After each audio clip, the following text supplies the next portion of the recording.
Alright. Yes. You should be good. I'll just text it real quick. Okay. Okay, great. Thank you so Yeah. much. sorry, that was a team building. No, right on time.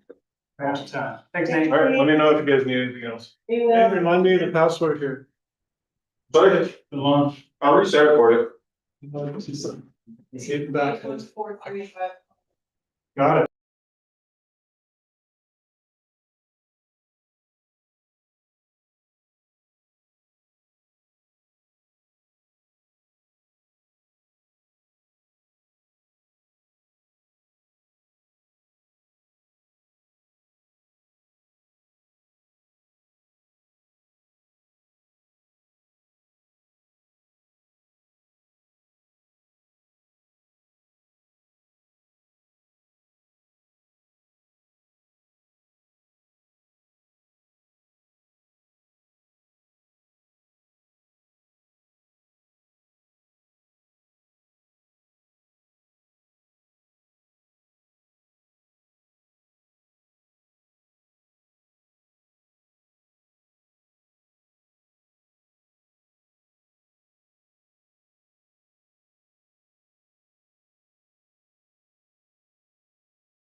Ready. All right. I'm ready when you are, Carmen. We just gotta record. Ready? It's down below.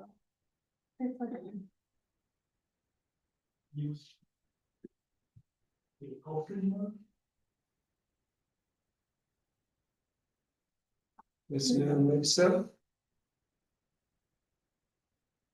That's the cue. Welcome, everybody. This is a regular meeting of the San Miguel County Commissioners. Today is Wednesday, March 4th. It is 1:03 p.m. Sorry for the late start, but we are all here in our places with smiling faces. And that includes 3 commissioners in the room, a number of staff, public on the Zoom. Welcome, everybody. We'll open our meeting with a moment of silence for grounding and gratitude.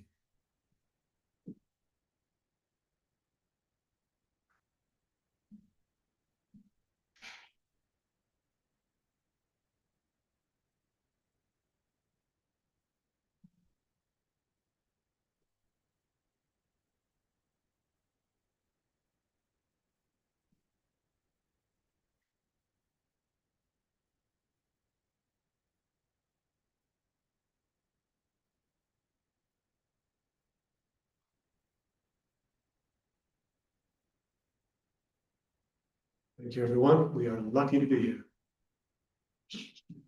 All right, commissioners, we have an agenda in front of us, and I'm curious if you have any suggested changes.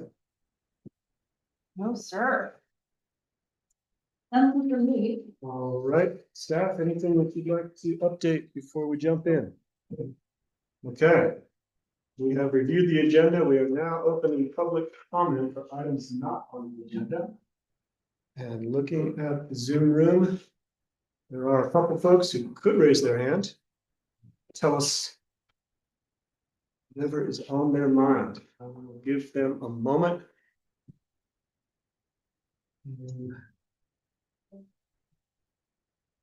understanding that sometimes it takes a second to unmute and get your hand up and all those things. However, seeing no hands up, we shall continue on to item number 6, which is our consent agenda. Commissioners, do you have any questions on the consent agenda? If not, I'll entertain a motion. I have one question. I'm sorry, Dylan, I could have brought this up for this meeting, but this is kind of a Carmen question. It looked to me like items G and H, which have to do with services provided by Paragon Behavioral Health, were supposed to be two different agreements, one a service agreement and one a business associate agreement. I don't know what the difference is. But I think attached to the agenda is the service agreement to both G and H.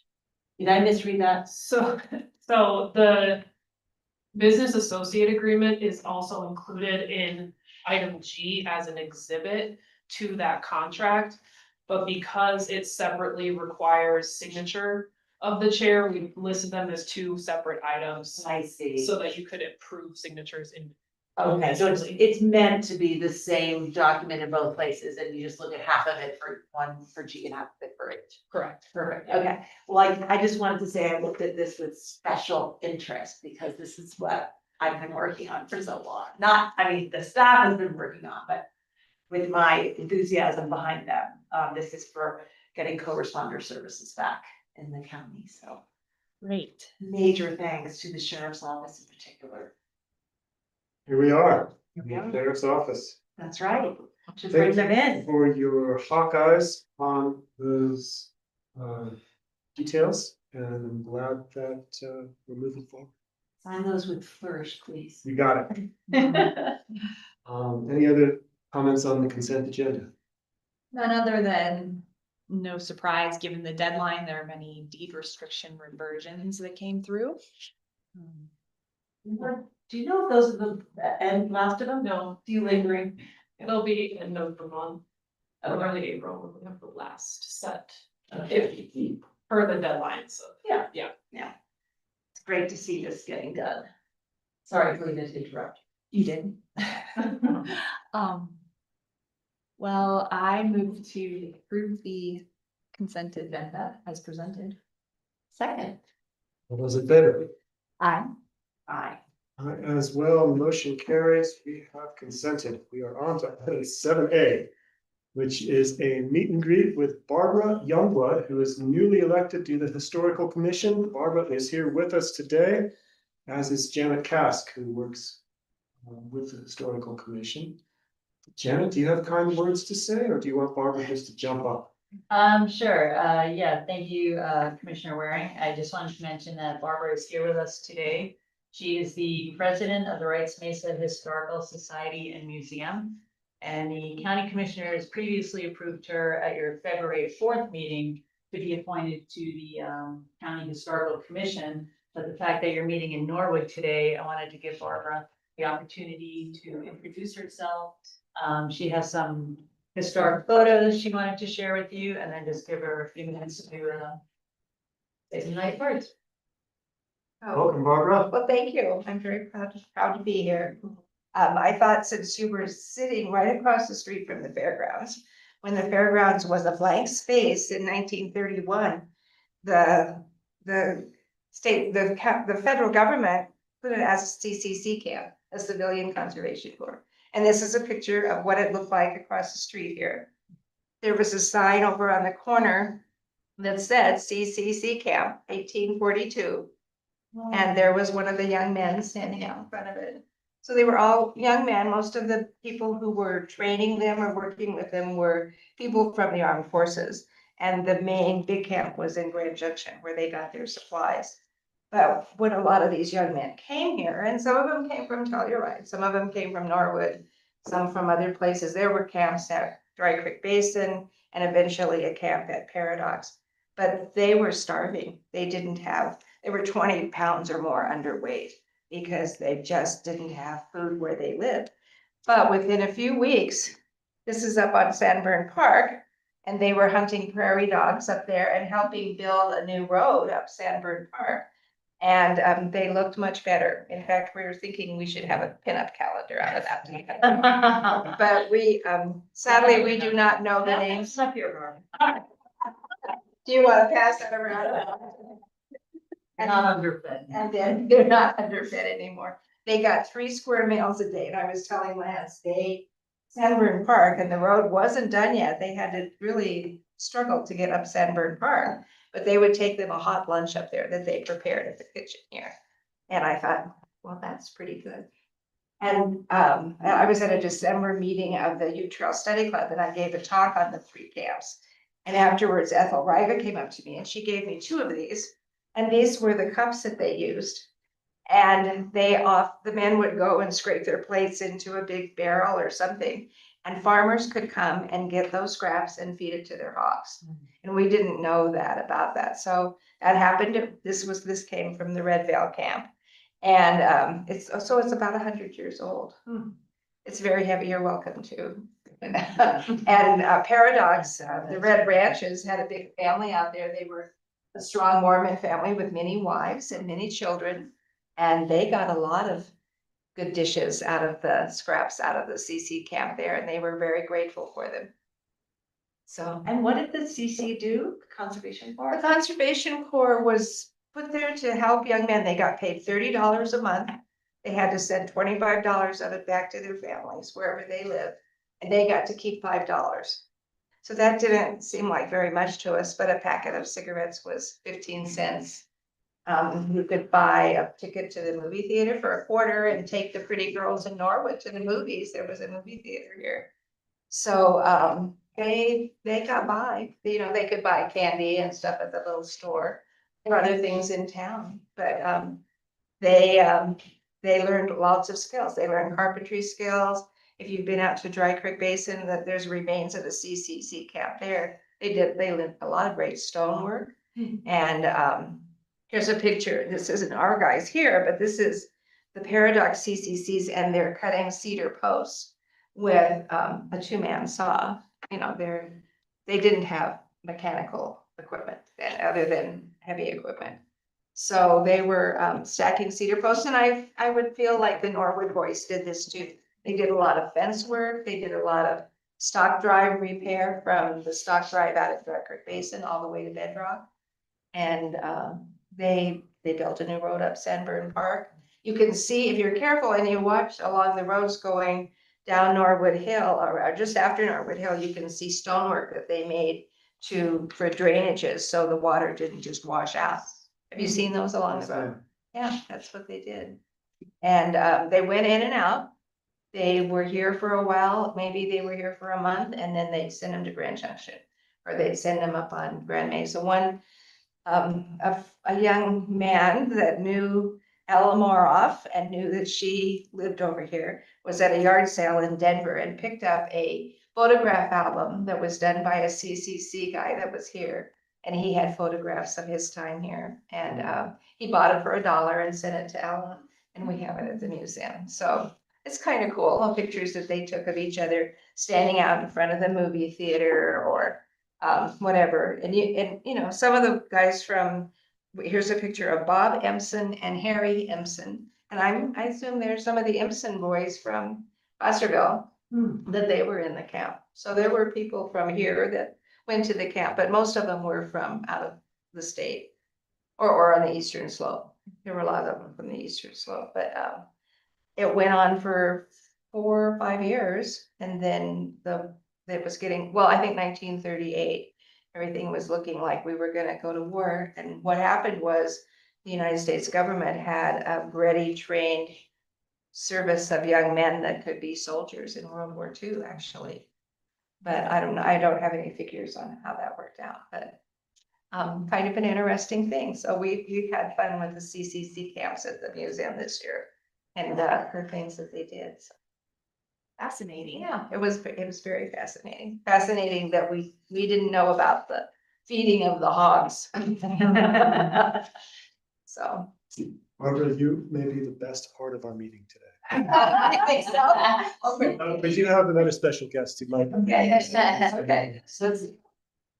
I think you are perfectly suited for your new role Historical Commission. Yeah, Thank you so and much for bringing. Later on in the year, we hope that you'll have a meeting at the museum. It'll be not quite as roomy as this, but we could have a meeting there. Let's do it. Yeah. Or Yeah. at the very least, we'll come over. It's helpful to have the electrical wiring for sound and Yeah, broadcast, but let's plan on a museum date. that Good, would be great. thank you. Yeah. And one thing I just want to mention too, the Historical Commission, we have a meeting next week and we will be reviewing and updating our work plan, which we will then present to the county commissioners for adoption at a future date, which we do every year. Thank you. Thank you very much. I'm so excited that you're on the commission. A lot, so. Yeah, I don't know for sure. I think the only thing that remains over on the fairgrounds are the horse stables that are kind of Yeah. towards the end along the highway. I kind of feel like that's something that they had there because they did use horses. They did have them around to do different things and pull wagons and stuff, but there were trucks and I know they were using trucks up on Sandburn Park. So, and heavy equipment. But maybe some of them were pulled by horses. Thank you again. You're welcome. Look forward to learning more with. Right. Next up is 7B, which is an introduction of Kate RV. Full name is Caitlin, but she definitely prefers Kate. And she is our new Associate Vegetation Manager, Julie Cole, our Nemo Vegetation Weed Manager is also with us. Welcome to you both. Thanks, Commissioner Waring. Yes, as you just mentioned, Caitlin, aka Kate Harvey is with us today, and she is our new Associate Noxious Weed Manager. Kate has a background with BLM, US Forest Service. She can tell you more about that. And Julie, I don't know if you want to say a few words as well. I'll say my spiel after. Okay. Yeah, so it's great to meet you all. So yeah, I'm Kate. I am not new to Colorado, but I am new to the Ouray Montrose area. I got my background in biology and ecology, so I got my bachelor's in biology and my master's in ecology at Western Colorado University. And my background is pretty eclectic. I'd say I've done a little bit of everything in the natural resource realm, from fuels mitigation to wildlife habitat to invasive species reduction and environmental education. So I've worked for a lot of different tiers of government, and I'm really excited to get to be in a more personalized area with the county government and just in one of the best places ever to work outside. So I'm very fortunate to be here. We're glad you're here. I'm just saying, I reviewed your resume and it's impressive. Thank you. Very impressive. Thank you. Just make sure you use your sunscreen. Yeah. And I'm really happy to have Caitlin here. Was sweating it for a little while, hoping to have staff on. We do have 2 seasonals So far, so far. 2 down, 1 to go. 2 down, 1 to go. So happy about that, and looks like it'll be a great year. I didn't get to necessarily update the board at the end of 2025, but I just wanted to say that we did a lot of work up at Beaver Park for the Forest Service this year. A tremendous amount of work, and I hope to see that musk thistle up there be slowly dying back up there. We've got 4 more years on that contract to do work for the Forest Service. And then we did have the America the Beautiful grant, which I mentioned before. We had Conservation Corps out for 4 weeks. Originally, I think we were funded for 2. Things transpired, some other entities backed out of the grant. We ended up getting the Conservation Corps for about 4 weeks. They started at the intersection of 141 in Dry Creek Basin, right around the shop out there.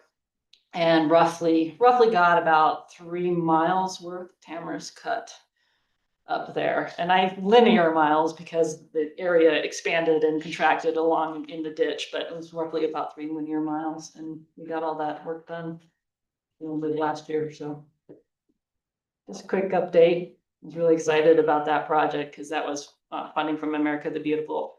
And this year, because of an urging from one of my weed board members, I did apply for the Noxious Weed Fund this year for San Miguel County. We did receive funding for that. We only received $5,800. But that money is kind of earmarked to help private property owners here in San Miguel County with weed mitigation. So on our next weed board meeting, we're gonna discuss how we want to go about attributing that to each person who may come forward and ask us for help. And we're gonna determine how we fund those things. So Was that state money, Julie? it's state money, yes, from the Colorado Department of Agriculture. Every little bit helps. Thank you both. Kate, I think you heard Julie say that when she was first hired, one of my previous commissioners, Commissioner Hillary Cooper, welcomed Julie aboard and said they'd like you to really fix the climate, fix forest health, and also save all the guns and sage-grouse. Right. So if you could just help Julie with those. And fund it all. That's right. Yes. Find it on a shoestring. Yeah. Perfect. Okay, thank you. That's Good great. idea. Yeah. This is day 3 for Kate. Yeah. Still getting your arms Well, up. that happened to me on day 3 too, so. Well, no pressure, but looking at your resume, I feel quite optimistic. Thank you. Thank you. And did you bring any pictures? I neglected to bring a show and tell. I'm sorry. Barbara's a hard act to follow. Really blew it out of the water, so. Anyway, thank you very much for making time. It's great to meet you, and Julie, have a great spring working with. Thank you. and team. Thank you. Commissioners. Thank you.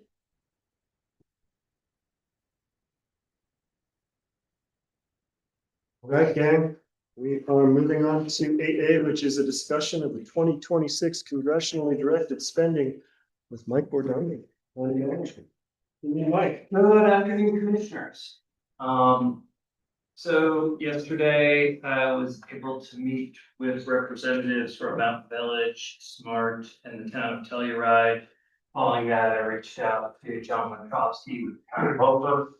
And we have previously communicated with Sarah Owens and Katie Meehan on behalf of the town of Norwood. So there's an upcoming deadline for CDS requests. Congressman Hurd had extended his deadline from this Friday to March 16th. Senators Bennett and Hickenlooper's deadlines are March 27th of the month. And we wanted to just make sure we understood who's putting forward which projects and how we might be able to best support, collaborate with each of those requests.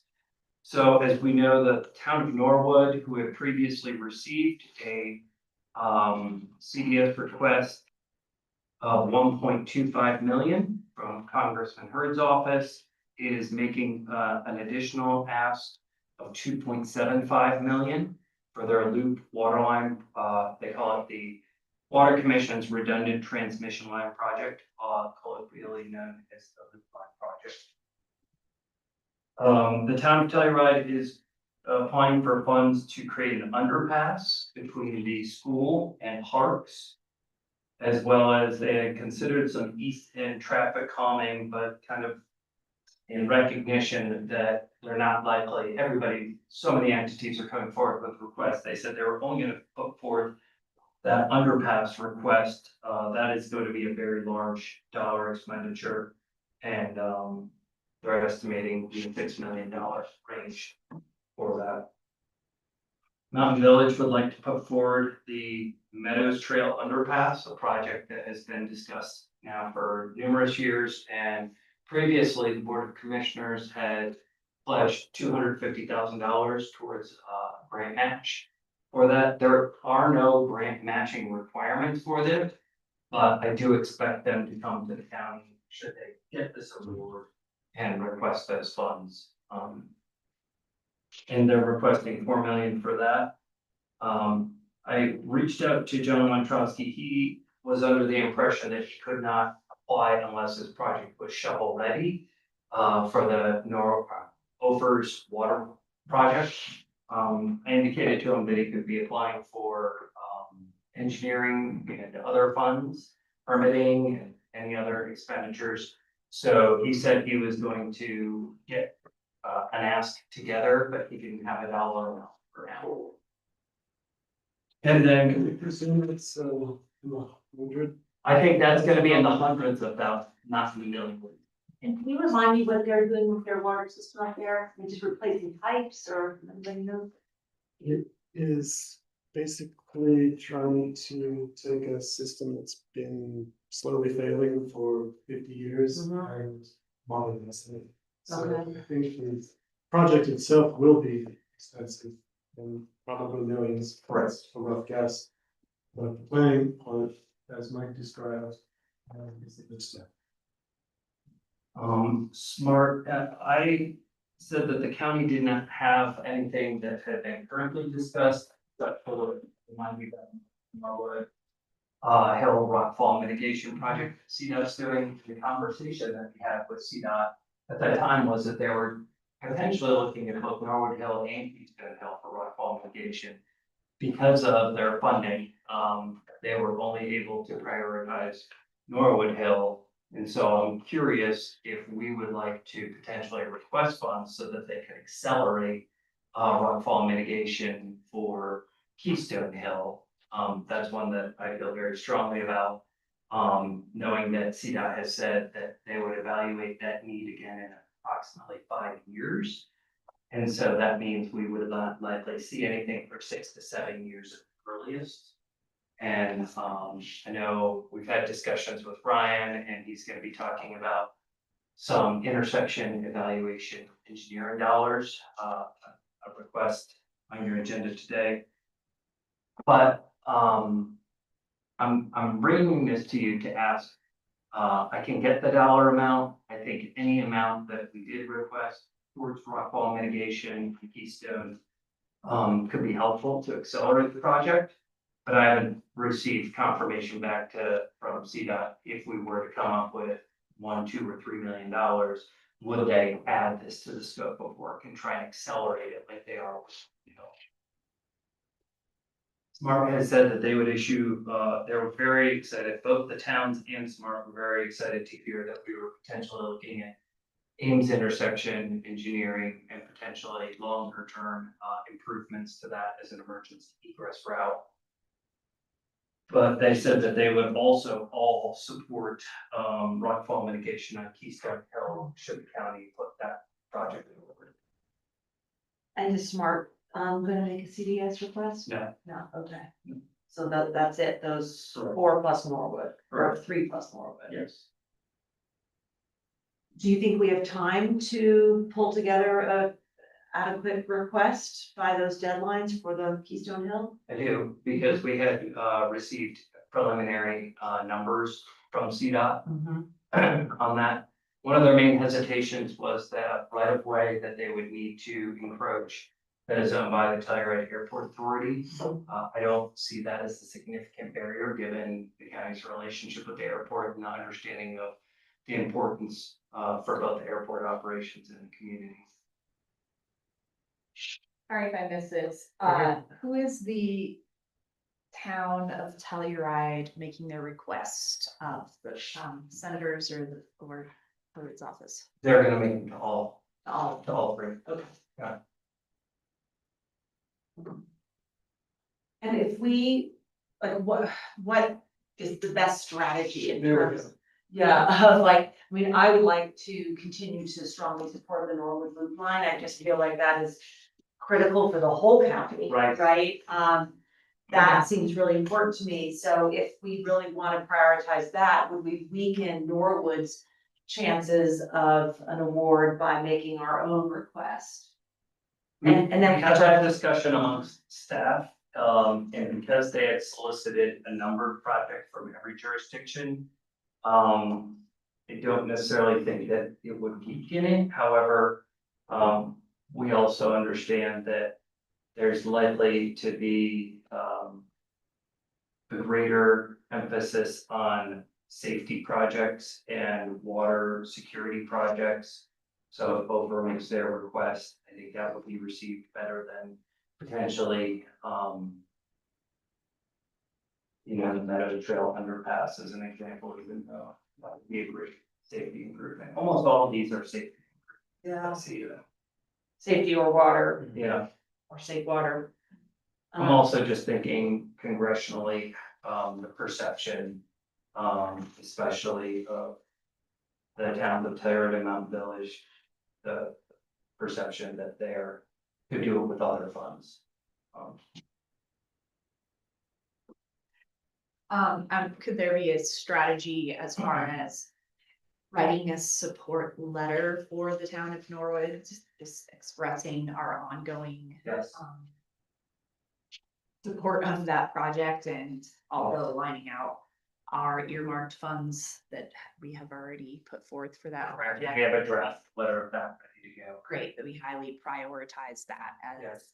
a project that we would like to see pushed soon in the county. I don't recall whether the senators were able to secure any CDS for our region in 2025 or 6, whatever that. I guess Only for the HERD's office. Just heard. Yeah, none of our senator requested projects. Right. Yeah. And that, yeah, I mean, it's probably the same gonna be this year, I think right? it's likely. So I don't even know if it's worth it. You know, with the current administration and the Congress. And frankly, our senators are pretty outspoken in a way that I support, Mm. but I don't know that necessarily they would have, I don't know, I don't know how these things work, but I'm assuming that we would not be first in line across the country.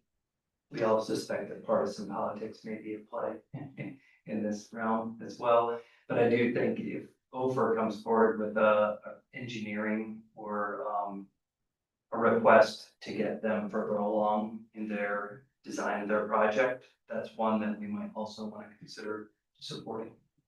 Yeah, and as I understand it, speaking with Hurd's aides and what he has voiced in Washington as a priority for him that has been matched by the current administration's goals are water infrastructure projects in rural Yes. parts of the country. So, I think that there's a lot of great momentum to continue a funding stream for these water projects. And I think, initially expressing support and sending a letter for the town of Ophir makes perfect sense given that current dynamic.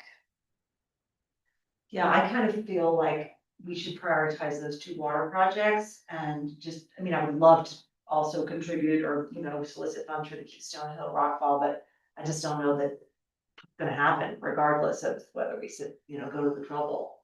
So maybe we just put that in the back seat until there's a new, change in Washington and get after these, behind these water projects. I think limiting the number of asks in our region and focusing our support on the ones that are providing equal supplies are sensible.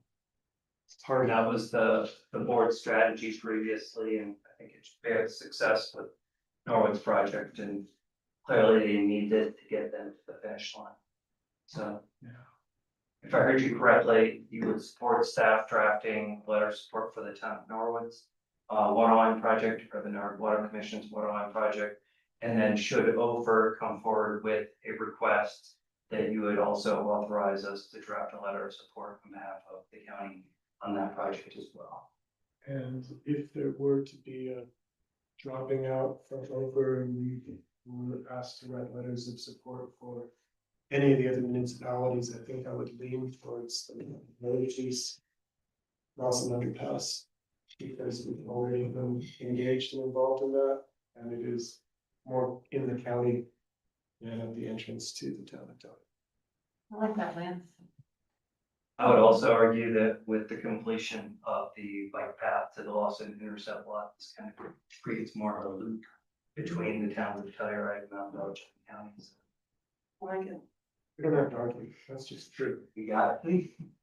But what, Would you take an extra step and maybe let John know that, if he does make that application, I will. we'll support it, because that might encourage him further absolutely. to do it, for. Excellent. Great. Thanks for looking into all that, Maggie. My pleasure. Thank you.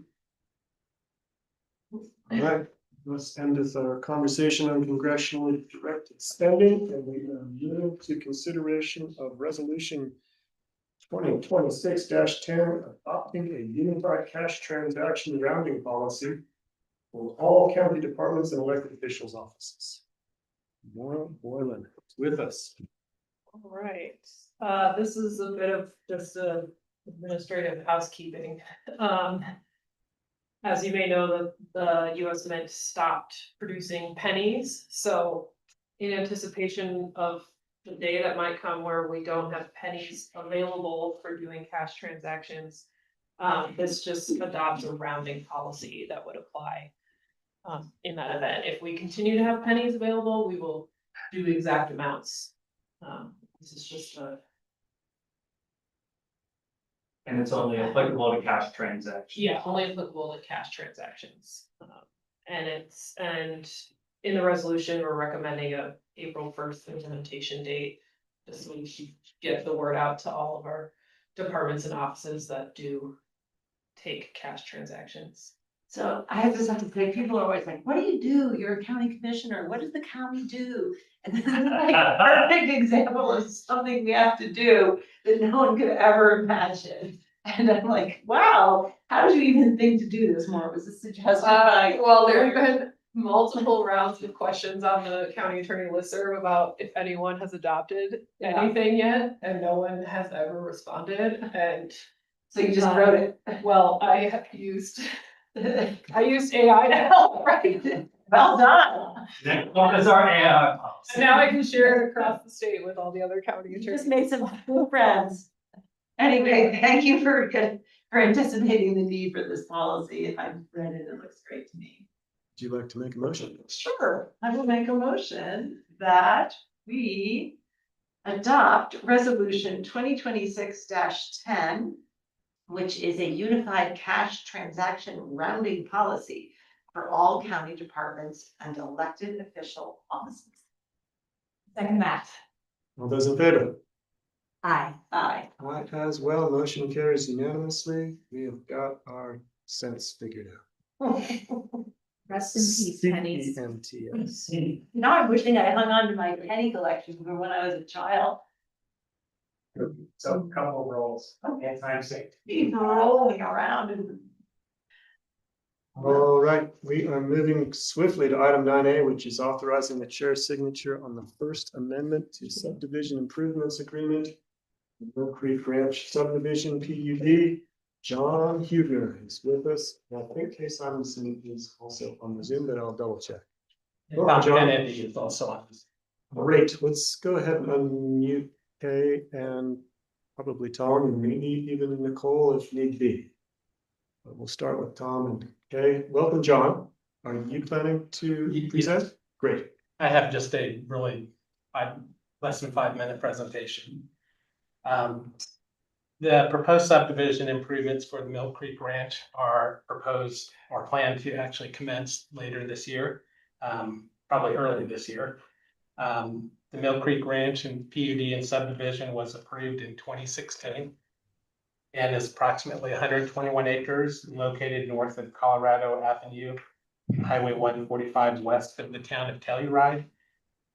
And the Mill Creek Road, County Mill Creek Road running through a section of the property.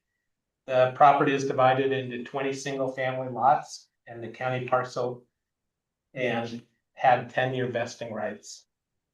The developer will convey the housing parcel to the county located at the east end edge of the subdivision to the county after it sells a lot in either the Mill Creek or Deep Creek Ranch subdivisions. The BOCC entered into a subdivision improvements agreement, SMBC, on 12/28/2016, which is also the end of the 10-year vesting period and the date for which they need to start by that date, the construction on infrastructure. And that infrastructure includes roads, a water system, partial rock fall fence, and berms and utilities. The applicant, Tom Kennedy, he submitted a revised SIA with the following amendments. One, There is an updated schedule of infrastructure improvements. And the cost was updated to take into account of inflation and construction costs. They anticipate only a partial installation of rockfall fence at the community water system and at the county housing parcel. To make it a smaller rockfall fence, and less, less expensive and also less eye burdensome. They are gonna have the homeowners, when they have picked out the size of their house and the actual location in the building envelope, if required, the homeowner will be responsible. They updated the community water system to today's standards. They're gonna be deferring final paving, because I don't think they know what their actual selling policy is gonna be for the lots once the infrastructure is complete. They're gonna put up wildlife friendly fencing. And importantly, they are including a 25% cost estimate contingency, which was not included in the original SIA.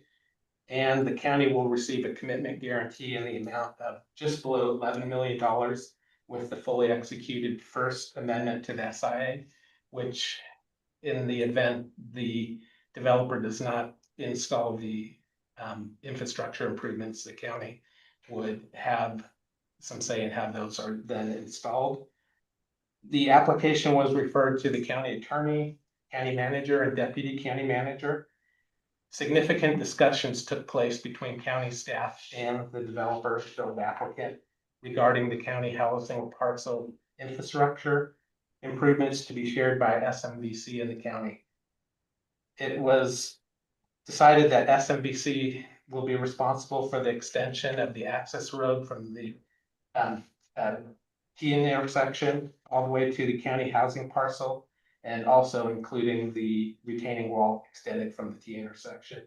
And as a good planning measure, they're going to install conduit within the road for shallow utilities, which will be the county's responsibility to install later. The developer, in lieu of developing some of the agreed improvements in our original improvement, is going to be extending a development credit to the county in the amount of about $450,000. And basically they are offering to pay, or to give us a check that we would hold the funds until that time that we are have planned and designed our county housing improvements on that parcel. Once again, just a reminder, we don't know when we're going to get that parcel. That is all tied up with the sale of one of the lots in Mill Creek or Deep Creek branches. The county, in agreement with SMBC, is responsible for the following site improvements: rough grading, installation of a landscaping in Norwood burn if they choose to install that, riprap burns for drainage, channelization and riprapping of the channel. The county is also responsible for the cost and expense of designing and installing any housing structures at the county housing parcel. For this type of application, pursuant to Land Use Code Section 3-402, the review process for this insubstantial amendment to the SIA for the Mill Creek Ranch PUD is county planning director review and administrative action, and sign off on the first amendment by the of the SIA by the Board of County Commissioners. The planning director has approved the insubstantial amendment to the SIA, finding that is in compliance with our land use code section regarding insubstantial amendments. The first amendment has been revised to address the reallocation of infrastructure work that SMB will accomplish, which includes that road, retaining wall, and conduit to the county parcel, and also to the infrastructure improvements that the county will be responsible for, which includes extending utilities to the county housing parcel from the junction boxes that will be installed at the T intersection. And there's a sample motion in your packet to move to authorize the chair's signature on the First Amendment to the subdivision improvements agreement for the Mill Creek Ranch subdivision PUD. And I welcome it, you might have. Thank you, John. Any questions, commissioners? I do, and this is my bad because I didn't request a copy of the original SIA agreement to compare the two, so I have some questions about what has changed. For example, I noticed that, I think this is the same, that subdivision improvements must begin before December 28th, 2026, that's 10 years. Yes. Have we made any changes in this amendment, or has the applicant requested any changes that would extend the time frame in which those need to be completed? I see in the amendment that they have 36 months once we sign this agreement to complete them, but what is the current timeline on that? The current timeline is they are required to start it addresses when the improvements are required to be started, which is the event, or the date is the 29th of 2026 in December, but it doesn't take into account the finishing schedule, and they've offered up a schedule of approximately 36 months. It could take less, it could take more, just depending on how construction goes. Okay, so there was no, in the original SIA, there's no deadline for completing the infrastructure, that's a new thing, okay?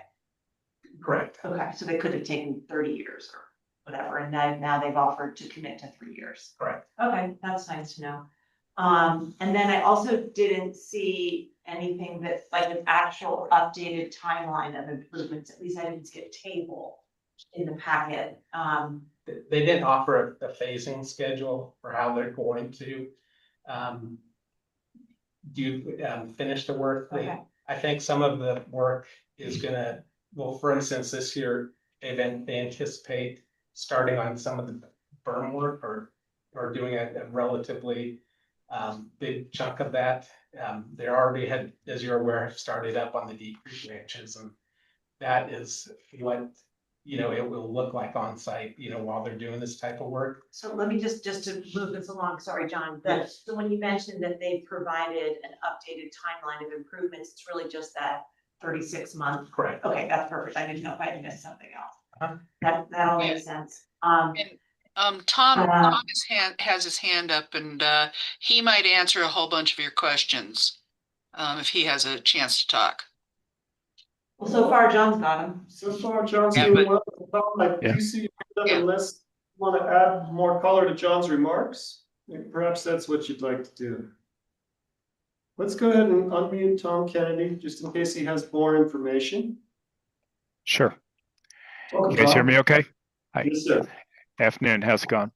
So thanks for that intro, John. This is similar to the Deep Creek subdivision improvement amendment that we did back in December. So, and both Deep Creek and Mill Creek went at the same time 10 years ago. Time flies. And what was contemplated was that we would do the infrastructure work the earlier of when we sold a lot, or 10 years. And in either event, with the passage of time, we also agreed that we'd come back in and update the SIA as necessary if there have been changes in any of the design standards for the roads or any of the infrastructure, and also to update the costs and then establish the schedule for when it would be done. So that's why we're here in front of you, is to amend the subdivision improvement agreement for Mill Creek, similar to what we did on Deep Creek, and then enable us to get started, with that work. In the original subdivision improvement agreement, it did contemplate that that there would be infrastructure work associated with the county housing parcel, and there were going to be elements of that infrastructure work that the developer would do. And then there were items that the county would do, as part of its development out of the housing parcel when that time comes along. What we were observing was that back 10 years ago when we did this, there was an interest by the county on the housing project that occurred outside of town, by the cemetery, which was a lot of single family and duplexes. And Cal Wilborn had been involved in designing that project, and everyone liked it a lot. And so that the county retained, and we paid for Cal to just do some rough design plans as to what the county housing parcel might entail. And he did it, and that directed some of the road extensions and some of the utility extensions. And I'm not sure, as I'm just taking a step back, maybe that might not be the plan when you guys are ready to develop out that site. That might not be the plan that you want. And instead of putting an access road over all the way to the parcel boundary, there may be some merit in kind of discontinuing it at the top of the T intersection so that it's not kind of driving some of the infrastructure and the development requirements. And so earlier on, we were proposing, we'll give you a credit. That was going to be something that we would be doing. We figured out what the cost was going to be and suggested, hey, if you want us to give you a credit for that, since we're not doing it, we're happy to do that. And there are a couple of other aspects of it too. There was some riprapping for some of the drainages that were coming through, and there was a big berm down at the bottom along the roadway. And there was a concern: is there going to be noise, and do we want a noise attenuation berm? And again, and just taking a step backwards, this seems to be things that we're maybe directing your development now, and we're not sure what it is. So our suggestion was, look, instead of us doing that, why don't we just figure out what those costs are going to be? And if you want a berm, you'll have money from us to build a berm. If you'd rather not have a berm, and if it gives you more density opportunities, that seemed to be a good outcome. So really, to your question, Commissioner Brown, the changes were really, hey, what are things that we should go ahead and do now? And what are some things that maybe it makes some sense for us not to do and rather give you a credit instead of that? The only other change was, and there was an inconsistency which I didn't notice until we were actually going through this exercise on the subdivision improvement agreement. So the development plan and approvals and the development agreement contemplated that there would be the need for rockfall fencing in various aspects of the project. And certainly for the housing parcel, it would, and we're doing that as part of our work now. And then also for the community water facility. But it also contemplated that some of the lots would also need rockfall fencing, depending on ultimately where they were sited. So the development approvals, the development agreement contemplated that there would be some segments of rockfall fences associated with some of those lots. The subdivision improvement agreement actually showed one long rockfall fence going from boundary line to boundary line, which was never really what the plan had contemplated. And frankly, if we were to put it in, we'd be cutting down a lot of trees and grading out a lot of the property. That's not necessary, the best thing to do. So that was another change that we took out. It was always contemplated that certain lot owners would need to do the rockfall fence. So we did eliminate that, rockfall fence from, boundary to boundary. And those were really the changes. And then it was also establishing the timelines for when we would do the work. So that's kind of where we're at now, and we're ready to go ahead and get this done. And we would begin starting to do some of the infrastructure work on Mill Creek this summer. We're doing the next item on your agenda is we're talking about the construction for all three of our projects. We've already started Deep Creek. We'll be doing some of the work for Mill Creek this year, which will kind of coincide or overlap with some of the work we're doing on Society Turn. It's likely that we'll get some of the Mill Creek work done this year, but most of it next year, and there might be a little bit that bleeds over into 2028, but most likely all the work will end up being done by the end of next year. So those are my thoughts. Thank you, Tom. Yes. Commissioner, did that help answer some of the questions? Definitely. Thank you so much. I have a couple more, but that was really helpful.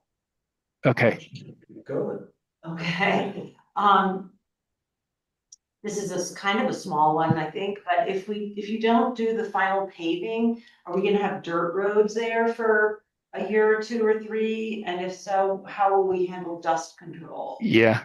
So the language you put in there, it's been kind of a moving target. I say we may not do the final paving. I kind of have the feeling we are going to do the final paving. It's likely then when we are closer to the time of selling lots, we might need to come in with another kind of topping of paving. So I think that so it was just something, hey, there may be some grounds for not doing the paving now. And if we did it, yeah, you're right, there'd be some dust control and dust management. But I think that where we're landing now is that we are going to do at least one layer of paving on top of it. Okay, so I did notice it said final paving, but and Yeah. maybe probably a planning department or building department question, like if it isn't paved, I'm assuming that you would be responsible for dust control. Yeah. You don't have to write that into the agreement, is that correct? That's We would- correct. You would expect that, okay. Cause you know how dusty it can get down in that little valley. And then I thought that Mike and Maura both had some important questions that were not addressed in the memo. And you know, Tom, this is not the first time you've heard me ask this question, but, you know, I'm concerned that it's still gonna be years away until we get the county housing parcel. And I understand why it was negotiated this way, because you all feel that you shouldn't have to mitigate the impact until the impact is felt. But we, as you know, are in a pretty tough situation when it comes to regional housing. And it doesn't seem to me that there's any timeline in here in terms of when we could expect that lot. There's no requirement that you sell a lot by a certain period of time so that we would get the housing project. So we're just kind of here waiting for somebody to decide that they're ready to sell a lot with no understanding of when that might be. And I know we discussed informally that you think it might be sooner rather than later, but there's nothing in this agreement about that. And so we continue to sit with this great need for housing and this fabulous 3 acres right adjacent to the town of Telluride vacant. And so I would just like to hear from you, you know, what can we expect in terms of you actually starting to sell these lots and us being able to acquire that parcel and build some housing? Well, and you're right. We have chatted about this a couple of times, and I appreciate the question, and we certainly appreciate why you're asking the question. And I guess it goes back to you sort of made mention of it. The genesis of the housing parcel was by your code.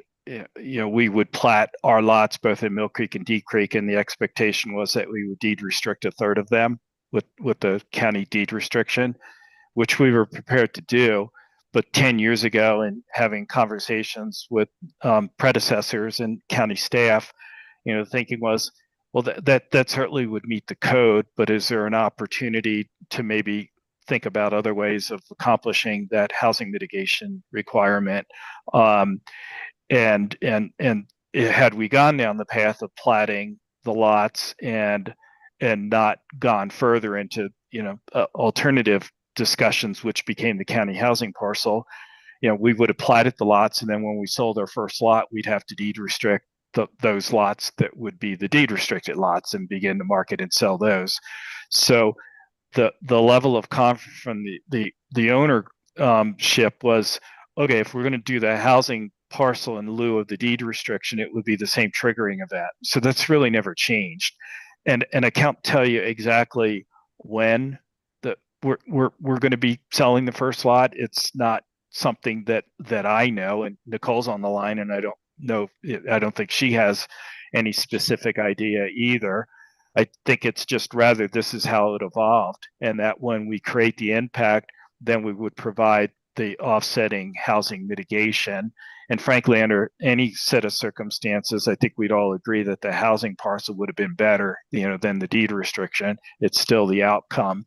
Now, the county, but both the commissioners and the staff have flagged this issue from time to time, and we continue to have conversations, with you guys about, are there some things that we might be able to look at and things that we might be able to do that could advance or elevate the timing for when that's happening. We just haven't hit that magic formula yet.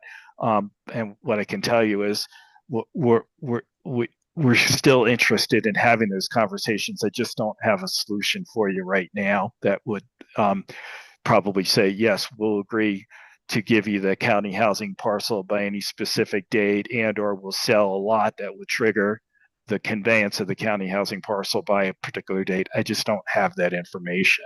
And I understand why you want it, but I don't have anything more than that.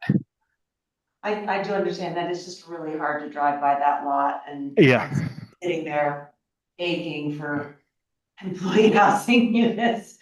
And I just wish that, I just wish you guys would change your mind. You've communicated that very, yeah, you've communicated that very well, and we hear you. And like I said, we're sorting through. Are there some ideas and opportunities or things that we might be able to do? And we'll continue to do that. And if and when and should some of those things evolve, we're actually going to be happy to come talk to you about it. It's just not at that point, as we're sitting here today. Well, thank you for being willing to consider, continuing the conversations. Gives me some sense of hope that there might be a way to get this moving along. I just had one other question. John, your memo and Kay's letter, they had different amounts for the commitment guarantee. Yours was 10,993,000 and Kay's was 11,382,000. Is that okay? It's the 11,382,000. It might have been with the contingency. Okay. Great. Those are my questions. Thank you, Commissioner Gleason. Yeah, I just have one question. Apologies if I missed this in the packet, but how did you land on the $745,000 for the improvements to the county parcel? Was that to me? Yes, that's to you. I Okay. presume. Yeah. So let me see if I know the magic of technology. So I think I was shown as a co-presenter, if it lets me share. Right. So this table with all these figures, Yeah. I'm sure that's what you're going to bring us to. Yeah. But so my question is, like, where did those cost estimates come from? How are they generated? What formula? Or I'd just like to get a little bit more enlightened on that. So when we do subdivision improvement agreements, as a general matter, we're working with our engineer who developed the civil plans, and so they know the quantities, and then their experience and background puts them in the position of being able to tell us what unit prices are, in the marketplace these days. And so really it's a calculation of what were the plans contemplated in terms of the quantity and what are the current unit prices for those costs. And that's how we got to each of the line items. And so if you're seeing, you guys seeing my screen? Yeah. So down here, this is the bottom of the subdivision improvement. All the ones above are the ones that we're doing for the Mill Creek project. When you get down here to the ones in the red, it's identifying the different improvements that we're talking about doing. And so like this section up here, so this is the extension of the road from the T intersection that comes up on the east side that goes over to the county property, the county parcel property line. And so we just look at the length of the road, and then what the earthwork is, the quantities here, and apply the cost allocations for what they are, and that comes up with this subset of the costs, that we're doing. And then when you go down to, these are the costs that were estimated for what the county was going to be doing, and then when you look down here, so we're doing the rockfall fence, so that's shown in our column. Is something we're doing that goes to that bottom line escrow amount, the letter credit amount. But the riprap berms and the channelization, and the riprap of those drainages, this is something that we were going to do, but we're suggesting that we'll give you a check or credit for that, which equals these amounts. And then back up here, the rough grading of the site and that noise attenuation berm that's down at the bottom. Those were in our column before. We're now putting them in your column, but then we're also going to calculate that and give you a credit for that amount. So that's how we back in to the amount of the credit, the 446 amount here. Does that answer your question? That does. I'm going to ask a follow-up, if I may, with our staff, which is, Tom, I understood you to say that your engineer did all the calculations on per unit cost. And I'm curious, I know that our staff has been negotiating this carefully. I am confident that Jared Biggs has enough experience to be able to confirm the numbers that were provided. But I'm wondering if we also had another set of eyes on our side, truth check or verify these numbers, these estimates of cost? Or did we go with the numbers because they felt reasonable and matched what we believe are true? Yeah, well, ultimately, Tom has hired a licensed engineer, and if these were significantly off, I assume we could pursue that engineer for their licensure if something were awry. So we have a remedy in the worst case scenario. An ugly remedy. Question for Tom, who was your engineer on this one? It was Buckhorn, Dan Quigley. Correct. That's what I was thinking. And they're actually one of the engineers that we could choose to use. If we were to ask another engineer for a second opinion, obviously we'd have to go to somebody else. But, we felt very, very comfortable with Quigley's estimates in this. And, he is an engineer that we use all the time. Thank you, Kay. That's reassuring. And I've seen Buckhorn on an awful lot of job sites and contracts around the region for many years, so I'm comfortable with that. Kalina, does that answer your question? It does, and that's where I was going with that, yeah. That's good. I have one more question. What is the county, what are we gonna do with that $445,000 to make sure that when we actually need it, it has grown to keep up with inflation? And will we set it aside? I just don't want us to get to do the project and I'm like, oh, we don't have the cash for it. What's our plan for that money? Ultimately, we would invest that with our treasurer in our standard treasury accounts. It is a concern that we have had and we've discussed back and forth about how our relatively vanilla investment methodology as a county that is restricted by state statute may not keep up with construction index. But that was something that we discussed and we didn't really get over in a way. So we just kind of agreed to say, well, we'll take the check and hopefully we'll hit a good market. But I am hopeful maybe some construction costs could abate, but it's a standing question. I mean, it does, If I sorry. could just add to that, so it will be earmarked so that Okay. it is not put into the general fund and then lost in the future. We'll have a notation in the finance system that was what it was for. I just lost my train of thought.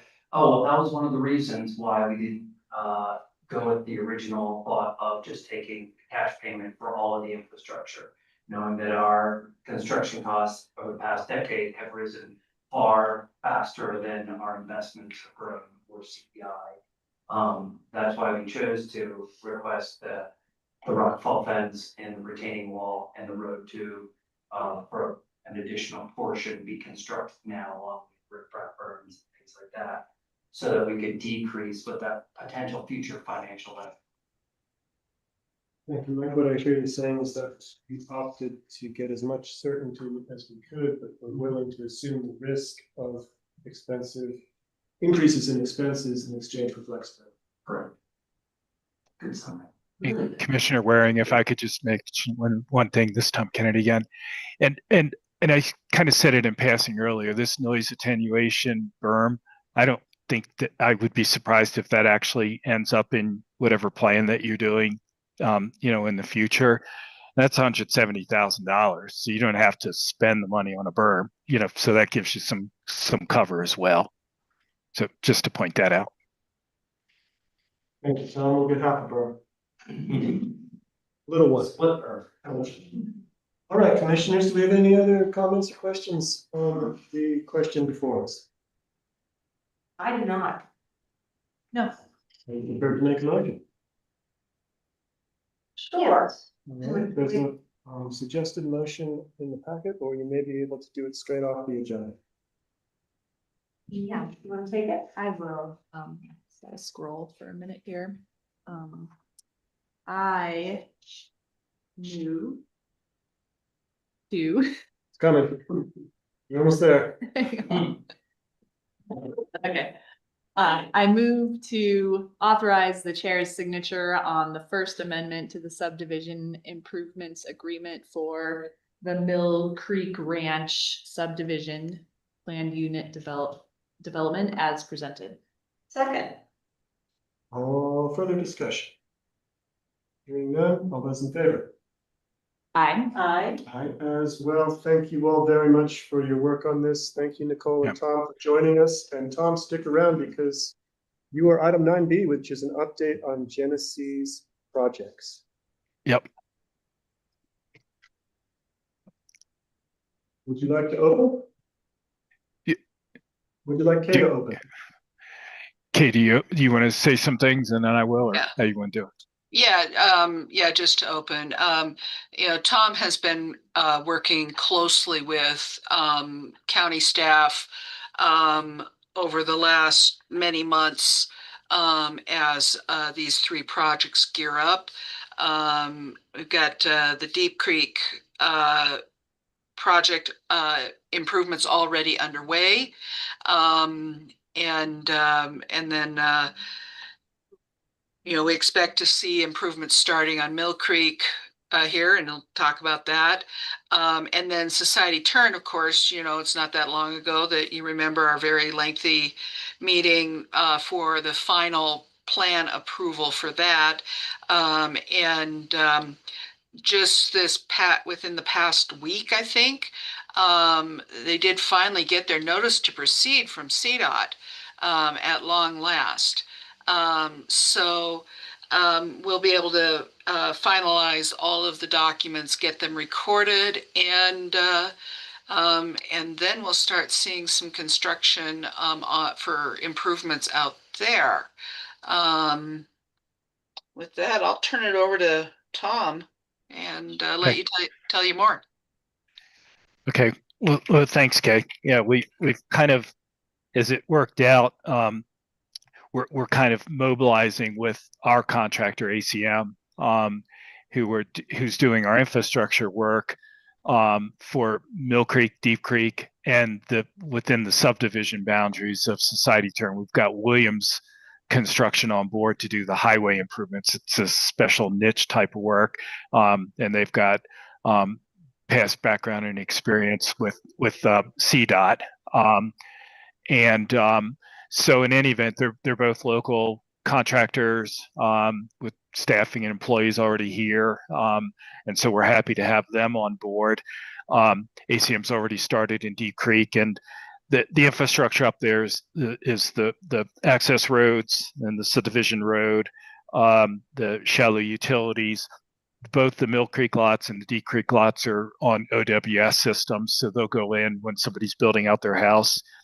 In the case of Deep Creek, the water is being provided through agreements with Altosoro, and the line's already been extended into the property, and we're just kind of finishing up the extension through the subdivision road.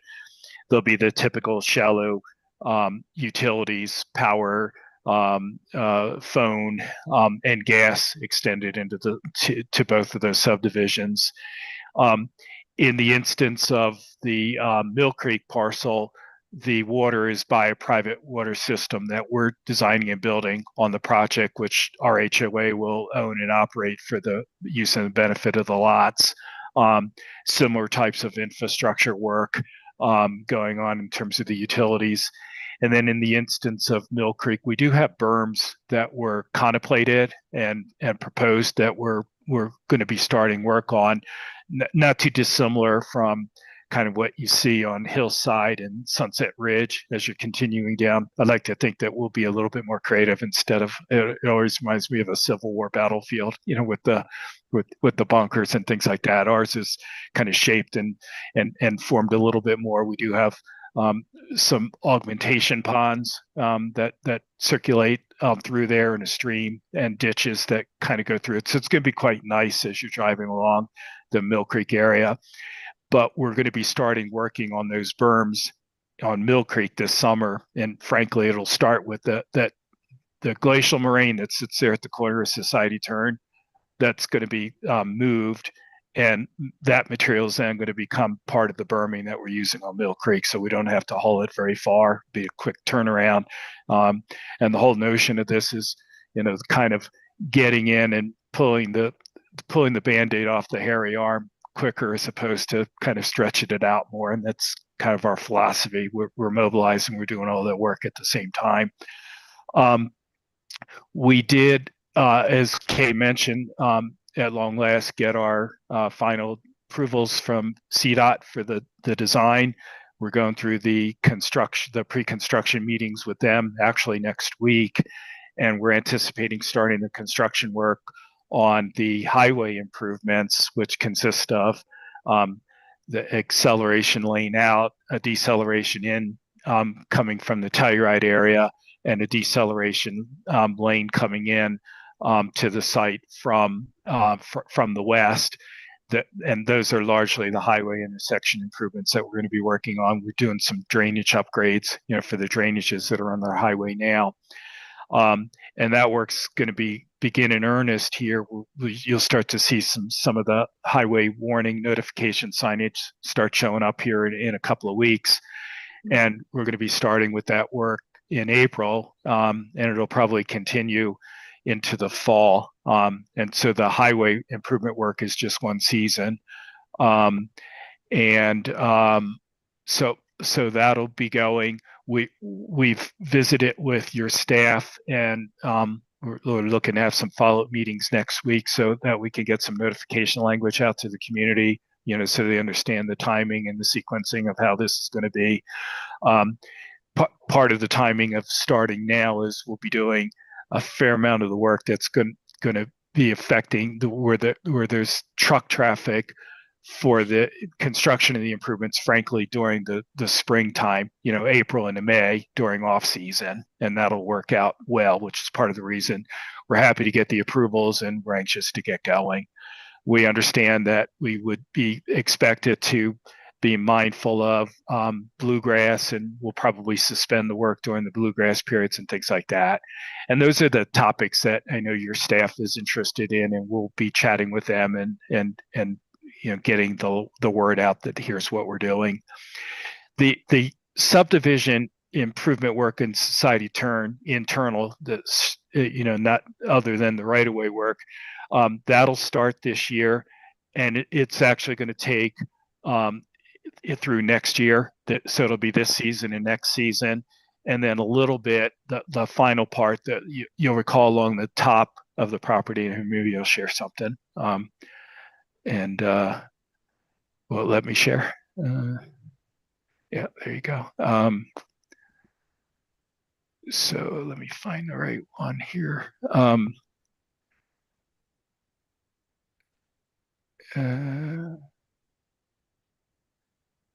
Sorry. Well, I'll keep talking. So the work along the northerly part of the property. Here, I'll go with this one. Dang, I pulled the wrong one up. Along the northerly part of the property, we have the retaining wall and the berming along the northerly portion. And that'll be the last thing that we're doing. That'll come in. The landscaping and the irrigation will come in that final year.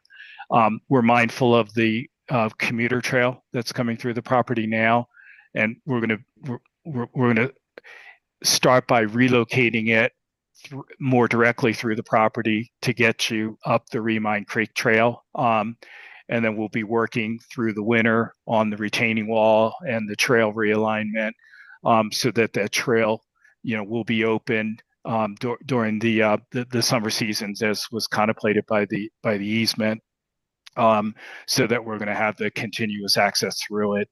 And as I suggested, that work will start this year, continue into next year, and finish up in early 2028.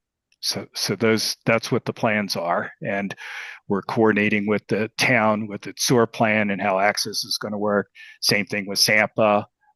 Just working with our neighbors it's a somewhat complicated construction project, but we understand there's a number of people that we need to be working with and take into account and talking to and communicating with, so that we're hopefully covering all our bases.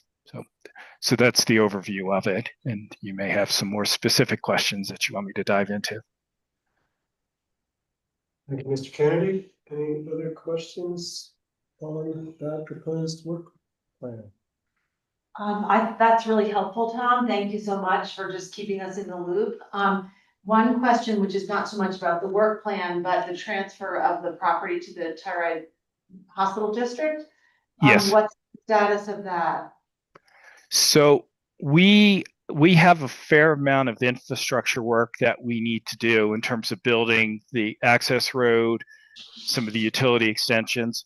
And so we'll be doing that largely this upcoming year. And just our conversations with the district is, when we're done doing the infrastructure work that involves their site, we'll do the conveyance to them, which is likely going to be at some point next year. But we've been continuing to have conversations with them. In fact, I was scheduling something with them for about a week or two out, where there is some information, some things that we think that we can do, like maybe while we have equipment out there, we could do some of their site grading even prior to the time that we've conveyed the property, just to kind of get them a head start going. But the timing again would be, obviously we would be platting the property here in the next couple of weeks, but when the infrastructure is done and we're done doing work on the property, then we would go ahead and convey the parcel to them. Okay. I just, I thought maybe it would just happen as soon as the plat was completed, but I guess it's written that it would convey when infrastructure is. And frankly, as a practical matter, it's just easier for us because we own the property. We would own the property, and we can hire contractors to do the work, as opposed to then the hospital district owning it, and we have to contract to do work on property we don't own anymore. It was mostly that. And like I said, we would give them authorization to do any of the design approval stuff that they need to be doing, and again work with them on doing some of the site preparation, even in advance of when they own the property, so they're not losing any time prior to the conveyance. Great, thank you. I don't really have any questions. That was very thorough, Tom. Thank you. Sure. Questions were around the Remind Trail and how that would be rerouted and when, but you answered that, so.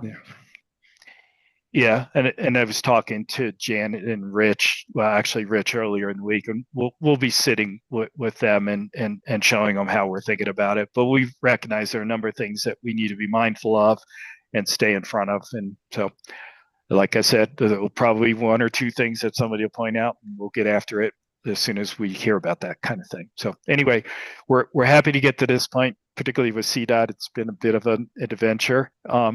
And we all like adventures, so happy for a little tranquility and getting started on the work. So that'll be good.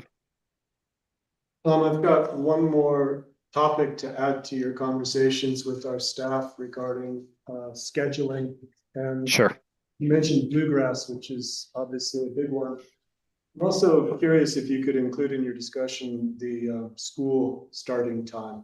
I don't know when your crews intend to start work, but I think we all know that the say 7:35 to 8 o'clock, 8:10 half hour in the morning is not an ideal time to be trying to add truck traffic onto the spur. So I hope you can work with the community there to avoid just adding ever more congestion. Point well taken. Thank you. Thank you, Tom. Any other comments, commissioners? All right, Mr. Kennedy, thank you for making time Okay. for us. Okay, Yeah, thank you. well, thank you. All right, appreciate it. Have fun with the rest of your agenda. See you. Appreciate it. That was amazing, Commissioner. You're on the exact moment. Your timing is crazy good. And now we're looking for Melissa Merrill and seeing her. And let's go ahead and jump into item 10A. John, thank you very much. Oh, you're welcome. Welcome, Melissa. We are going to be discussing Primetime Early Childhood Center with you. How are things as the director? Good. Things are going pretty good lately. Hooray. Yeah. Okay, Let's leave it at that. yeah, I think our work here is done. Thank you. Just kidding. We would like to hear details if you care to share. Sure. I don't know if you just want to ask me whatever questions you have, or if you just kind of want an overview first, and then if you have any questions after that. Let's start with an overview from your side and we'll see what questions pop up, please. Okay, sounds good. So we have been able to get enrollment up by a few students.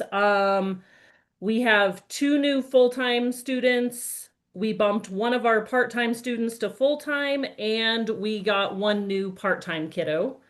So, every bit of enrollment helps.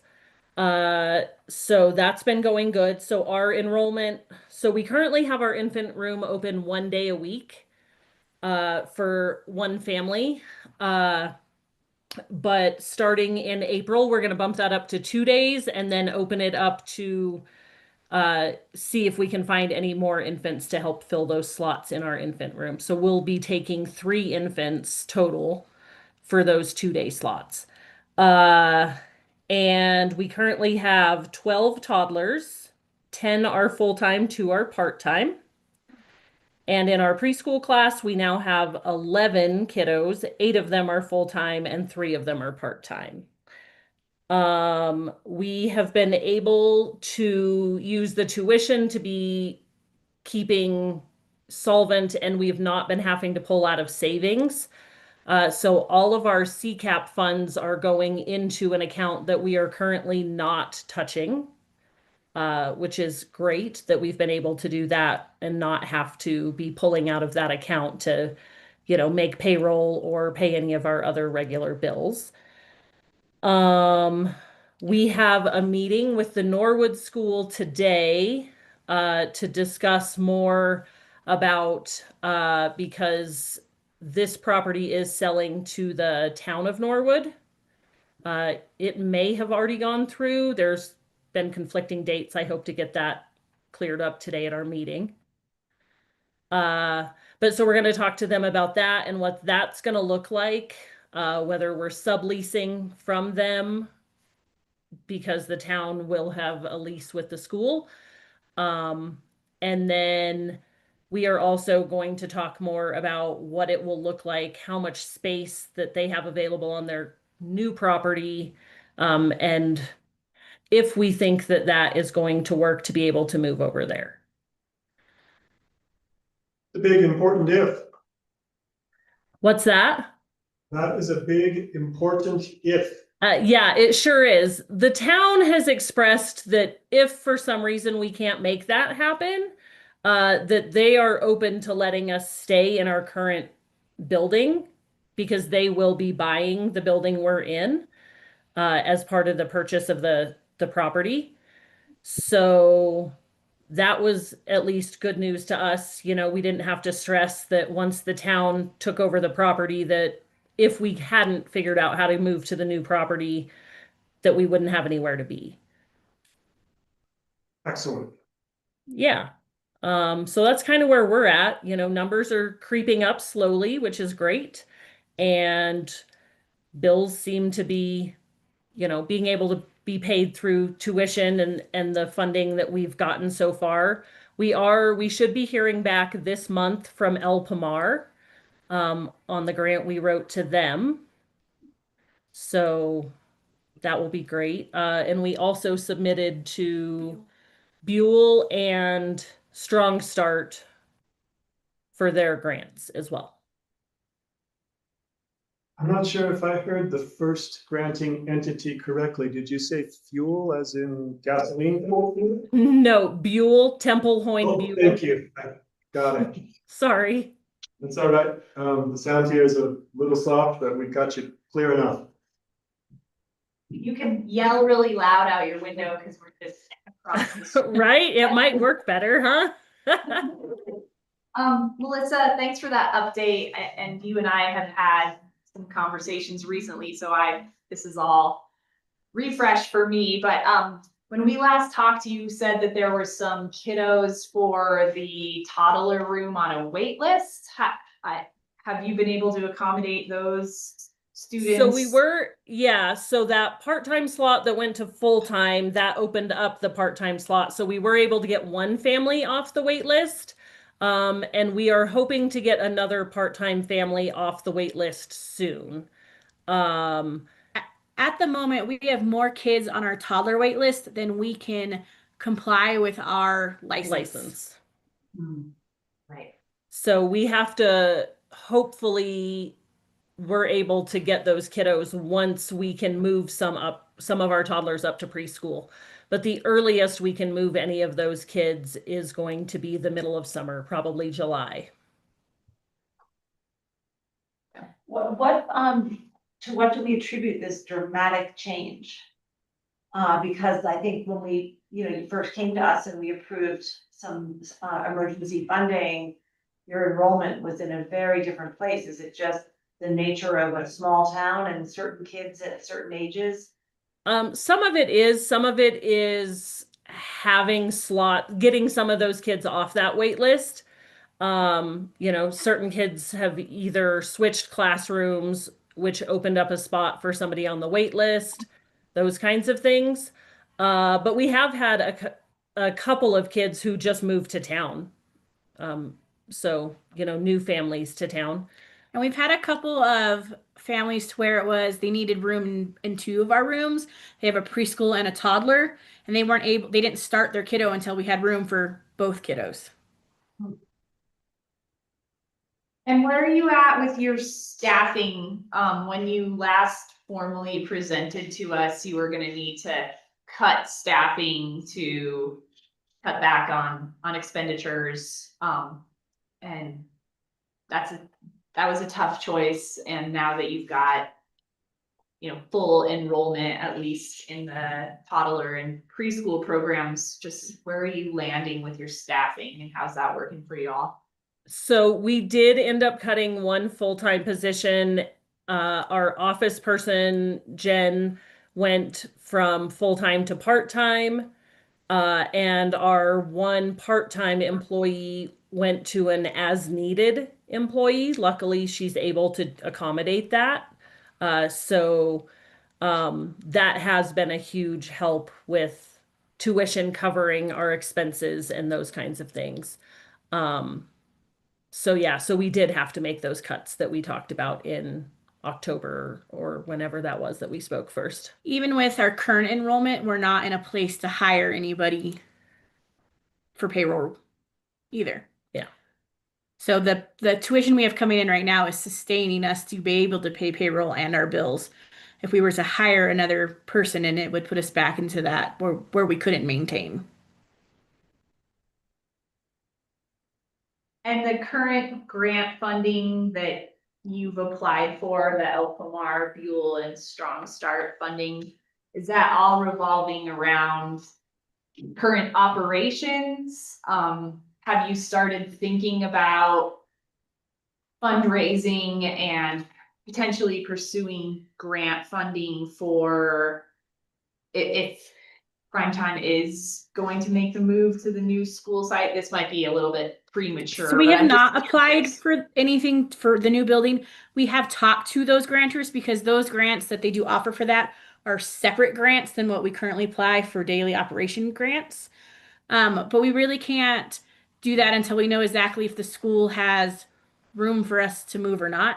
And we do have a meeting later today to discuss that a little further, if they're going to actually have room for us to move. Yeah, so there were some conflicting numbers. They had asked me for square footage numbers, and I had given them a couple of different estimates based on if we were going to be running at full capacity, whether they were going to look at taking over full day preschool. And if that was the case, would there be a need for us and them to run full day preschool? And so then, we had looked at square footage based on maybe just an infant and toddler center if they were running full day preschool. So we're hoping to get a little bit more concrete answers as to that and exactly how much space they have allotted on their property. So hopefully we have more of those answers by this afternoon. And those answers will there be a discussion around the district potentially taking on full day preschool and like where are you all at with those Yes, conversations? we plan to bring it up again. Up to this point, anytime it's been brought up, it's been like, well, we're looking at numbers, we're running numbers, we're not really sure. And so, in the end, we will give them a square footage number for the building space we need if we're still running preschool. Because that would, that way we're safe and we know that if they say, yes, there's enough room on the property for that much square footage, then we're good to go either way. So hopefully that will be one of the things that can be addressed today, but so far they have not had a concrete answer about which direction they were going yet. Thanks. Well, thank you both very much for joining us and giving us that much rosier picture than the last time we spoke. Well, we couldn't have done it without you guys. We're very thankful for that. Yes, and for ECAP. We are thankful that you are still able to do the great work that you're doing. I know that it's not easy. We've realized that we have a $3 million problem, 50 cents to solve it with. So it's really heartwarming that you are both willing to try so hard and knock on so many doors and continue to provide early childhood education for the youth here. Much appreciated. Thank you. And Melissa, if you think of it, could you follow up with me and let me know the outcome of that conversation today with the school district, just so I can stay in the loop on where y'all are at and how that's evolving? Absolutely. Great. Thanks so much. You're welcome. Thanks for being here with us down the road. All right. Good afternoon to you both, ladies. Commissioners, I propose a 5-minute recess. We'll pick up again at 2:40. Let's call it 5. Give ourselves a proper leg stretch.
we're all. There's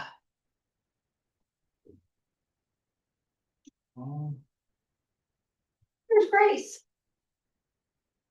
This There. with us. I see her. Welcome back, everybody. We are back in session and on to item number 11, which is Public Health and Environment. Board of Commissioners are now sitting as the San Miguel County Board of Public Health. And we are getting an update with our Public Health Director, Grace Franklin. Welcome, Grace. Hi, thanks for having me. Are we also doing the retail food temporary event resolution? Yeah, the plan is to do that second, but if you'd like to do that first, we can certainly invert. Sorry, are you okay if we do updates first and then go to the retail food? Yeah, that's totally all right. Okay, cool. It'll be pretty brief. I have a handful of updates. I'll start from the state funding level.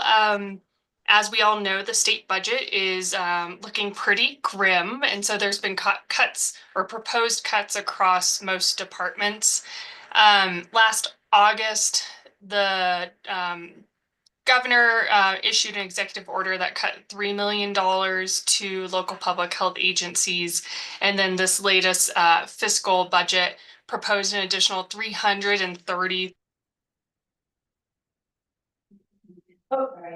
Hold on, Grace. We lost your sound, but we're fixing it. There you go, you can hear. We stopped right at the top, Can you hear 330. me now? Yes, ma'am. Okay.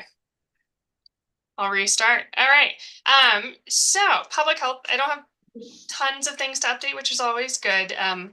But I'll start with the state budget side for public health as a whole, and then talk about some communicable disease items. But as we all know, the state budget is looking pretty darn grim, and so there's budget cuts proposed across most departments, including local public health agencies and the state health department.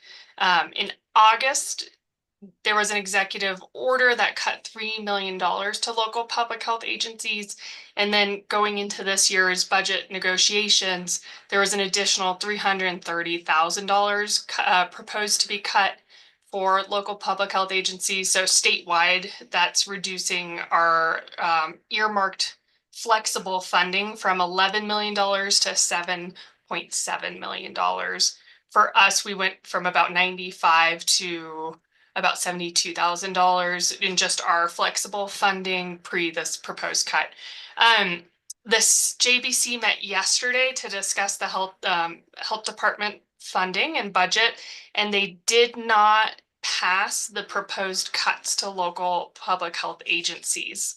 It's likely to be revisited depending on how the budget continues to progress. But really, this really demonstrates the strong discussion among JBC and legislators about the support for local public health, the importance of our services provided, and puts us in a good position to advocate for a lower reduction of those proposed cuts as a whole. So all in all, this is just a long-winded way of saying no known cuts to date outside of what we already know, but hopefully it's not as impactful as expected. The other pieces that I wanted to highlight today are vaccine rates. We received our flu and COVID vaccination rates from our partners within the County of San Miguel. The state health department also has a data dashboard on their website that talks about the percentage of residents that are vaccinated within our communities, and ours seems fairly low on the state data base, and I don't know if it's due to individuals' residency, right? A lot of people that work here but live in other counties may get their vaccines here during the workday, or part-time homeowners not being a resident too. But year to year, our flu vaccines remain steady.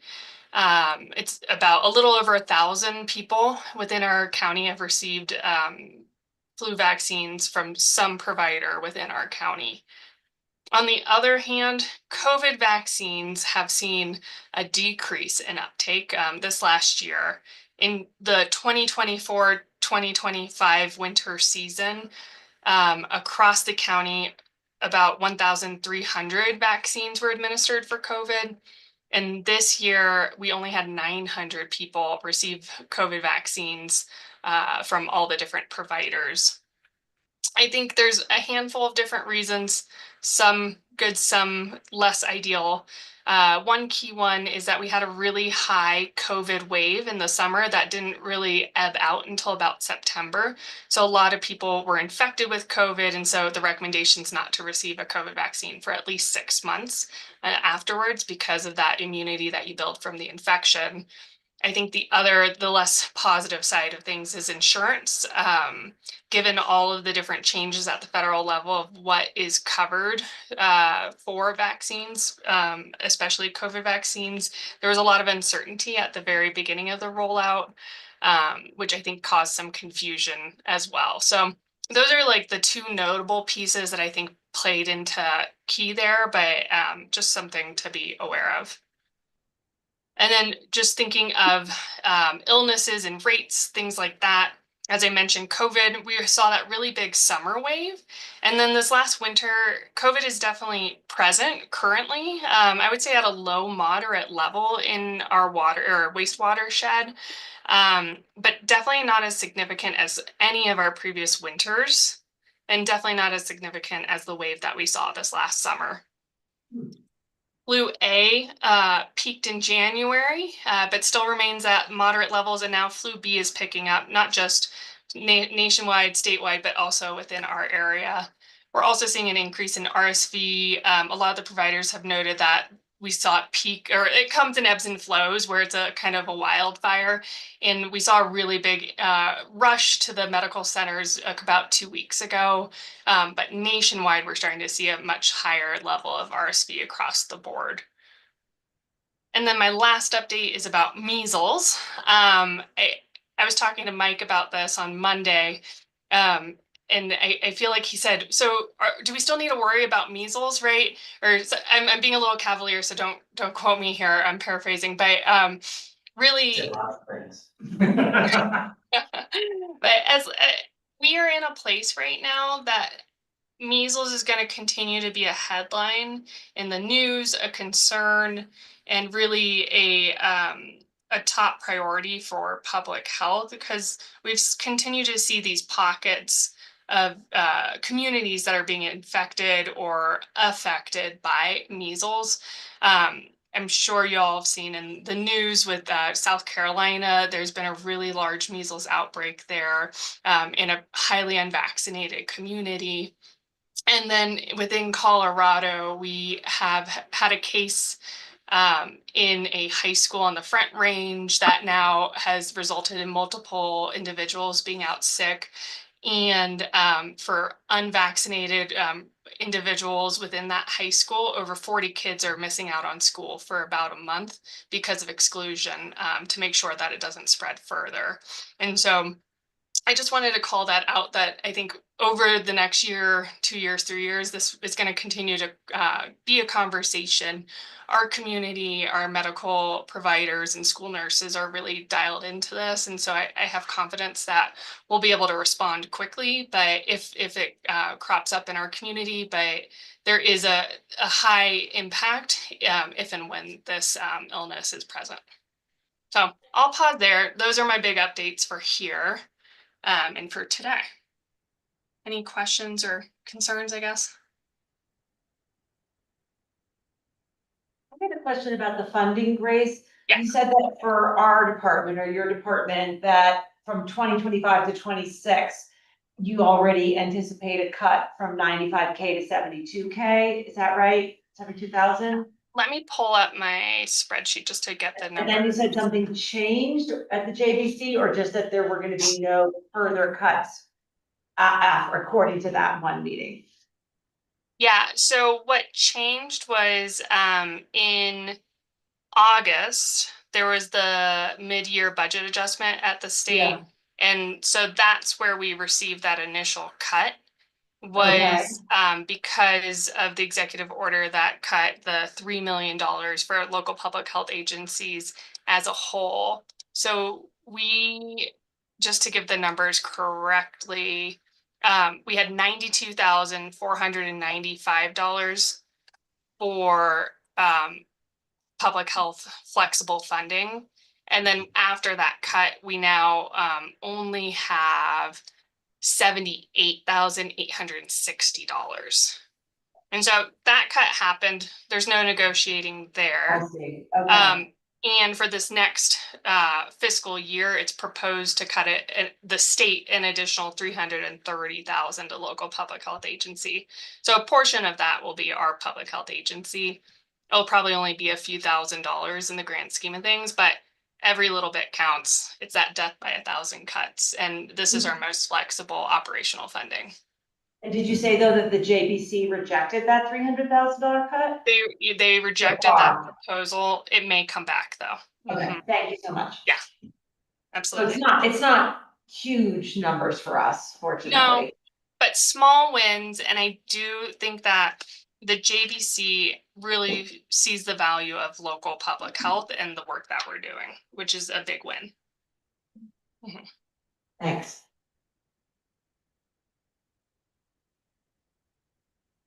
I don't think we have any other questions on this end, Grace. Okay. Well, if you're ready to switch gears. We will jump into consideration of resolution 2026-11 concerning licensing fees for retail food establishments and special events with Grace and Surya. Awesome. Just to give some background to this, and then I'll pass it off to Surya. As we know, Chris Smith, right, was our long-standing health inspector, well-respected, oiled machine to all of this work. He provided some plans during his succession planning and also made some suggestions on how to improve temporary events. And so a temporary event is things like music on the Mesa or Bluegrass Festival, where vendors come in and do mobile food carts, things like that for a short period of time rather than ongoing services. So we took his considerations to heart. Last summer, we kept everything the same based off of how he had been operating previously. And then Surya and myself have been working with the state health department and our other regional counterparts to really better understand what they're doing, best practices, other recommendations to refine this process as a whole. And so that's what led us to where we are today, the resolution. And I'll let Surya give a little bit more background and details to our request. Hello, everyone. In our talks with the state and our counterparts across the Western Slope, we learned that there's no codified regulation in terms of how counties and retail food programs should manage temporary event licensing. We learned that there's three main ways that this is done. At the state level, they charge an hourly rate to the event coordinator regarding the hours of administrative work it takes to collect any food safety documentation or make any adjustments to mobile unit setups before the event. And then also that same hourly rate is charged for the on-site inspection time during the event itself. Another way that this is done is by temporary licensing for single day and a temporary licensing for multi-day. This comes out to $190 for a single day and then $385 charged to the vendor for a multi-day event. And the state hourly rate sits at about $75. In the past, we used to administer a temporary license for single day and multi-day events at those rates, along with the hourly charge of, I believe, $45 for our on-site inspections and administrative time. We are hoping that this resolution reduces our administrative strain on reaching out to all of our mobile vendors that come through to our events because of our excessive volume and magnitude of the events that happen in the county. And looking towards kind of our county counterparts on the Western Slope, Delta does a program where they charge a $50 flat rate to each unlicensed or non-Colorado licensed food vendor or event that they're participating in. with no form of temporary licensing and no form of hourly charges afterwards. However, this pushes the burden of collecting any sort of required food safety documentation and making sure that permitted vendors have their paperwork as well onto the event organizers as opposed to Grace or I in terms of administrative workload. Uray County is limited specifically to Colorado vendors only and managed by the State Department. Montrose doesn't have any form of food safety regulation, but they charge a fee, again, a flat fee for temporary events with any food vendors of $84 for full service and $42 for vendors that are only serving prepackaged foods. And then Gunnison does not take any action when it comes to temporary events just due to the capacity that they have. Looking at all of these rates, we came to the conclusion that charging a flat rate of $75 and pursuing Delta County's methods of having the event organizers collect food safety documentation with their direct channel of communication and their vendors would reduce our administrative workload and also cover our physical on-site hours of me being there in person and conducting these inspections during the course of the event. I have a further breakdown of what this would look like in terms of an event that happened last year, if that is of interest.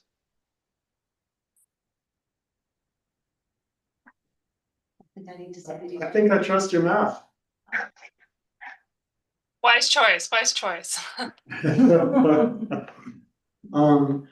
Surya, I'm just making sure I understood what you said about some of the other neighboring counties. It sounded like one of them was charging for a single day $190 and then $45 an hour on top of it. It seems like we are at a really fair rate, and I just want to make sure that you're comfortable that we're not undercharging.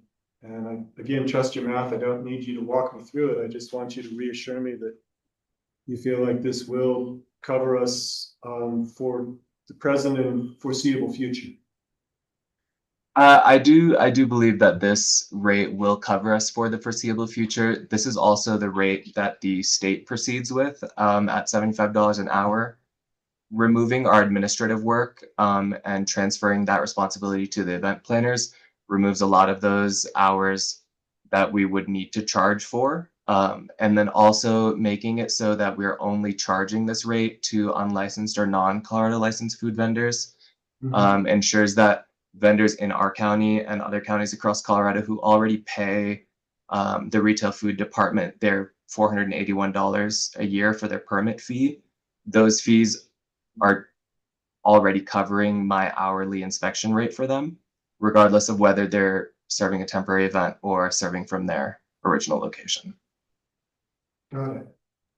And just to add on to that too, I would say this would bump the estimated hourly rate based on how many hours we spent on the events over the last few years, up a couple of bucks. So I would say it is that natural inflation of time and expenses as a whole, just formatted in a different way. Plus Surya gets to go to the show. Wander about.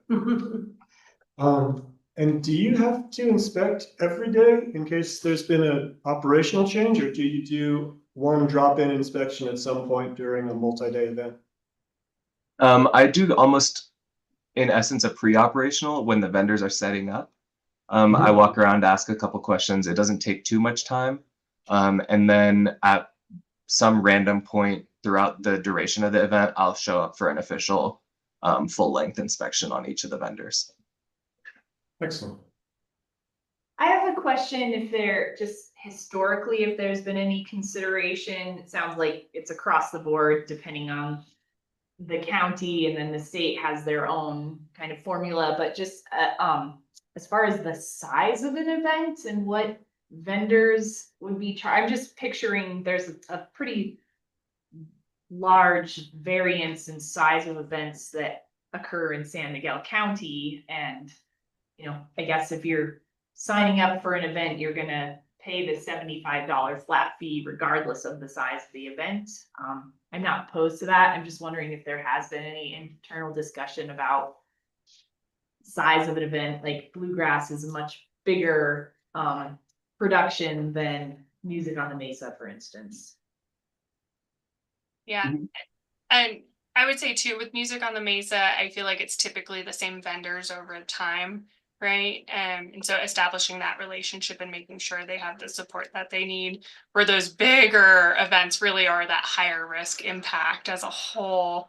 I know, I can't remember where we landed on that, Surya, but I do know Delta County, they had the rule of thumb, anything like 3 or 5 vendors, that's when they engage.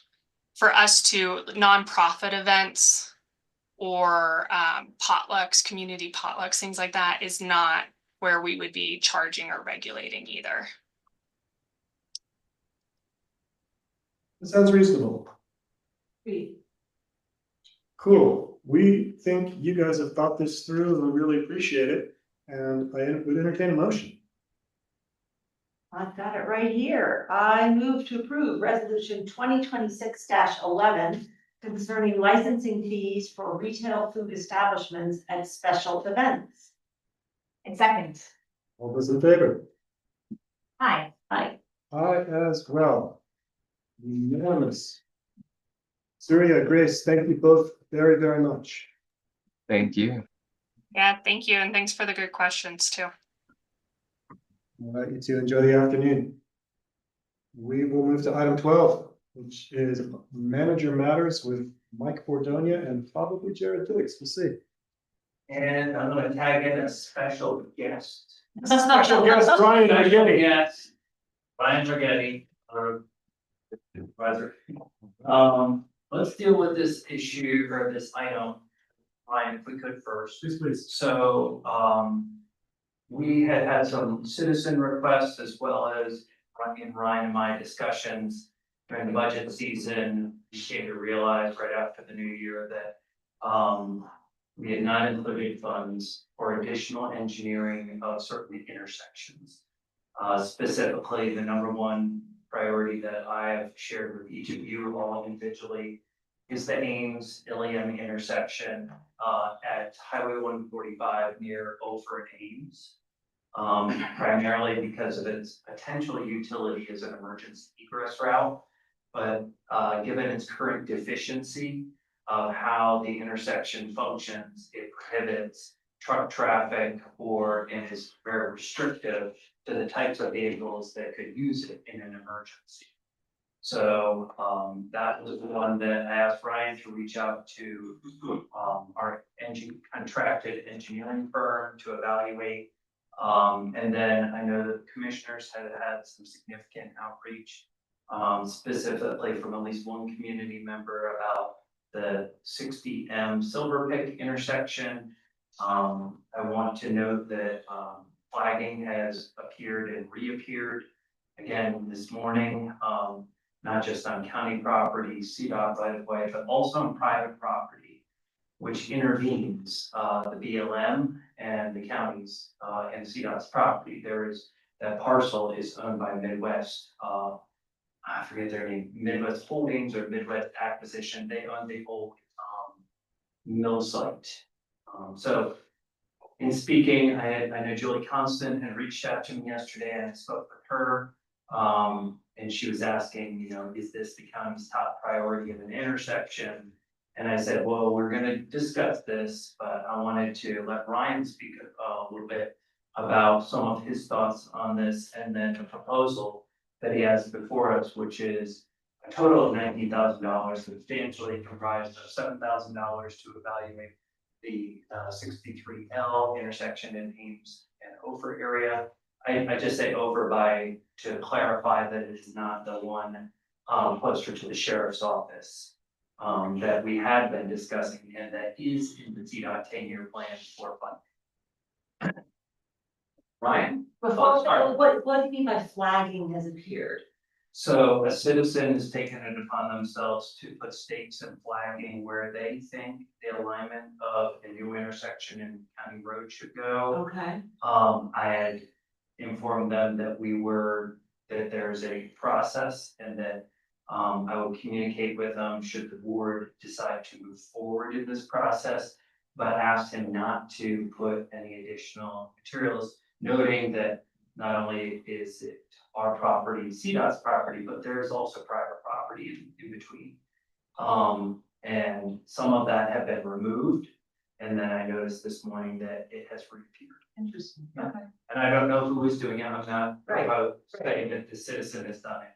But I think it's good. Like, I wanted to raise this to your attention because you're likely to get calls from other constituents and or CDOT, if that flagging remains. And it's of concern to me because I think it creates a false pretense that, you know, something is imminently happening there. Sorry. A lot to say. Ryan, do you want to talk about the Ilium intersection thoughts and then move on to Silverpick? Yeah, so a little bit of back history. These intersections have come up in the past and throughout time. This question has come up. When I first started here, I was asked by our county administrator at that time to put these intersections in for the state's intersection safety improvement program. And we did. One of the challenges was that the data that they rely on that kind of helps prioritize these projects doesn't exist at this intersection. And so that was a big deficit or big negative for us to go after funding to try to do safety improvements at these locations. Because of that, and we just kind of fell to, you know, we set our priorities on other projects. This question has come up recently again. And so after Mike and I, you know, we discussed it, I reached out to an engineer to just kind of find out what it would actually cost for us to come up with a decent conceptual design and impact and cost analysis of if we did choose to move forward and take it seriously to say, you know, like, what's it going to cost for us just to do the engineering, to do the right of way, just some conceptual designs, and the construction costs. You know, just basically look at these projects in as a whole. And the numbers that we got back, actually, we just got them back at the beginning of this week, but for 63L to do the survey and then just to come up with conceptual design and do the research is $7,000. For 60M, just to do that, just to tell us how much it's going to cost and do the survey, it's going to cost about $12,000 just to do that. Now that doesn't give us any structurally engineered designs or anything. That's just, this is what it's going to cost you. That's just to give us an amount. Currently in Road and Bridge, we have 12,500 in our engineering line item for this year. So one of these projects is going to, you know, it's going to wipe out either the majority of it or you know, close to half of it, depending on which one we chose, if we chose to move forward with these. What we looked at was like just this first phase, which would cost around 12,000 for 60M, and then 7,000 for 63L. That's just the survey conceptual design. If we get past that, then we have the engineering design. We have the right-of-way clearances, which takes, you know, quite a while if we have to acquire right-of-way. We're going to have to do archaeological and historical significant clearances in both of those locations, because at the one we have the over loop, we have features that are sitting there that are part of the historic railroad structures, and then also from the old town of Vanadium that was down there, and there's historical structures there that we have to work around, and those can be challenging and add a lot to both of those projects. We have the wetlands clearances, the 404, the relation to both rivers, the Howard's Fork and also the San Miguel, the relation to the rivers we're going to have to work. So there's on the wildlife clearances, working with CDOT on access permitting, any stormwater permitting that we're going to have to do through the state as well. So there's a lot of facets and a lot of caveats to these two projects. In the past, we did in 1988 we did an upgrade of the bridge there at Silverpick. And that would have been a good time to include this relation, and with the amount of construction work that was going on, but the county chose at that time not to do it either.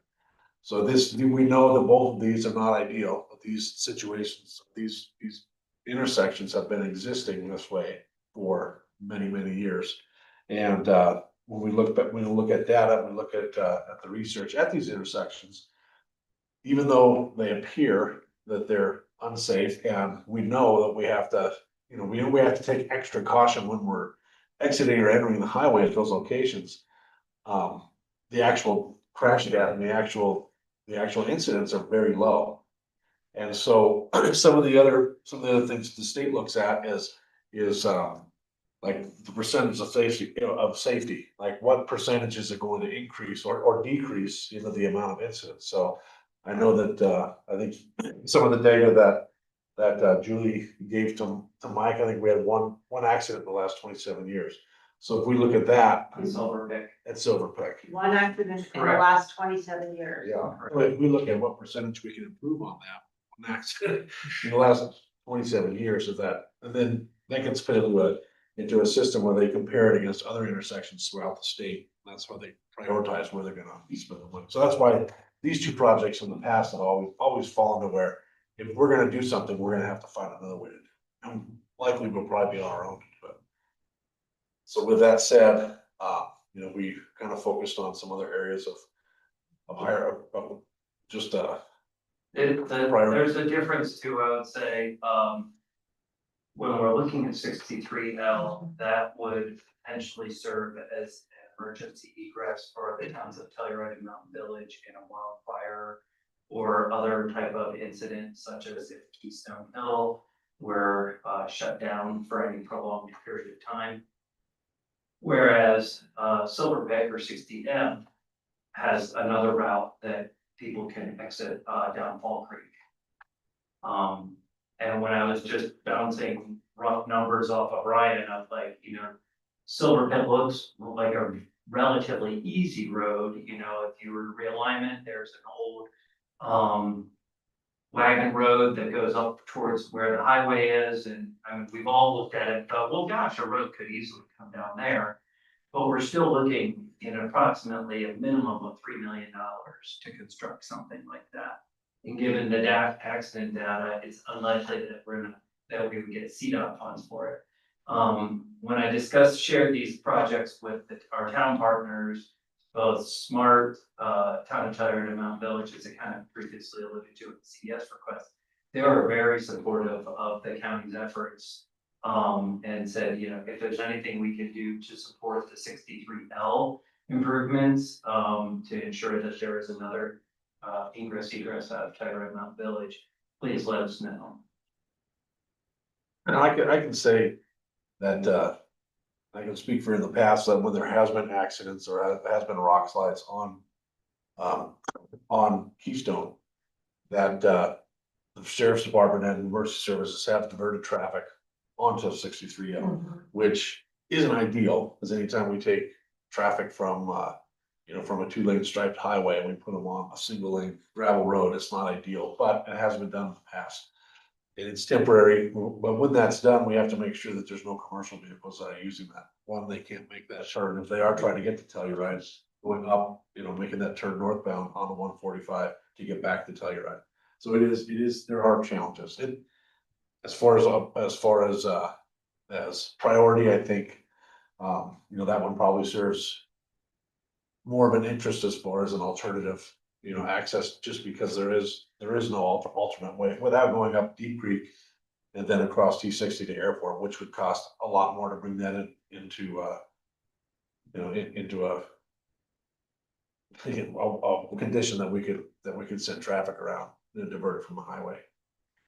Can a commercial vehicle make a right turn out of 63L in that spot? They just can't make a left turn? They can make a right turn. They can make a left turn, but they can't do that without Stopping the traffic. stopping. And then vehicles that would be coming southbound, turning onto 63L would have to go into oncoming traffic and then make that turn, which even for us, when we have road projects in there, it's challenging. We've had trucks that have got hung up on that corner. I'm curious, also just taking into consideration this steep grade on 63L and thinking about commercial vehicles and larger ones, and how that plays into the viability of them traveling that road, and if we're looking into potential intersection improvements there, could we think a little more big picture if we were able to lessen the grade on that road, and would that affect where the intersection came out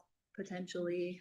I'm just, Well, I'm thinking about like tackling this from a big picture holistic way, maybe like one project that could potentially take care of it all and make it a real viable egress, emergency egress. yeah, absolutely. I think,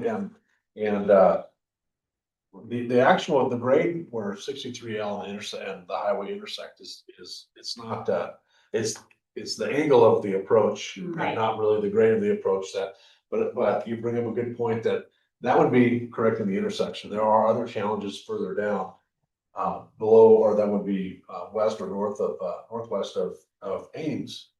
Or to get down to the Ames power plant, that we would have to do improvements, and we would have to do some relocation, of the roadway, just so that we could decrease the radius of the curves, and we could do some work on some of the slopes there.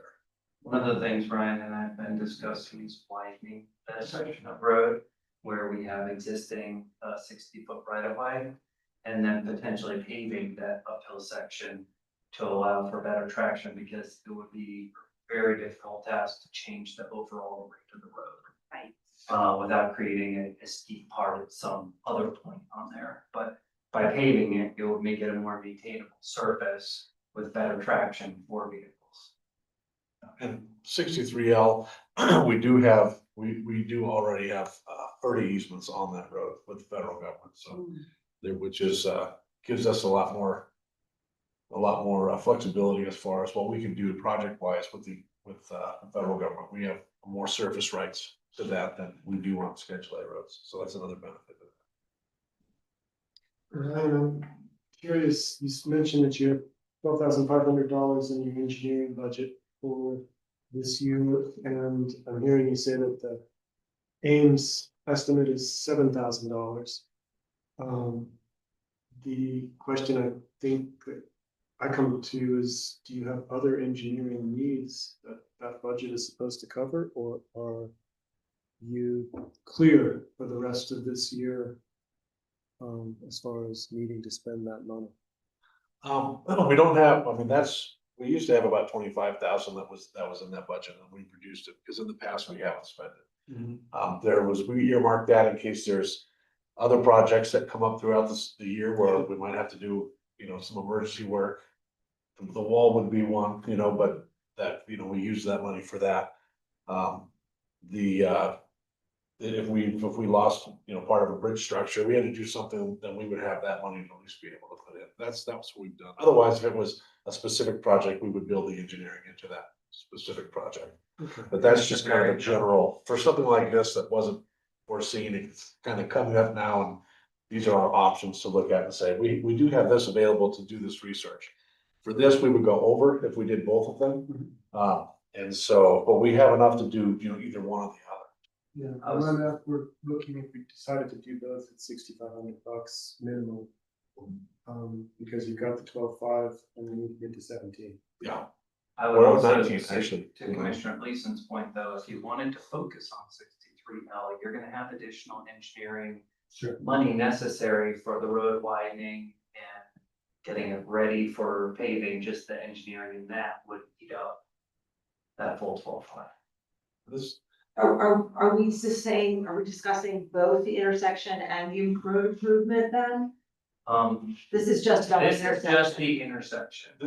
Yeah, I And this- just brought up the grading because I think it's important to think about what is going to make that road really viable as an egress, right? Yeah. I know we've all traveled it. It's very steep. this, Yeah. this would give us, and this would just give us an idea of what the full project cost would be, so that we could, get it ready to put out. But this isn't something we would be able to complete this year, other than just this conceptual design and initial engineering phase. I think that, well, a couple things. If we felt that the Silver Pit intersection was a priority, we could probably find the extra few $1,000s. But everything I've heard about that intersection particularly the lack of accidents or the very few accidents, 1 in 27 years. Just doesn't seem like a priority to me with all the other infrastructure needs that we have in the community. So I think we should just set that aside as a very low priority. And then talk a little bit more about the Alien 63L. I mean, I guess my recommendation would just be, like how likely, if we get numbers back that are, you know, $4 or $5 million range, how likely are we to really want to move forward with that project? And, you know, is this, you know, if, I believe that 63L would probably be more, it would probably cost less. That'd be something that we be more likely to do than 60M. I think it probably, is more feasible, even building into, you know, a multiple year plan moving forward. So that's kind of how I look at I all. think the need for the improvement in 63L is significant, and particularly if we see continued development in Ilion Valley and Rock Falls on Keystone Hill. I mean, there's just so many reasons, wildfire, there's so many reasons to make that road more usable in an emergency. So I don't need to talk about 60M anymore unless you guys do. I have one more question about 60M, which is there any economy of scale to having the estimating engineer doing two? And if so, is there a shelf life on that estimate? It seems like whatever dollar amount they come up with is gonna be good for a year, maybe two, and at that point, we just start adding 10%. I think that either one of these, I mean, it's not gonna be wasted money, even. It'll be similar to the studies that we did back in the Tri-County agreement when they were doing the golf course up off the Dave Wood Road. And we did 3 conceptual designs back then for intersection improvement at 60X. So we still have those designs. We don't have to go back. We already have those. So that's now the cost and the analysis that was done then is definitely going to be different. So we would do construction estimates, but as far as a lot of the other work, unless something's changed with land ownership or right of way, all of that work is still good. 60M would be the same, where once we did that initial, you know, estimate, once we did that initial look at it, came up with designs, the highway's not gonna change, the river's not gonna change, you know, our concepts on what we can do to make it safer are not gonna change. So it would just be, you know, the cost of traffic control, the cost of construction, the cost of materials, that would all go up, which would be easy if we already had an itemized list.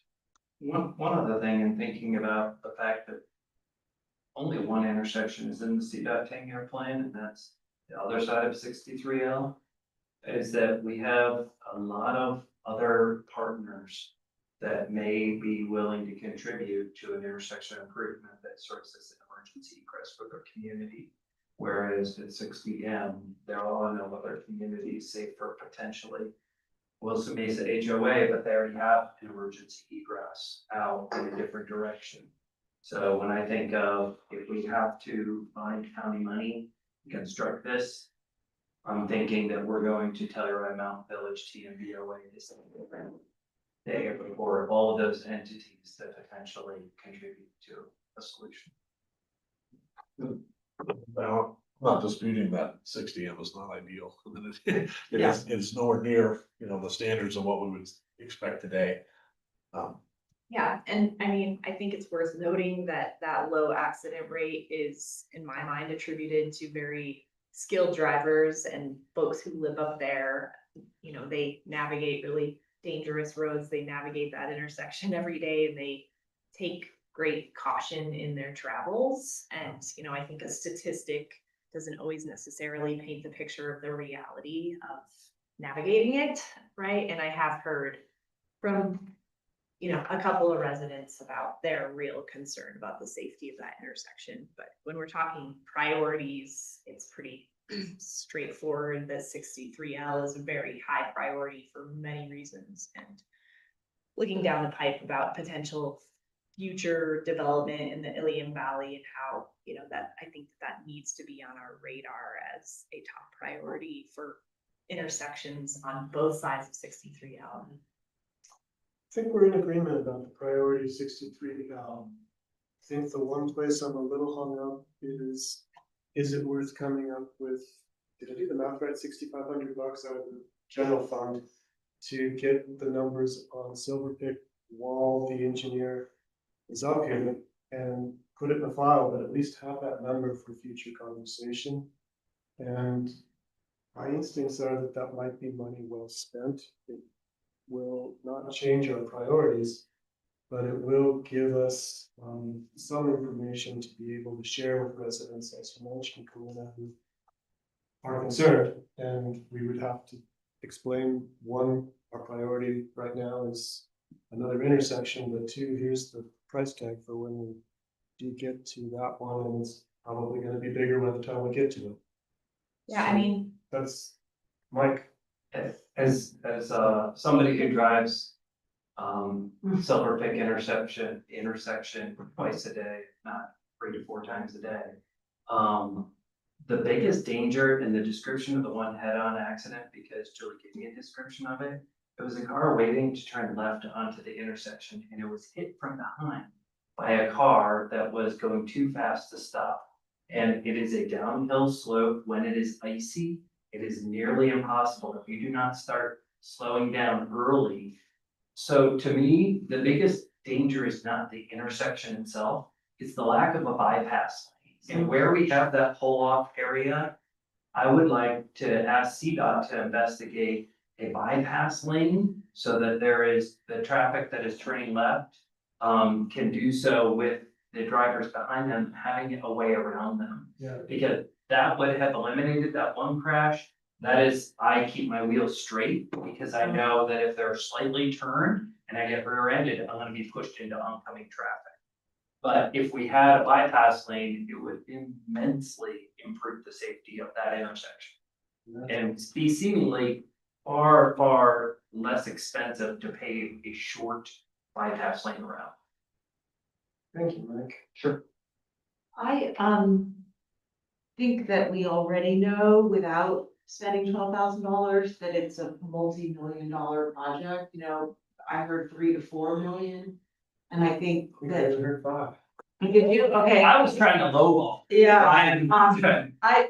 I'm wondering if we do feel like we have a little wiggle room in terms of an engineering budget, if we should spend it instead on understanding what it might cost to improve that road so that the width and the steepness or whatever that might be.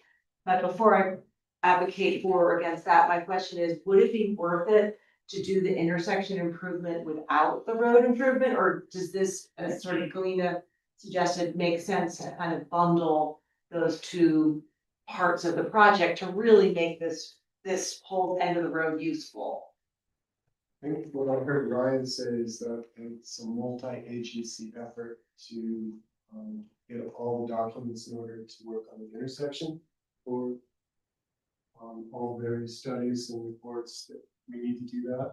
Whereas the other improvements on the roadway lower down is a little simpler because it's our road and we seem to have some federal right-of-way access already. So I don't think we need to connect the two in this conversation. I think that we can focus right now on what our agenda is asking us and agree that we should maybe do what you said, spend some money on understanding what the expenses would be to improve the road lower down and proceed from there. Yeah, what I also heard, because I really just had a question about the viability of completely changing the grade on that road, and what I heard is that's me. And correct me if I'm not gathering this correct, Ryan, but that it's more feasible to potentially widen the road and pave it rather than change the grade. And so kind of different line. My line of thinking is with the grade were to change, then maybe the point of exit would be different potentially, and that's where like tying them in might make sense, but that doesn't sound to be the case at all. But well, here's the thing, would it be useful to improve the intersection without improving the road?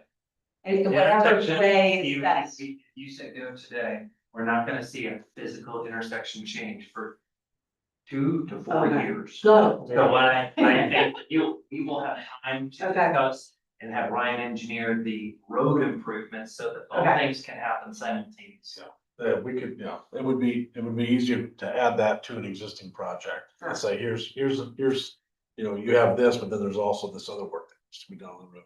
But yeah, and one other bullet point that I missed there also is utility relocation if we have to do that. Because we have to give utility companies time to be able to relocate their utilities, you know, with a plan that we come up with. And sometimes that could take time in itself right there, just saying you need to move, you know, they have transmission lines that go right up the valley there, especially gas transmission lines. So there might be, you know, Black Hills on, you know, then moving that. I know just when we did the bridge there at Applebaugh, that project took quite a while to get everything in order. And then, yeah, and this is something that is probably gonna be, you know, as in depth, if not more, especially on 60M, the 63L. Not sure how many utilities run up through the highway there. I don't believe gas does, but there's just maybe gonna be communication probably.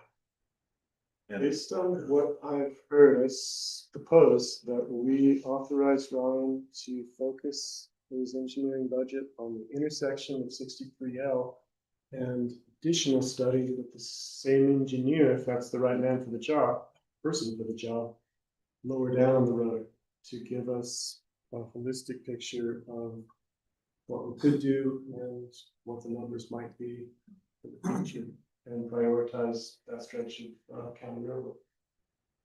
And the engineer that I requested this quote from was, he's already on our contract engineering list, so he's available, and I know that he has a lot of experience working with CDOT, you know, on projects, so this. He came. Does that proposal sound like the path forward? It does. You said to also consider the road itself. Okay. Yep, I'm with you. I like it. Then I think what we need to do is give Ryan either a motion or at least direction. I'll give him direction, and when he comes back with a contract, we could execute the contract. We already have the contract. Well, then let's put it on a regular meeting for action. This was just to discuss it because we just got it. Yeah. Yeah. And would you like us, I mean, it's already budgeted. We can do one or the other that's already budgeted. Oh, yeah. And it's within You're right. our scope, you know, it's within my scope as well. I guess it's just, if we do both of them, it's gonna be. Then it was gonna go over, that's why. I think coming to the conclusion that we're going to skip spending money on 60M at this point. Okay. And we are going to ask you to spend your money that you already have budgeted on preliminary studies for 63L. Okay. But include as an add-on, the descent down to Onion Valley for options that would allow for better traction, better safety. Just to belabor the point, are there any other portions of 63L that concern anybody To be in honest, terms of being able to use it as an emergency egress? to be honest, I'll probably take it down to the Sunshine Substation. Yeah. Because about where the Sunshine Substation is, where they did that work, that road from there it's wide. There's probably a couple sections there where we have cliffs that we would look into. Okay. If we did have to widen the road in those sections on shoring or retaining walls or, you know, Maybe cutting good back to a get little that bit. full picture. Yeah, we'll probably look at the There's lanes, that's all. side option Stretch. Oh, yeah. Yeah, from, probably from the circle, we'll just look at the entire section, the surface change, the gravels. portion. Cool, we're gonna spend you 12.5. Yeah, probably. Yeah. And then commissioners, one other quick question. Would you like me to initiate conversation with CDOT about potential of a bypass lane at Silver Peak? I would, I mean, Yeah. that intersection slash like section of highway for accessing 60M is a real concern, I believe. Yeah. And I'd like to see the statistics today and one accident in the last 27 years. And I do think we should pursue that and just put it on CDOT's radar. And that's what was reported. Doesn't mean that That's was. what I was thinking, Right. yeah. That's the data that they have, that they would use. All right, Ryan, do you have any other questions for us? No, yes, that's it. Thank It you. wasn't in the plan, so that's why I just want to make sure those directions consistent. You guys would like to see. Thanks for letting us talk through. Absolutely.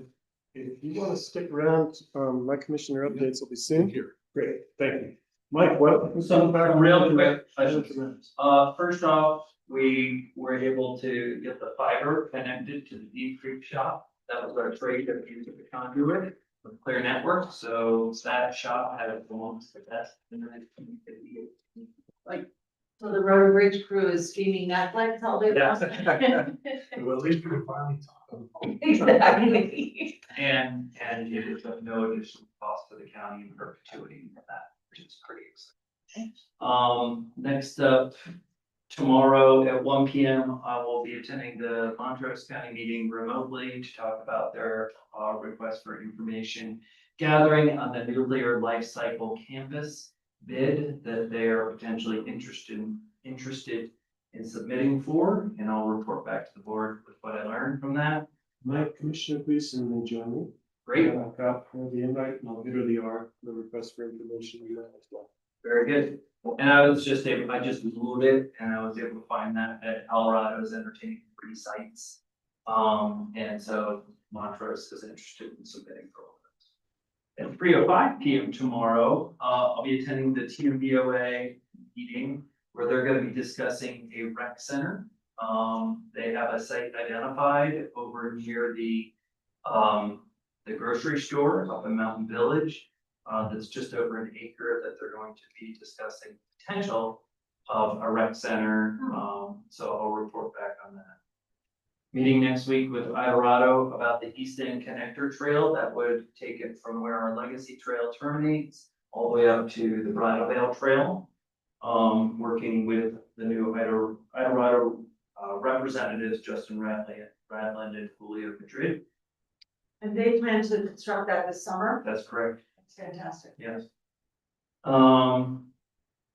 CCI steering committees are happening this week, and I just wanted to see if you're on them or if you need me to cover for any of this. I am on it, but there are a couple spots I might, ask you offline if you can cover. Absolutely. I'll, have that scheduled. Fine. Thanks.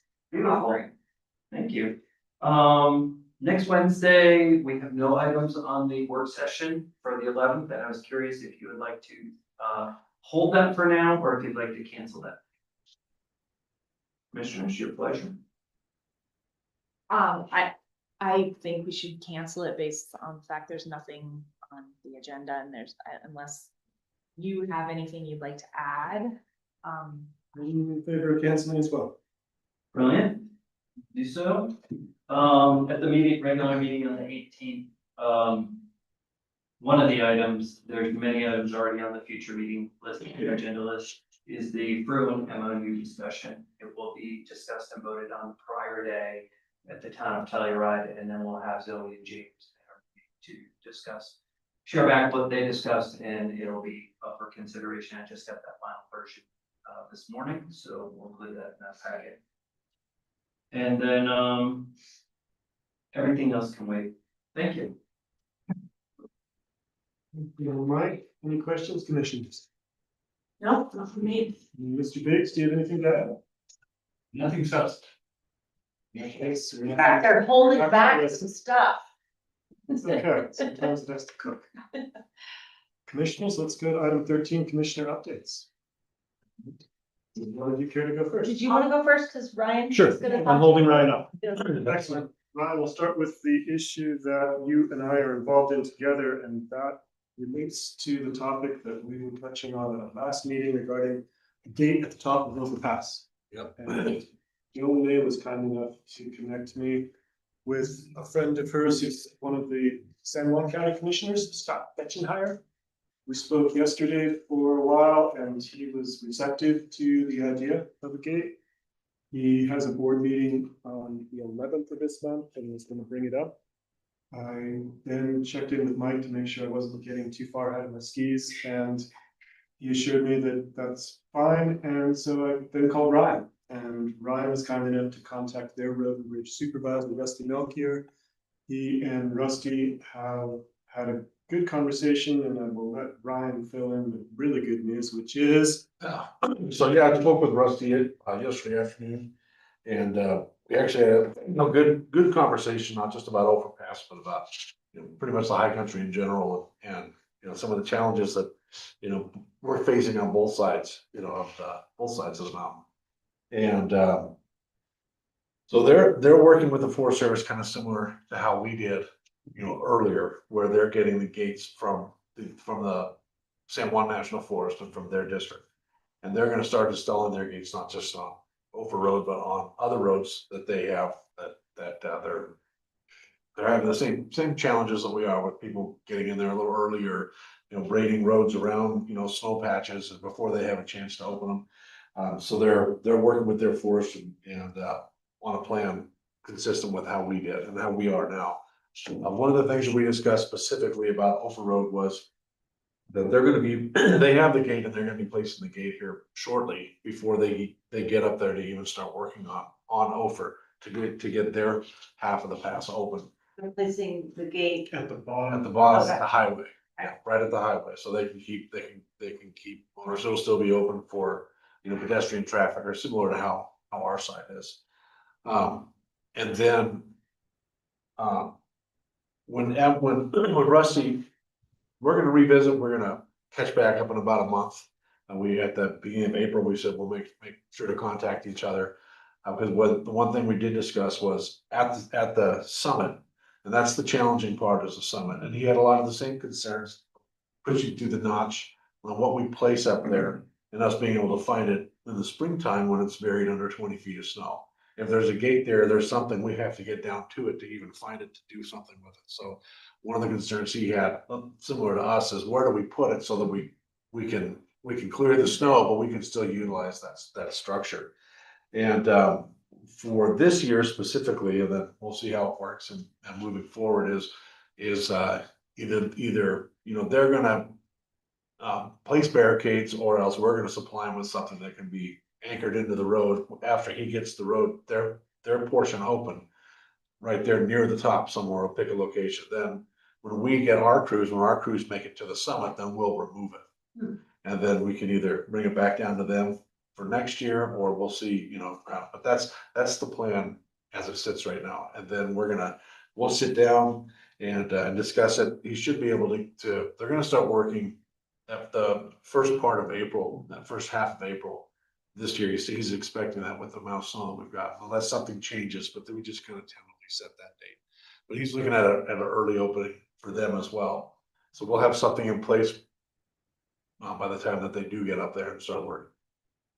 And are you saying it's not gonna be a gate because of the issue of it being buried in the snow? It's gonna be some other kind of a barrier, but obviously something people can't just move aside, right, or climb over. Yeah, yeah, they won't be able to circumvent it. So, You gotta figure out what that's gonna be. it'll be, I mean, we could be something similar to what we placed at the top of, near the town of Tomboy. And that worked. What's that? The temporary gate that we put up there at the top of Tomboy when we lost the retaining wall. Oh, okay, I don't think I ever saw that gate, but okay, that's great, yeah. And it was a structure that we went, it didn't take long to place up there, but it was, officially looking at a road closed sign on there. And it was anchored into the ground just with, we just pounded stakes in the ground to anchor it in, so it couldn't be easily moved. If someone hooked the truck and winched it out, they could do it if they really wanted to, but at least it still relays the information that this road is closed, and not going beyond this point. And it's something that they could do their work and get it cleared, then place it, and then we can do our work, get our side cleared, and then remove it. Gates open, both sides are open. The public has the road until the fall. That is great news, Ryan. It shows power of communication. Yeah. Speaking of communication, I think that the part of the loop that you just described that I'd like to really emphasize is asking Rusty to get that gate placed at the bottom of the pass sooner than later.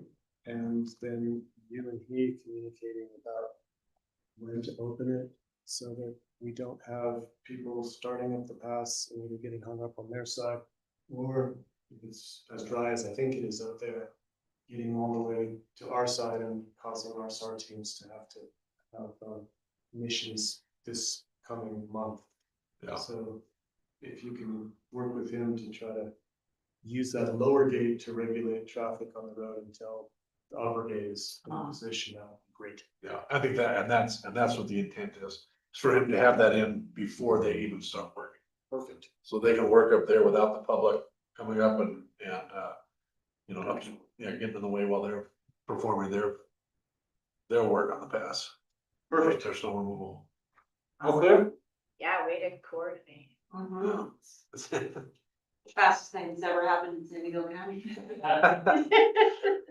It's not done yet. Yeah, it should be up to Ryan to be able to. Yeah. And you too. I'll just continue, Ryan, I think you are no longer in my notes, but if you want to hear about the SSR Strategic Stakeholders Roundtable meeting, that's where I'm headed next. Now, as part of it, I attended that Monday, and Jared backed me up here. We talked about a lot of things, and we focused as best we could on the accelerated housing review process, which is the portion of our task that has a deadline. And we batted around some AMIs. We kind of stuck with where we started, but we had a really good, just deep discussion about why we wanted to stick there and what the ups and downs were of holding at 120 for rental and 200 for ownership.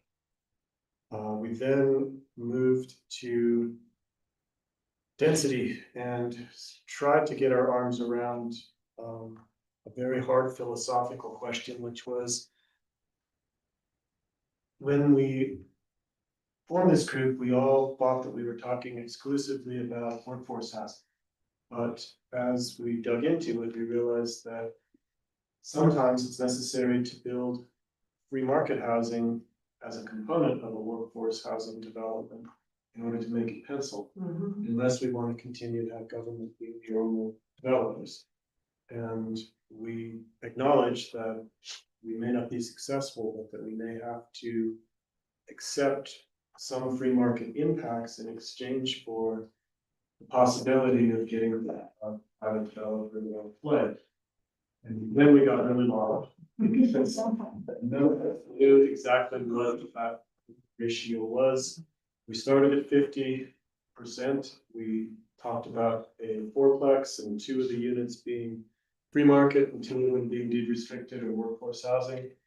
And that seemed to make some sense, but then we sort of fell apart as we got into bigger projects and ended up talking about how we are going to need to need some more and talk about the nuances of what constitutes a large scale project that would not be suitable for accelerated review, and how we would navigate that matrix basically of not only what kind of unit types would be under discussion, but also how many of them. And it's going to be exciting to try to ask our consultants to guide us through that murky woods.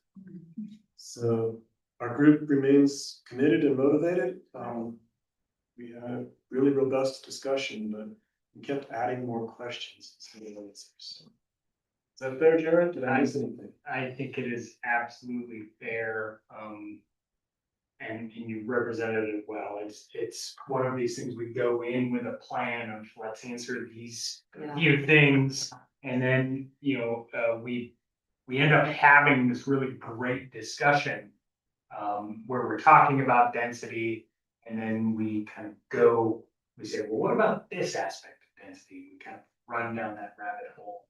And it begins, again, all of these are great questions. And I think it's a challenge. We're trying to wrap our arms around a lot and trying to kind of pair some of those things up to what is kind of attainable in the short term. Yeah. Is one of the efforts. There have been, and if you look through that SSR packet from this week, they did identify, kind of the green items, the things that we've come to agreement on concept. And then we're working through a lot of what we call the yellow items, which are things that are kind of, should we do this, should we not? And there are some things that have been ruled out. Now, those might be great ideas or work in some places, and they've been kind of set aside just because it's too much to deal with at this point. But I agree. It was, again, I've been heartened by this process. I've been really enjoyed the engagement. And there's always just more to do. So. Well, even just setting aside some of those yellow projects is progress, right? Because you've talked them through, it sounds like. I have a question, and I apologize if I asked this before, but the first piece you talked about, this sort of accelerated design review or whatever, development review. Why is that tied to AMI? I feel like I might have a guess at the answer, as opposed to just if it's deed restricted, as like our community housing zone district, is if it's deed restricted.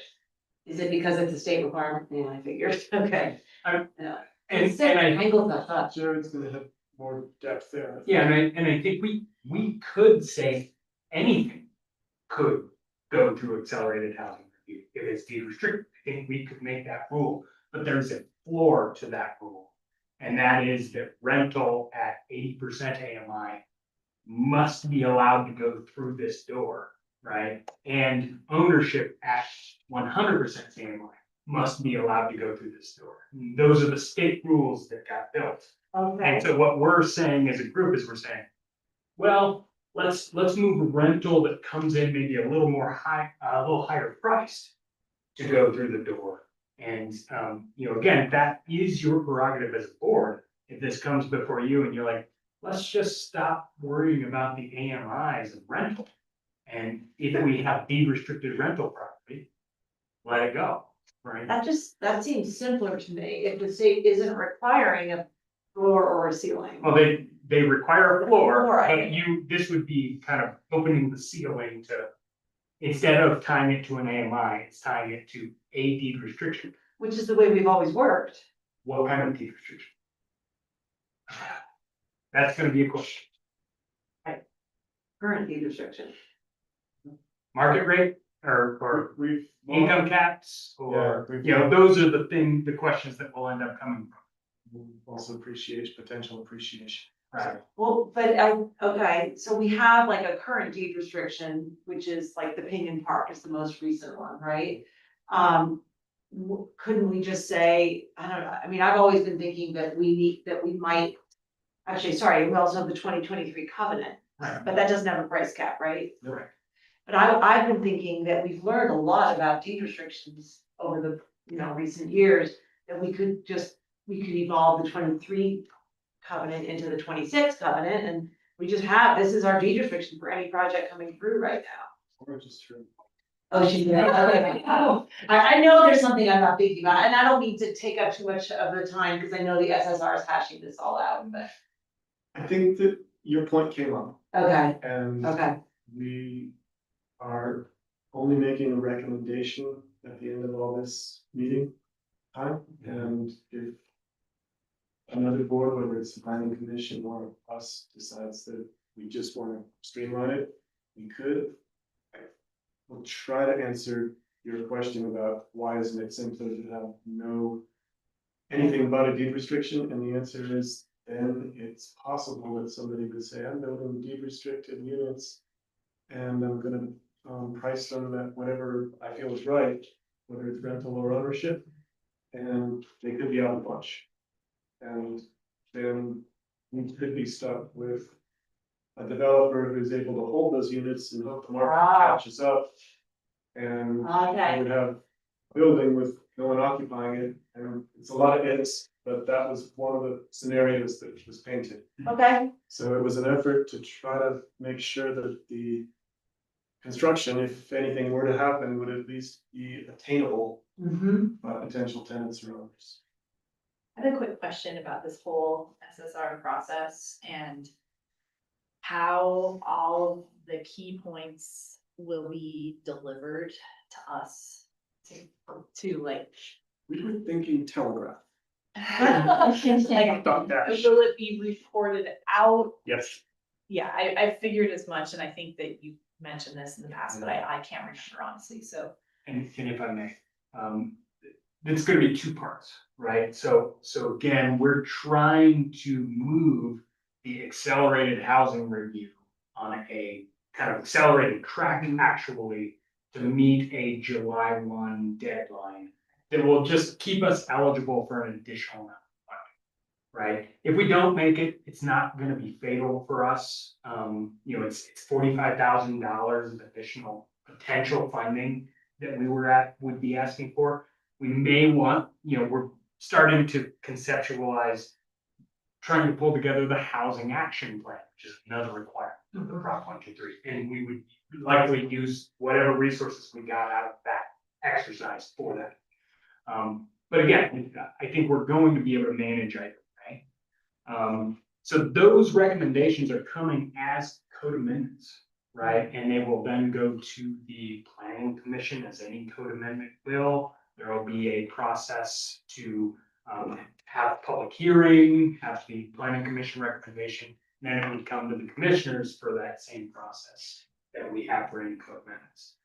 Similarly, the other outcomes that we've identified, the stoplights, the green lights and the yellow lights, whatever we come to as a group, will be drafted as potential or proposed amendments to the land use code implement. And that is kind of the deliverable from Logan Simpson, to kind of put those on our table as you guys can consider these and adopt them, and here's the form. I'm gonna stop there because I just flipped the page in my agenda and realized that we are not cutting into our dinner break, but we are reducing our 2-hour stroll and eat with every passing second. And that's fine. I want to hear all the commission reports and then we're gonna get to attorney matters. I've got a few more things to do this afternoon, is what I'm trying to say. Would you care to go next? Sure, if you're done. I'm done. Okay, so I'm not sure if this is the right order, but on Sunday and Monday, I attended the community conversations on wildfire preparedness. One in Norwood and one in Telluride, and they were incredibly well organized, and the information presented was really very helpful for sort of the layperson as well as for me. Kind of it felt like wildfire 101 in our county. It's really excellent, and thank you to the Terry Foundation and all the people who participated. I just wanted to share a couple of highlights. One is that Matt Gonzalez spoke about the Colorado Wildfire Resiliency Code, which we will adopt on April 1st and start to enforce on July 1st. And he just did a great job. He really represented the county well. He was warm and informative and open to questions and open to coming and asking for more questions. He really knocked it out of the park. He did mention that virtually the whole county is in a higher risk zone, all of the properties, as we probably imagine. And so our projects will have to follow the very strictest code. But he talked a lot about, like, it's basically just for new construction and then larger remodels. It's not like they're gonna require everybody to redo their house as much as we would all like to redo our house, or I would anyway, at great expense. Anyway, he was really great. The other thing I wanted to mention is that, the folks from Bintel, who are the consultants for the Community Wildfire Protection Plan update, were very complimentary of our community, our county, in the sense that they felt we were pretty far down the line relative to other communities in terms of thinking through what mitigation projects need to take place and initiating those. He also said that the collaboration among agencies is truly remarkable. We have dozens of people participating in developing that plan, or entities. And he said sometimes he'll work on a plan and the only people in the whole community involved are the emergency management team. So it was quite reassuring in that regard. I mean, recognizing still that, we live in a high risk area. The other people that spoke were Rodney, I'm forgetting his name, the forester in Mountain Village, Walters, I think.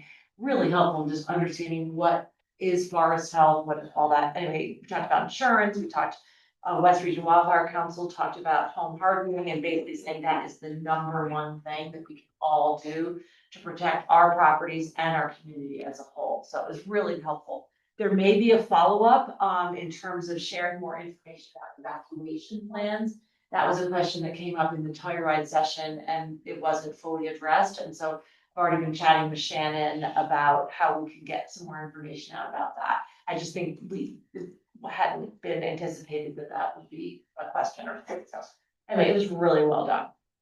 Also regarding wildfire, I attended last Wednesday the SMBWC, which I think is San Miguel Basin Wildfire Coalition that Star runs. Did I get it right? Collaborative, okay. And excellent group again, people, you know, all sorts of folks working on the wildfire issue. The one big project that is getting a lot of attention this summer is the Skunk Creek mitigation, which will involve Town of Mountain Village, Ski Ranches, US Forest Service, and maybe TSG. We're gonna conduct a NEPA study this year and then probably initiate that mitigation next summer. It's a really vulnerable intersection kind of unhealthy forests and the WUI. Let's see. I mean, I could really go on and on. This is, how much you want to know about wildfire? What's happening? I'm feeling pretty up to Let's speed. have tea sometimes. Okay, that's fine, that's great. Yeah, it's really, I'm happy to be getting involved in it. Okay. Gondola leadership, meeting on Monday. That was interesting because this is the first time we've seen an updated, estimate of the cost of the project. And the numbers that they presented are for what we're calling Project A, which is basically just building a gondola. It's none of the bells and whistles of fancy stations or anything like that. It does include some newer aspects that the group has determined are necessary for a high functioning gondola. So they're bigger cars, level loading, there's some maintenance barns. Right now, there's a very high contingency, as much as 40%, depending on the line item, because we're only at like 15% of the design phase. So the number that I'm gonna give you is really big, but there is suggestion or understanding that that could decrease as we get further down the design line and we don't need as big a contingency. But currently, for the replacement of the whole gondola, the current estimate is between 135 and 187 million dollars. So yeah, you're on G-sub, so that doesn't surprise you. It's a very different number than we saw in 2022 because it includes a lot more. It's a more thorough estimate. We are moving forward with the hopes that we will get half of that funded by the FTA grant, FTA, Federal Transportation Commission, but also considering the fact that we might not get it. And so to that point, the team is considering how they might re-engineer the whole project and really make it just sort of the bare minimum that we could potentially fund without federal funding. So they're being, I think, really smart about it. I was super impressed with the level of thought and detail that they're going into that. That's a big number. I have 2 days of CCI meetings starting tomorrow, Thursday and Friday. They're basically monthly during the 2 days during the legislative session. And there are a number of bills that I would like to talk through with you all. Can we take a few minutes for that? Okay. Because I really need to hear how you're feeling about them. And I don't have a ton of detail on some of them. It's just, we had a hour and a half kind of, here's what's coming at us, what we'll be talking about. So I'll tell you what I know. And there were dozens of bills that we talked about. Most of them, either they don't actually concern our county, or it's pretty clear how I think we would vote based on policy that we've discussed before. But these are some that I wanted to talk about with you. Let me see how many I have, like 6 or 7, but I'll go quick. The first one is House Bill 1276, and there are a number of bills to do with protecting immigrant Coloradans. This is the first one that is actually actively proposed to committee or on the floor. And it basically tightens the state's rules around sharing information with immigration officials. We already have from last summer, a new legislation that talks about individuals in governments not sharing information, but this also now is the governments themselves. Let me just see. It expands the authority of public health agencies to inspect detention facilities. I guess they've been maybe not allowed in to do that. And sort of just lays out the frequency of those inspections and the items that are subject to inspection. It also requires that the detention facilities comply with public health requirements. It prohibits a government entity or an airport from supporting federal immigration in their as they detain somebody or transport them. And that is kind of in line with our current ban on any sort of cooperation, if you will, with federal immigration enforcement. And those are the kind of the big pieces of it. Do you have a recommendation? Yeah, I personally think that we should support this bill. I mean, it's really a current, in my view, refining of Colorado's current position on not interfering with ICE activity, but also not actively engaging in it, and also protecting information about our residents' immigration status. So, and also I think the idea of being able to make sure that these detention facilities are safe is important. Yeah, I have a question about the detention facility access. Yeah. Is that, so as I understand it, in recent weeks and months, there have been members of Congress who have been denied access to detention facilities, and that is illegal. And so is it kind of creating more clarity around that, or is it giving access from like state level representatives? It's local public health departments, as I understand it. Yeah, and actually, Mike, this might be a question for you. It would probably be even better for Grace, but if it's a federal detention center, would they normally be able to operate outside of county public health regulations? Do you know? Yes.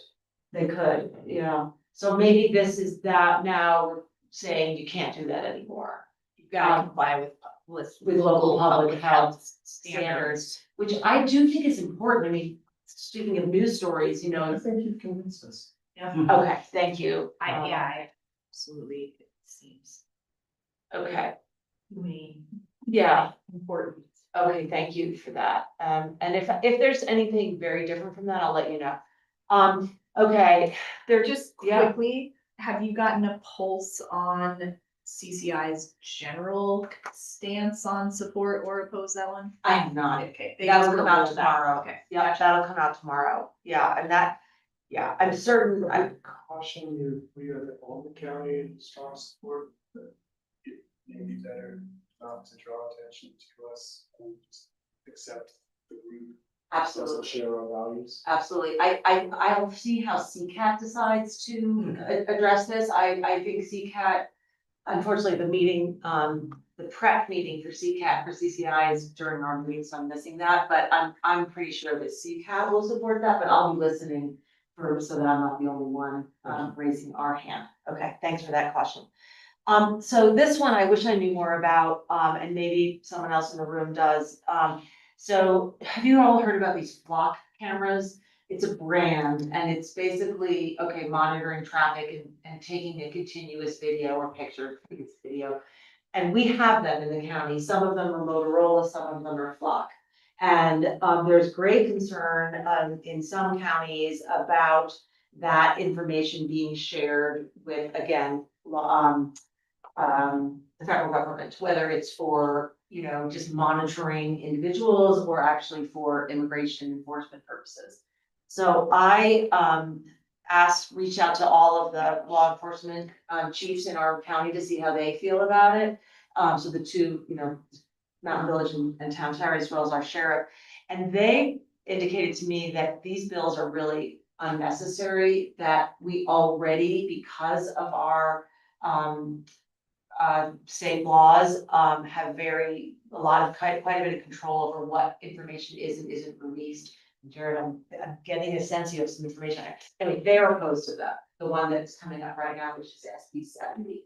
And I, knee jerk, am like, I want to protect immigrants. I don't want this information going, but they're saying we're already doing that.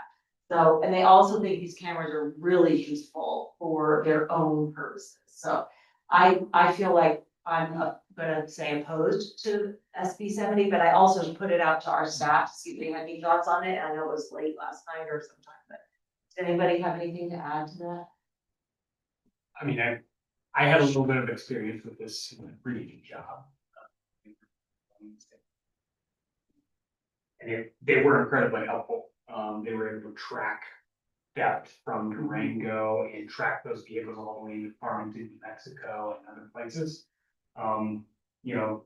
And this bill seems to be a exercise or an effort to mitigate kind of the privacy concerns of those Yes. cameras versus, which allow the law enforcement agencies to continue to use them without a warrant for 3 days. But then after that, kind of step up an extra barrier of kind of privacy protection. So it's, I wouldn't, it's a balancing act. It is, it's a balancing act. I think in this case, I'm going to defer to the judgment.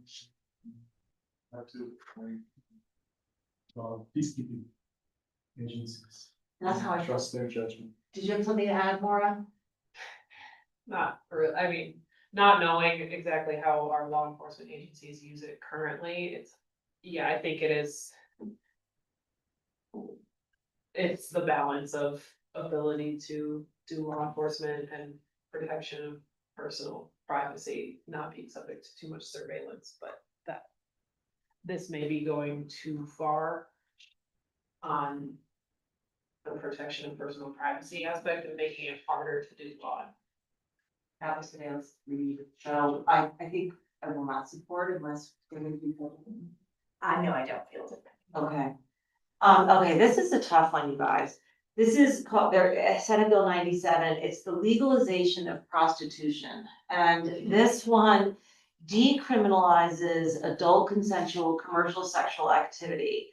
So it's basically decriminalizing prostitution. And it also prohibits counties from enacting a prohibition on prostitution. So it's removing local control in this area. So the state would say that prostitution is legal and then a county could not override that.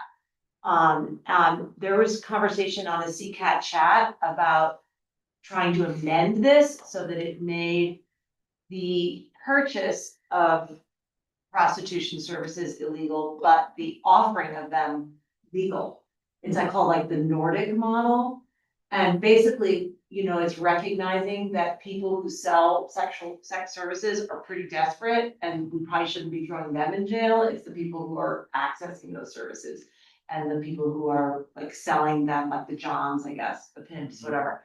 So anyway, I'm feeling like as written, I'm not in support of fully legalizing prostitution and not letting local jurisdictions override that. That's almost the worst part of it for me, is like taking away a community's ability to prohibit prostitution in their area if they want.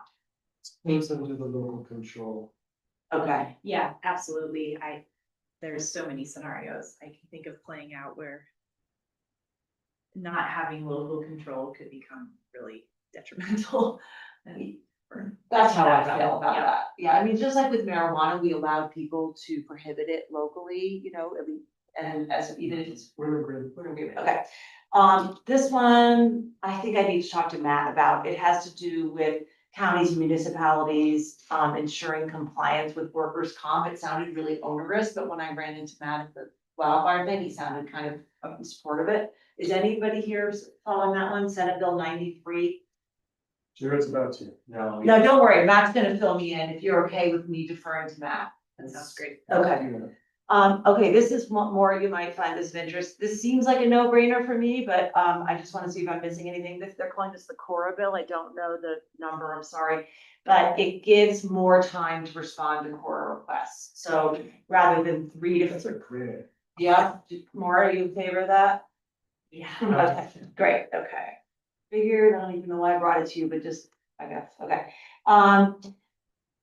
Okay, House Bill 1230, this extends conservation easement tax credits to expire in 2036 rather than 2031. I'm in support of this because it's state money rather than us having to pay it, although I don't know where the state money comes from, sorry to say. You have a good feeling, I can follow you. Yeah, I'm gonna abstain. I need more information. You do, okay. I'll listen in, listen, yeah. But basically, it's, the way it was presented, it sounded like everybody was going in, the counties were gonna support it because they feel like conservation easements are helpful not only for open space and beauty and all that, but for ag, like the way we've been talking about And here. there's a real movement, in that to expand on ag conservation easements and as Yeah. a way to enable succession planning and, yeah, it's important. Yeah. But I'm just curious about the funding part. The funding, yeah, or how to fund it, okay, that's fair. Yeah. The point being that was raised during this very brief conversation is that if the state allows it to expire and we want to continue the programming, we'll be paying for it. Okay, okay, this one is a hard no, I think. House Bill 1119, this is a split mill levy bill where they're gonna split the mill levy rates for land and improvements. Our treasurer and our,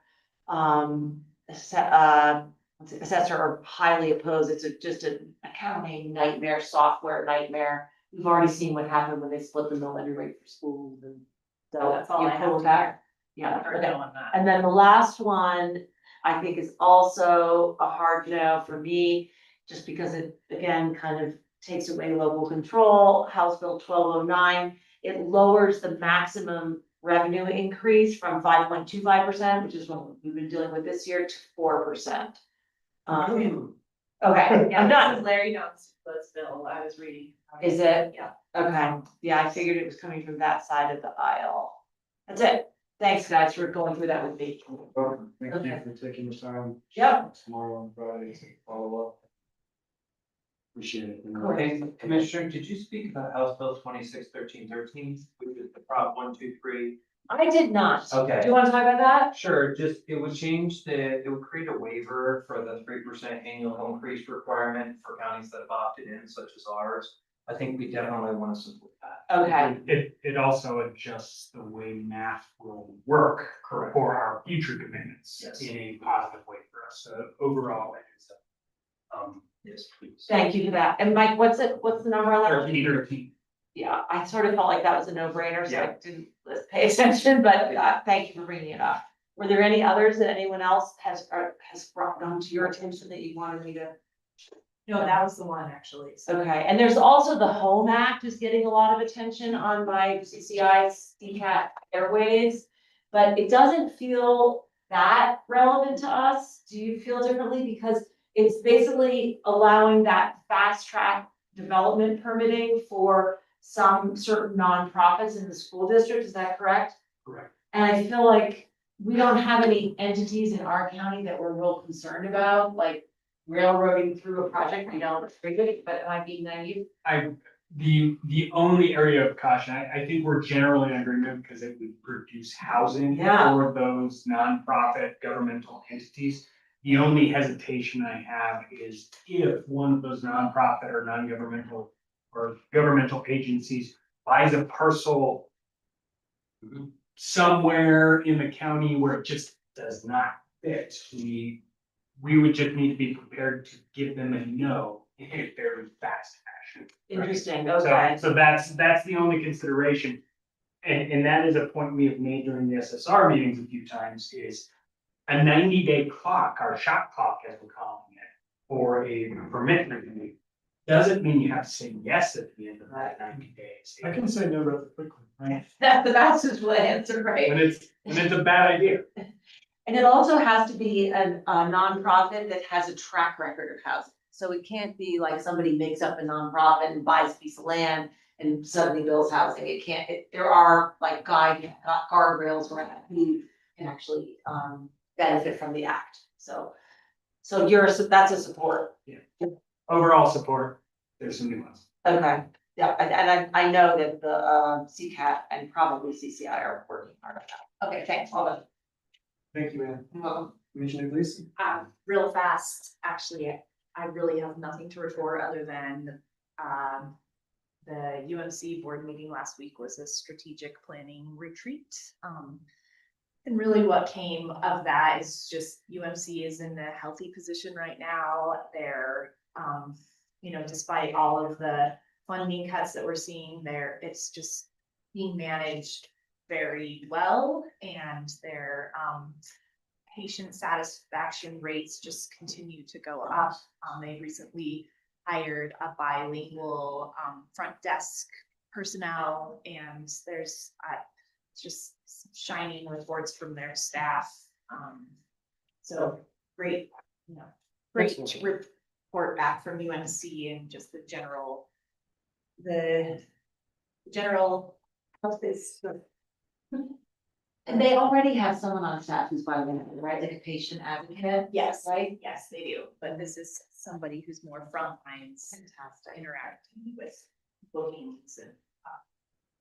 Yeah, I'll spread the word, that's fantastic. And let's see, I've got David Averill is gonna attend the Commissioner Roundtable meeting. Reminder, that's March 17th from 12:30 to 3 down in Ridgeway at the Uray County Fairgrounds. Yes. And now that we have decided to not hold our meeting next Wednesday, I'm already booked up.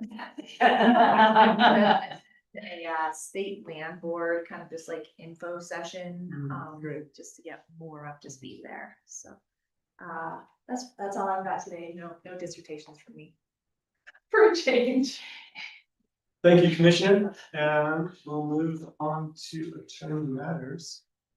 And the first item under 14 is executive session for an update on the Paradox oil and gas bankruptcy. And we will do that under section 4B, consultation with an attorney. We need to go into executive session in order to do this, and then we will come out of executive session. I will report out, and then we will consider refund of the tax lien certificates for Paradox properties. Is that the proper marching order? Yes. Okay. Move that we go into executive session for an update on the Paradox Oil and Gas bankruptcy, CRS 246402-4B, consultation with an attorney. I second that. All those in favor? Aye. Aye as well. We're going into breakout room 1. Oh, yeah. We'll please Okay. I'm going to take 30 seconds.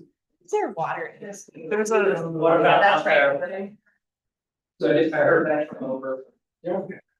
They have 505,000 in their engineering planning, they would love a letter of support from us, and they asked if we would give them money like we gave. Norwood for their water. So this will. Oh, they want money too? Okay. Let's just write the letter. Yeah. Thousands of since American heated and gas system. They haven't been paying their taxes either. That's what I heard.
All set, Carmen?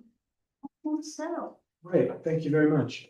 We are back in session. We are out of executive session. During executive session, we only discussed the matter at hand. We gave staff direction to stop actively pursuing bankruptcy proceedings. We are now moving on to item 14B, which is consideration of a refund of tax lien certificates for the Paradox properties.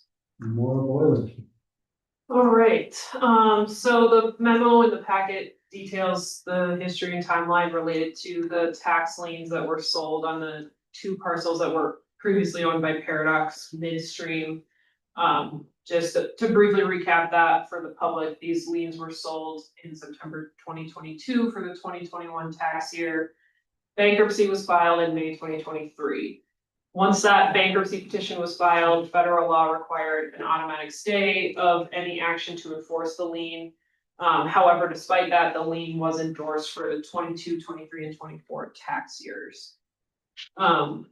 Because the assets in the bankruptcy were sold in March 2024, pursuant to the sale order and the federal bankruptcy code, those tax liens were stripped from the property and attached to the proceeds of the bankruptcy sale, which includes a promissory note.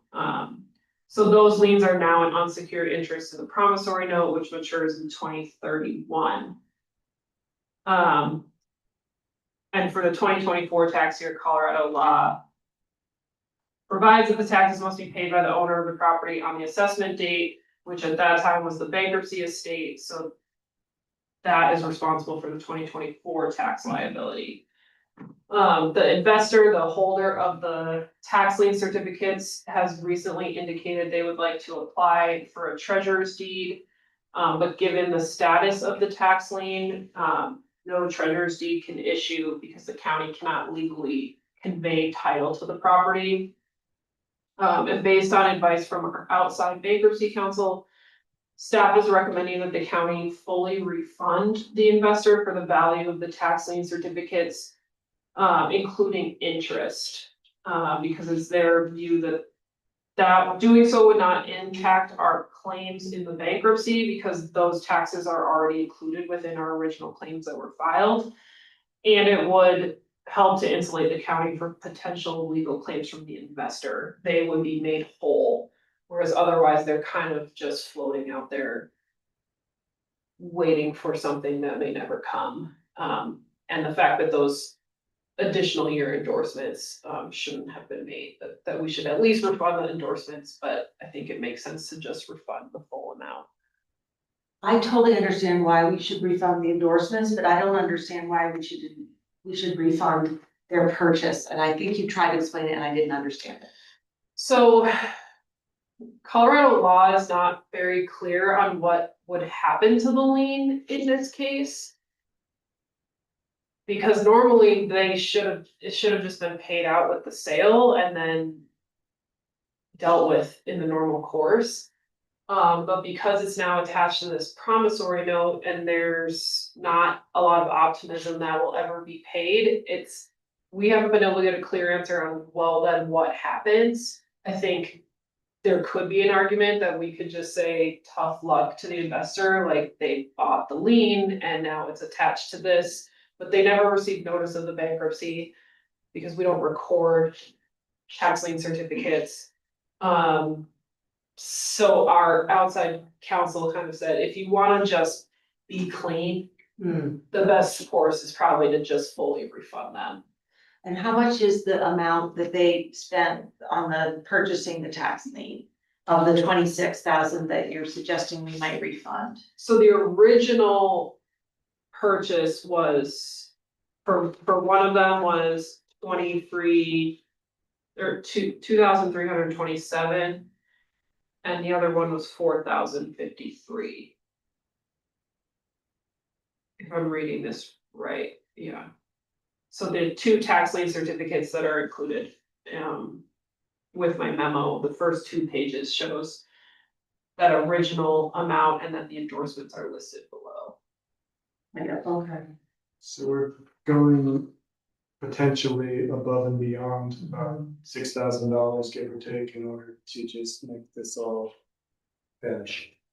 I mean, I definitely honor the direction of the tax lawyer. I mean, the way you described them, they sound really solid, and 6,000, you know, it's not 60,000. But it does seem to me like, you know, the investor is the one who took on the risk when they bought the tax lien, and why do we have to cover their risk? I think Just to. because of where you started. Mhm. So because of the fact that because we haven't had any experience with this kind of situation before, that it could be construed that we, the county, were overextending our authority and in violation of federal statute, and for $6,000, we eliminate that question. We weren't violating federal statute or whatever it was by selling the tax lien, just by the endorsement. I mean, is that your recommendation, Maura? Yes, because I think it, although it is additional money that we may not arguably don't are responsible for, I think it just avoids additional mess in the future of, because I don't think we even know what we tell the investor at this point. Like go talk to the bankruptcy. Yeah. And if we pay them back for the purchase, does that mean the purchase is void? Like, we can just do that unilaterally? We don't have to have them agree that they no longer own it? Yeah, I mean, we're kind of making up our own process here because this Colorado law doesn't really contemplate this. Normally, it would go to auction, someone would redeem the lien. We're not doing, you have to be a lawful holder to do that. So I'm calling it a refund to just make them whole and include the interest that they believe they've been accruing on this. And have you spoken to them? Yeah, that was. I have To you, like, where is this interest rates? Oh, Brandy, can you speak to the specific interest rates? I think she's on. No, she's not on anymore. Okay. I believe the interest rates, if my reading was right, and Brandy is still on, but. Oh. And correct me if I'm wrong, Brandy, but it's 9 points above par in the year that it was purchased. And so that's involved parlays of about 12%. And who's that, who asked for the 12%? That's a statutory. Oh, okay. And, but do we know that if we refunded the 6380 plus 12% a year, that they would be satisfied and go away, or?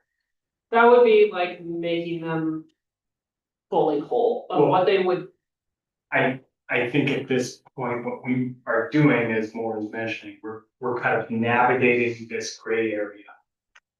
We would be making an offer to them to pay them out and make them whole. If they reject that offer, we don't know what else we would tell them. But we do think it's the cleanest line to, in recognition that we were really inexperienced at this, we've learned a lot, and we probably shouldn't have done those endorsements.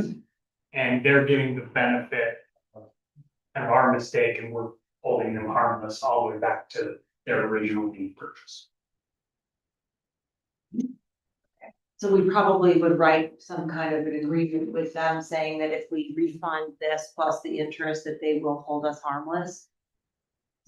Yeah, and I don't know how much the conversation there has been with the investor up to this point. I think Brandy's been kind of holding off, knowing they're wanting something to move forward, while we've had to navigate this situation. So would you ask them to sign something that says that they hold us harmless? Yeah, we would have to do something to formally, because our normal process for doing this isn't at play, so we would need something to memorialize that the tax lien certificates are being voided. Yeah. Do anyone care to make a motion? If not, I'm prepared to. Go for it. I move to approve the refund to the investor FIG 20 LLC, the total value of the tax lien certificates 2022-00083 and 2022-00085 with interest in the amount of $26,775.29. Second. Any further discussion? How do we vote? Aye. Aye. Aye as well. Motion carries unanimously. Maura, thank you very much for working so hard on this. Sorry the outcome wasn't what we hoped, but sometimes done is done. With that, we're going to take a dinner break. We will return promptly at 6 o'clock, and we will have a joint session with the planning commission. Thank you, everybody.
All right, welcome, everybody. I'm so impressed and grateful that you all took time this evening to join this meeting. I know that most of us have had a full day already, and it's impressive. And I'm grateful that you came to lend your voice to this work session. And for those of you that can't hear me, it'll help if you turn your voices down, and there we go. Thank you. This work session is not a decision-making meeting. This is a discussion between the County Planning Commission, the Board of Commissioners, and the public in order to gain ideas.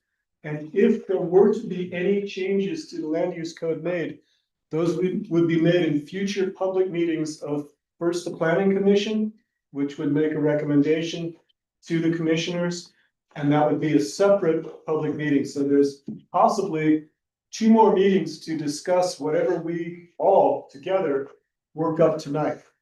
And I just want to make that clear that this is not the meeting where we have to die in ditches or that we have to raise our voices. This is the meeting where we work together to try to understand the problem and then to see if there are remedies that make sense.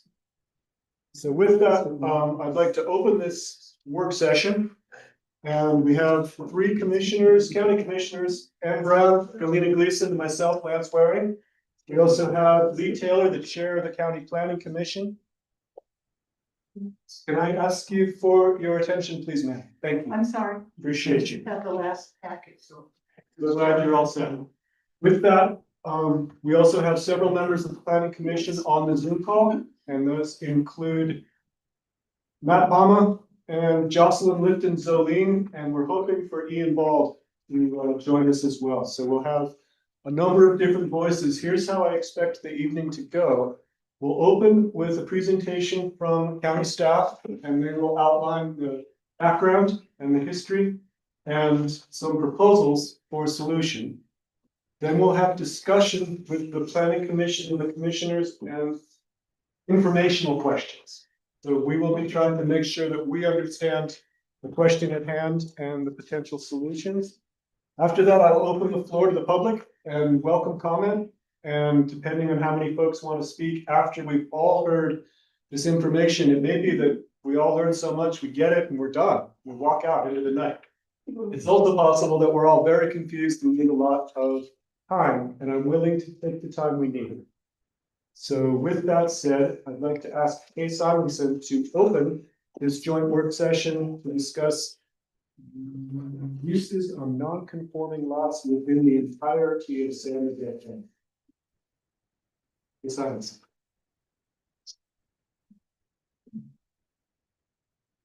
Okay, yeah, good evening.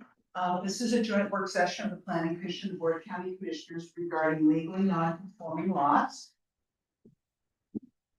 The goal of this meeting is to direct staff on how to proceed with amendments, if any, to the land use regarding allowable uses on substandard parcels, also referred to as legally non-conforming lots.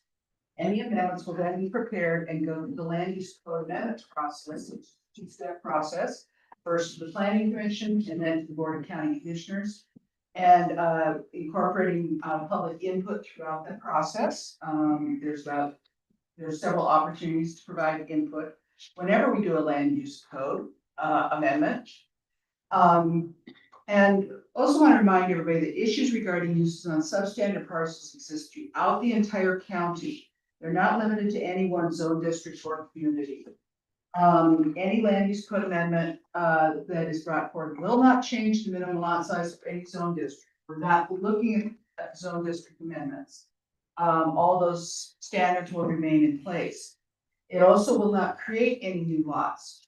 Any new lots will still have to be created through however the land use code identifies that, the subdivision process or the subdivision exemption.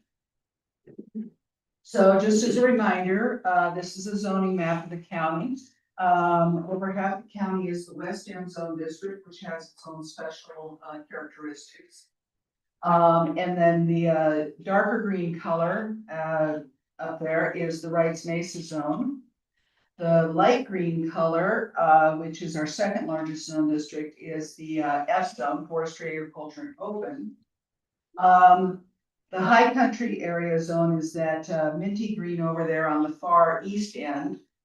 And then you'll see that largish blotch, that's kind of a tan color, that's rangeland grazing.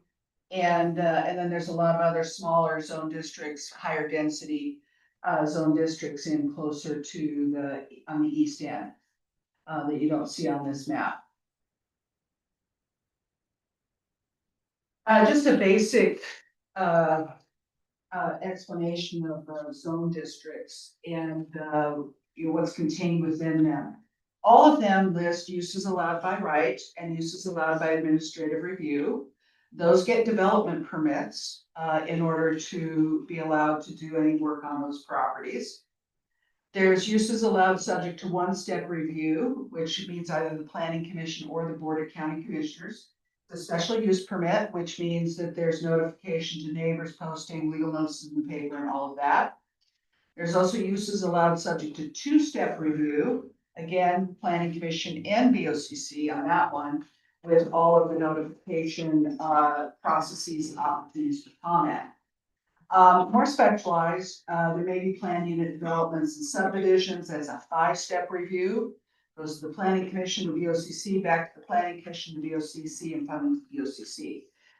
Those can take anywhere from 8 or 9 months all the way up to 7 or 8 years.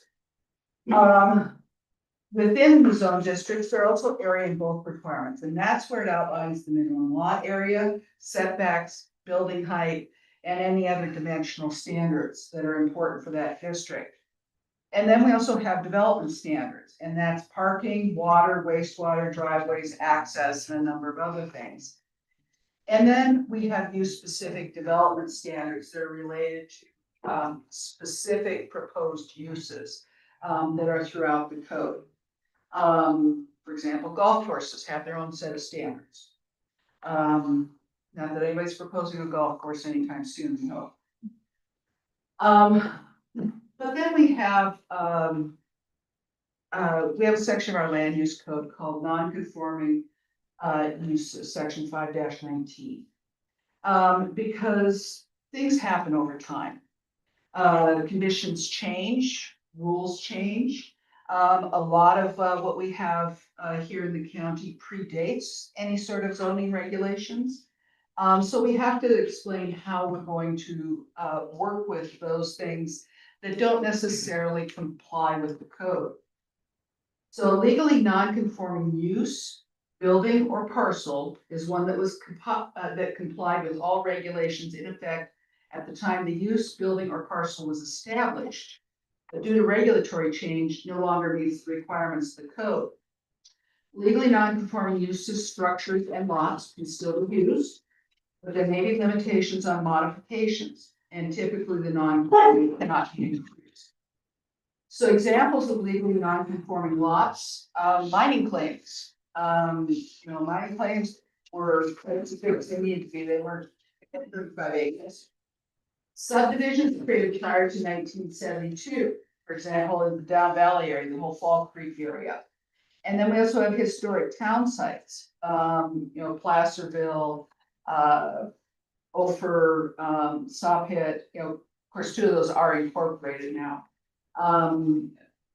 But there were several historic town sites that had small lots. The historic Pandora town site is an example where we still have some really small lots. So 5-1908 specifically addresses substandard lots, and it's defined as a legally created substandard sized parcel may qualify for a building permit for a single family residence if it meets all other applicable land use code requirements. And then it goes on to refer to driveway standards, an exception for the high country area, and a requirement that if somebody owns contiguous substandard lots and wants to develop, they need to merge them. The phrase about a building permit for a single family residence was added about 1993, I think. It was not in the code that was originally adopted in 1990-91. In the forestry, agriculture, and open zone, there's 563 substandard size lots and parcels. And in the rights mesa zone, there are 193. Let me explain that 563 substandard parcels. That's everything down through Fall Creek and all the subdivisions down there. It's a lot of subdivisions up on Hastings Mesa, like Hastings Mesa Estates, San Francisco. And a lot of mining claims, so all of these things.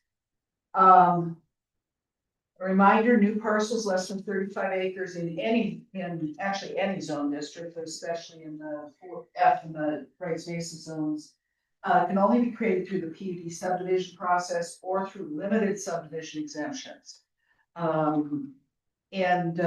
Just want to note that there was a BOCC resolution in the 90s that exempted the Fall Creek subdivision and Hidden Lakes Estates, which is up near Hope Lake, from the merger requirement. There's also another resolution that specifically calls out a half dozen lots here on Rights Mesa. We don't know everything that's out there, where the BOCC said, oh, but here's an exception. Why is the minimum lot size 35 acres? So in the F zone, Rights Mesa zone, and the Rights Mesa rural agriculture zone, the minimum lot size is 35 acres. The reason for this is in 1972, the state passed their subdivision statute. And what it says is lots less than 35 acres must be created through a subdivision process. Land divisions resulting in lots greater than 35 acres can occur through recording a deed or a map without county approval. So say, for example, you own 160 acres, a quarter section. You can deed those off and simply record the deeds, and those lots are good as long as they're all over 35 acres. But you have to go through process if you want smaller lots than that. So that's why, way back when that was adopted in the land use, the county needed a land use code, they established a 35 acre minimum lot size. It was to align with the state subdivision statute. Also, it ties into well permits. And domestic well permits can be issued for properties greater than 35 acres. They allow up to 3 dwelling units and some area of irrigation and even a little bit of livestock. Residential well permits may be issued for lots that are less than 35 acres, provided the lot was created prior to 1972 or through a subdivision exemption. It's limited to 1 dwelling unit and very limited outside use. Development could also be served by a water provider, such as here. Norwood Water extends well beyond the town limits. Or by commercial or large capacity well permits. And so those are generally used for subdivisions with smaller lots or properties that have commercial uses that are significant water, water consumers. In the West End zone, we do allow 3 acre lots because the homes are served by hauled water and cisterns. The system is all set up out there with the actual water dock. And they have a subdivision where they can create up to 4 3 acre lots.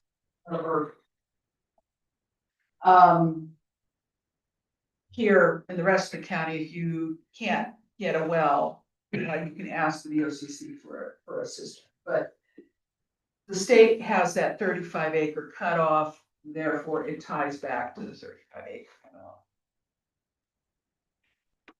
The county has a history of decisions that allowed special use permit approval on parcels that did not meet minimum lot size requirement. It's especially notable in the F and Rights Mesa zone districts. And these approvals span at least the last 30 years. So I mentioned that one section of the code, that phrase about the single family dwelling, was added in the early 90s. And by 1995, we were finding SUPs that were granted approval. Our county attorney analyzed this in a memorandum in December. reasoned that despite the longstanding practice of the county to authorize special use permits on substandard sized parcels in the WM zone district and in the F zone, the provisions of the land use code do not clearly authorize such uses. So the recommendation from staff was, in order to prevent further confusion and recognize past decisions, the land use code should be amended to provide clarity and resolution. And we'd like to also note that certain use specific standards allow consideration of uses on parcels that are less than 35 acres. So this creates a bit of a conflict between zone district standards and then the regulation of substandard size parcels. We also have, as I mentioned, the code, the zone districts have uses allowed by right and administrative permits. So if you're in that zone, you can have a dwelling, daycare homes, limited logging, agriculture and ranching, home occupations, caretaker units, daycare centers, logging, and minor oil and gas. Rights Mesa depends on whether you're on 100, less than 150 acres or more than 150 acres. But again, agriculture, single family dwellings, daycare homes, logging, home occupations, equestrian structures.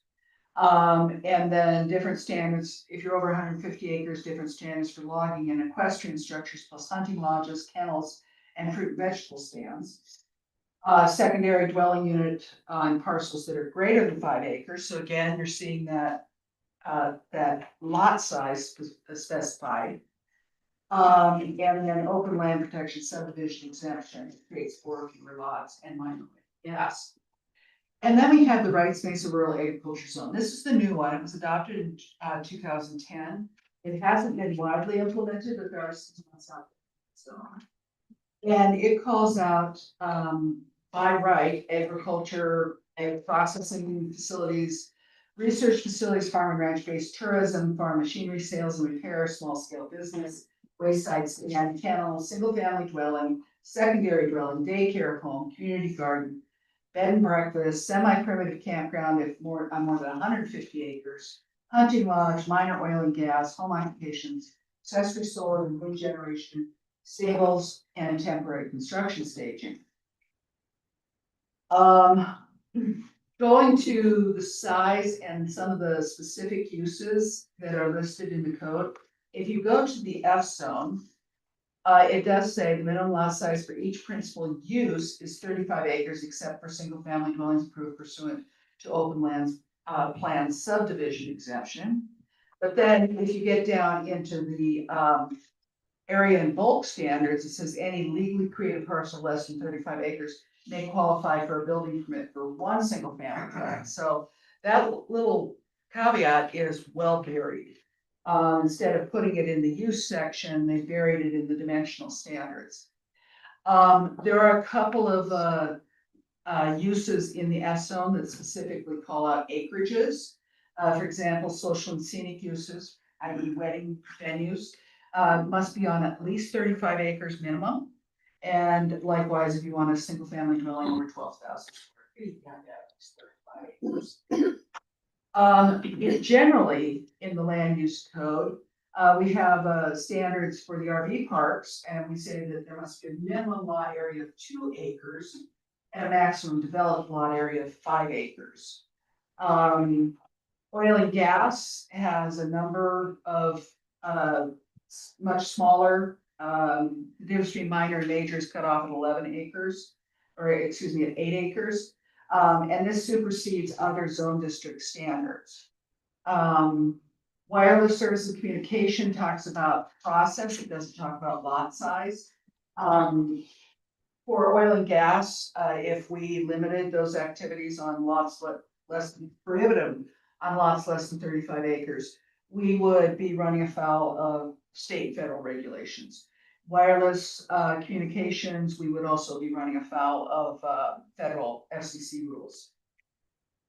When we did our solar regulations, we established 30 acres as the cutoff between large and medium. And then mining, most recently, we did state in there that would be allowed on legally non-conforming lots because we recognize that we would be in conflict with numerous laws and basic principles regarding mineral rights. if we were to prohibit mining on lots less than 35 acres.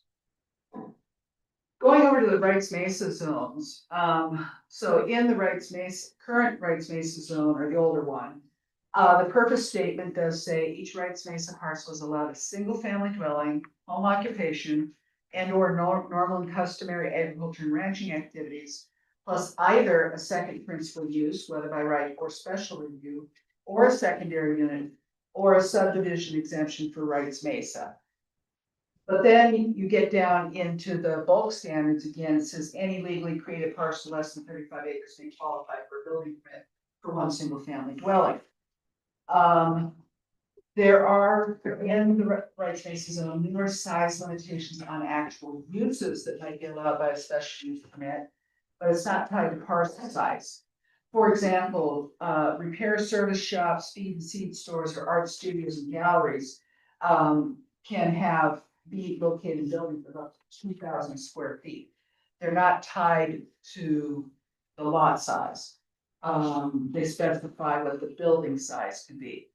But right now, to do an art studio and gallery on Wrights Mesa, strict interpretation would be you have to have over 35 acres if you want to have your painting studio on your property in a less than 2,000 square foot building.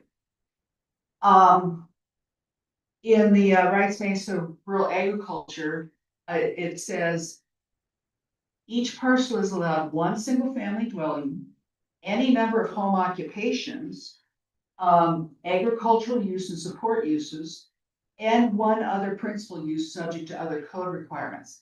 So the WMRA zone district does not have the restriction about the legally created parcel less than 35 acres. And then if you go into the many uses that are listed there, agricultural processing, farm and ranch-based tourism have a 5 acre minimum lot size. Feedlots have a 35 acre minimum lot size. Small scale businesses, which are defined in the code, must be on at least 5 acres and cannot be more than 1,000 square feet. Lumber mills are 35 acres, commercial stables, same. Secondary dwellings, you have to have at least 5 acres, bed and breakfast, 5 acres, construction staging, 5 acres. So, like I said, there's a lot of different size limitations on the actual uses that may be allowed by special use permit in that zone district that are not tied to parcel size. And that zone does not have the one dwelling unit restriction. So if a project is getting a special use permit, it has to demonstrate that it is meeting a number of criteria in the code. And the key to that is that they're mitigating the impacts of that use regardless of the lot size. They're looking at the specific site, they're looking at the specific conditions. And so that's meeting all applicable standards of the zone district and the land use code, consistency with master plan land use policies in the zone district, consistent and compatible with neighborhood character, essential for public convenience of the proposed location, design, located, and proposed to be operated so the public health, safety, and welfare will be protected. It also looks at the impacts on the surrounding area, cumulative impacts resulting from multiple approved uses in an area, and if there are adequate public facilities, and this could include roads, water, wastewater, law enforcement, fire, schools, any number of other topics. And it's the responsibility of the applicant to demonstrate the proposal complies with all applicable standards and that the impacts of the proposed use are satisfactorily mitigated. And by way of example, someone with 150 acres could come in and ask for a social and scenic use, a wedding venue. If they put it on one side of the property, it might be backing up to public lands, no neighbors over there, good access, great.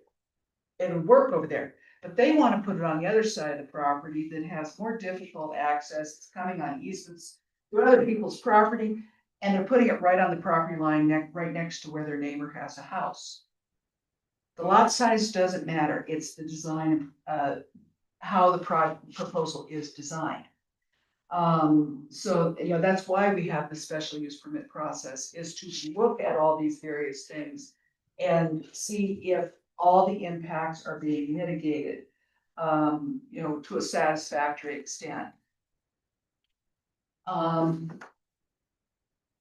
So that brings us to options. Basically have three. One is to retain the current land use code restrictions. Two is to amend the land use code to allow uses allowed by right, uses allowed subject to administrative review on substandard lots. And three would be to amend the land use code to allow consideration of uses allowed subject to one-step or two-step review. And meaning they go through all of the review and vetting. And I want to remind everybody that, as special use permits go through a hearing process to at least the planning commission, usually the planning commission and the VOCC.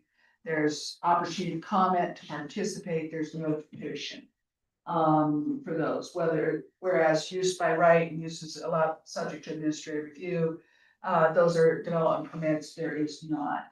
We would not be proposing to change anything in that regard either.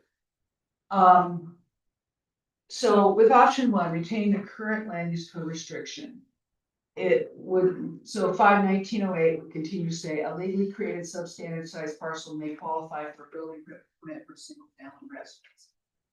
This raises a couple of issues.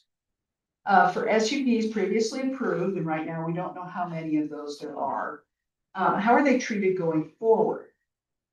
And there is a thing called estoppel, wherein the BOCC says, yes, we recognize that this was approved in error or somehow not consistent with the code, and that the use can continue.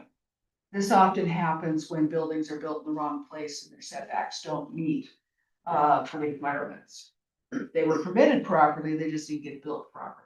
It can also apply to use, things like this.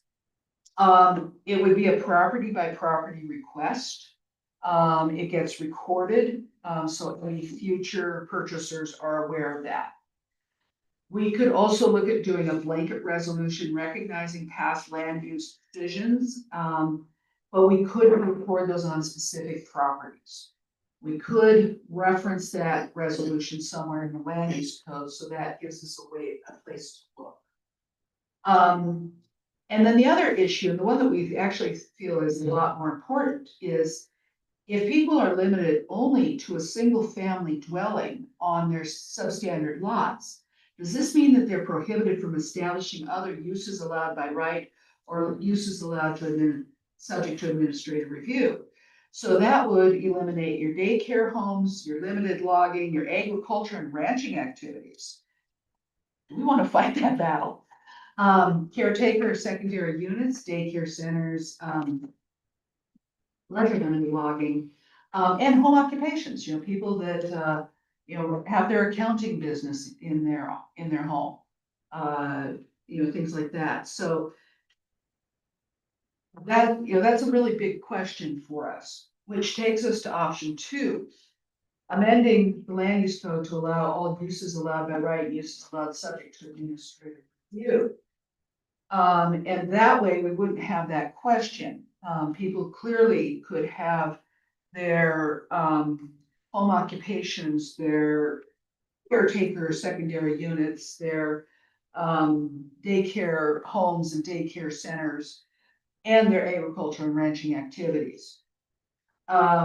We've consistently allowed all uses by right, uses allowed subject to administrative review, regardless of lot size. This goes beyond our short list of SUPs we know about.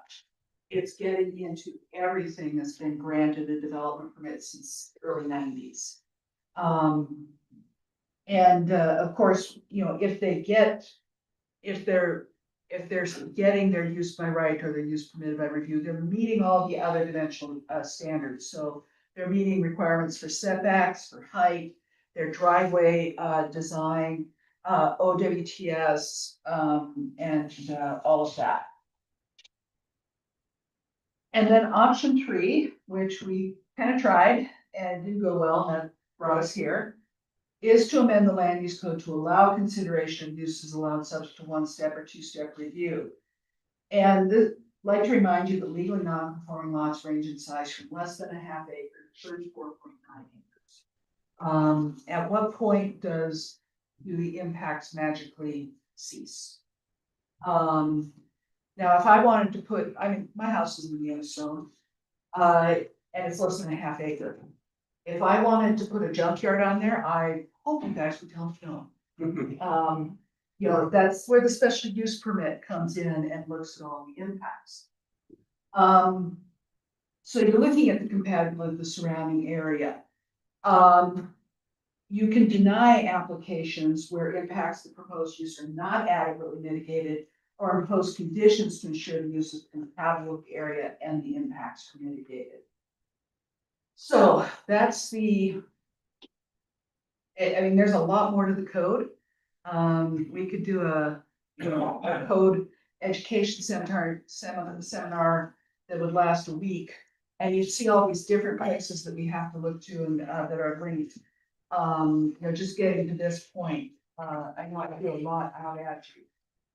But bottom line is our code has conflicting language within it.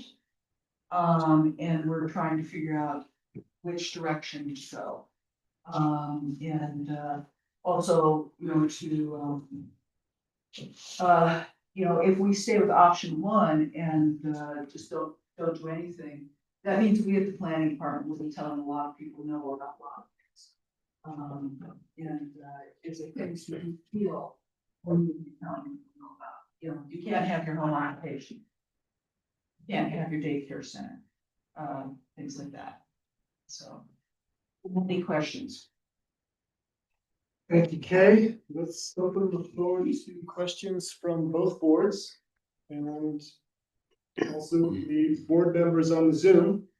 Please raise your hand if you have a question for Kay regarding the options and background that she presented. Mr. Bailiff. Okay, the 563 number of non-conforming lots, that's irrespective of whether they've got any kind of this.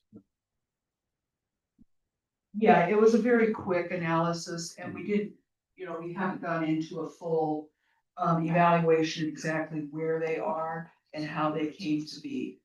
Some of them actually might be in a PUD as well. So it's kind of an overlay on them. It's a big lumpy number right now. Not to ask us unnecessarily scary question, but are we reasonably comfortable that we know the boundaries of all those lots, that they've been legally defined some? Our GIS person, Heather Woodland's very good. And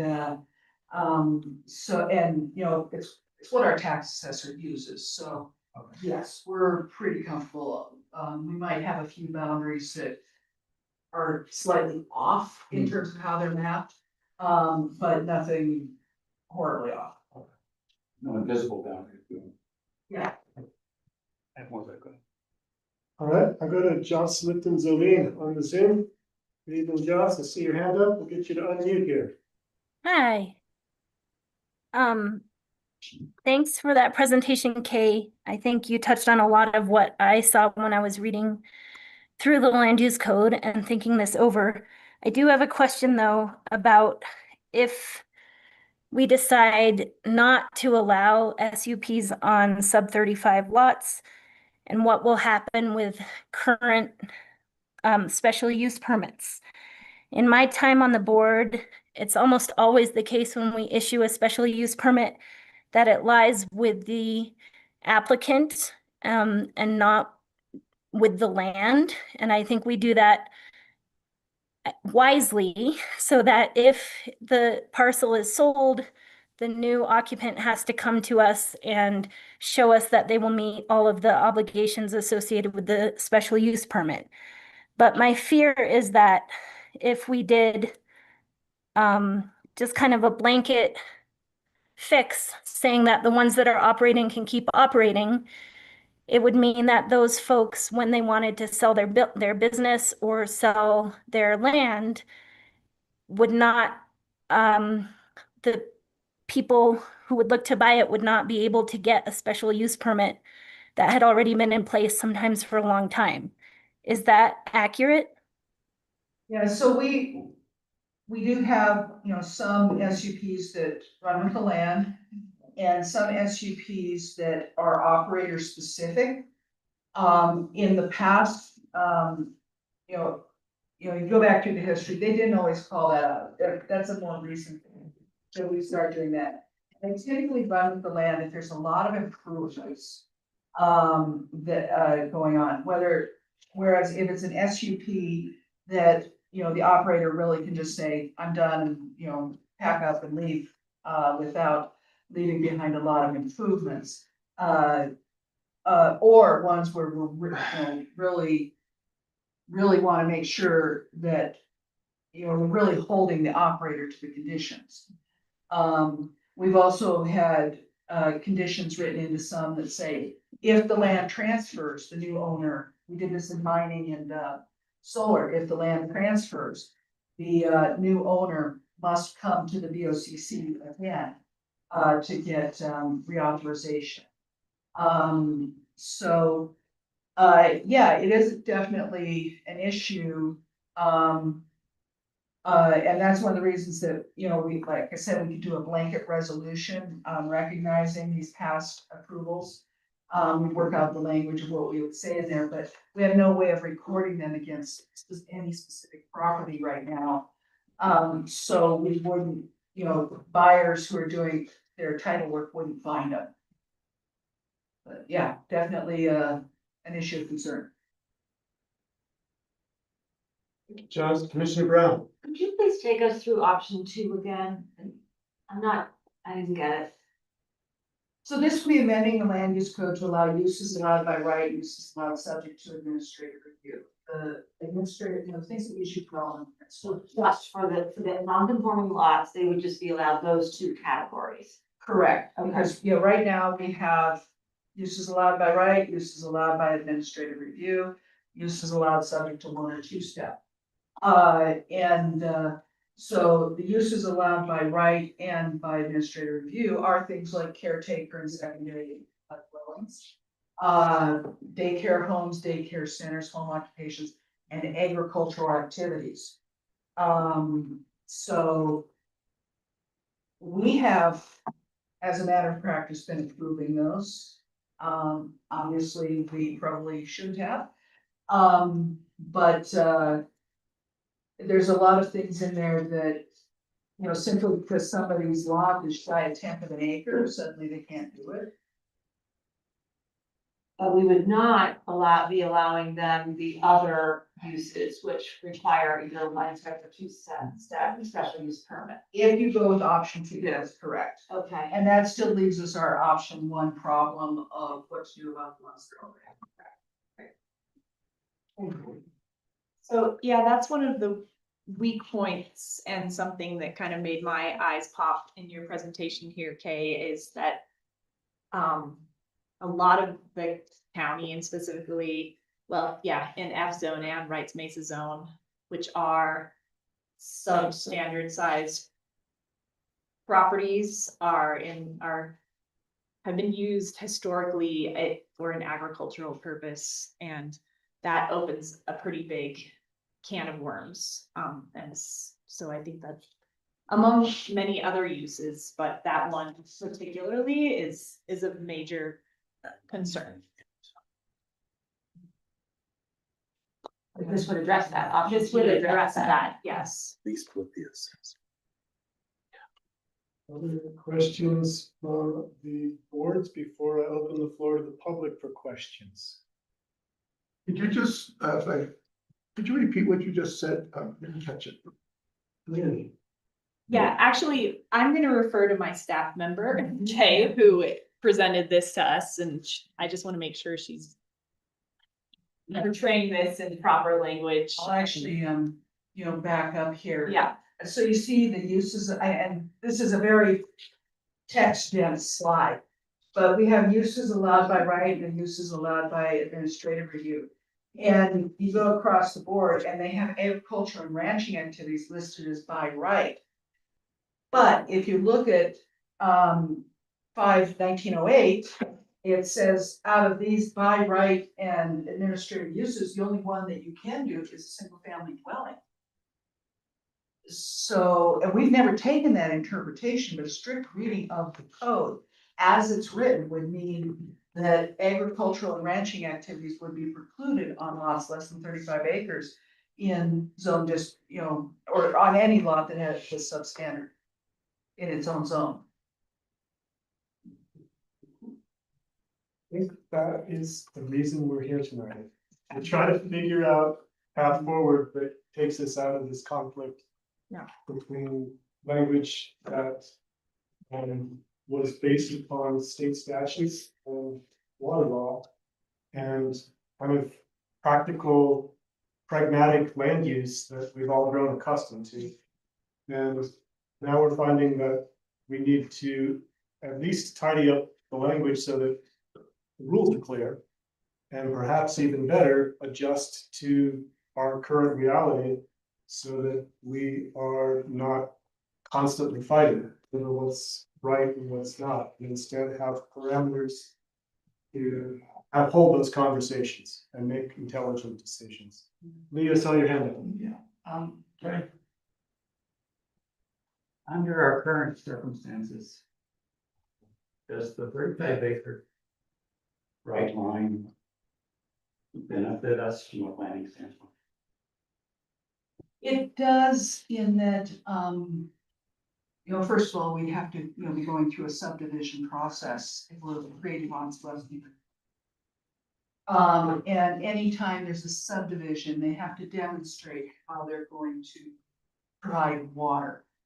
And we know that at 35 acres and above, they can definitely get their domestic well permit from the state. Once they get under 35 acres, they have to start developing water systems. Or connecting into some sort of water service. And we're an over appropriated area, not a lot of water rights laying around out there. If somebody wants to do a subdivision and they're not able to connect into an existing water system, they have to create their own system. That means acquiring water rights, developing a water augmentation plan, and going through water courts.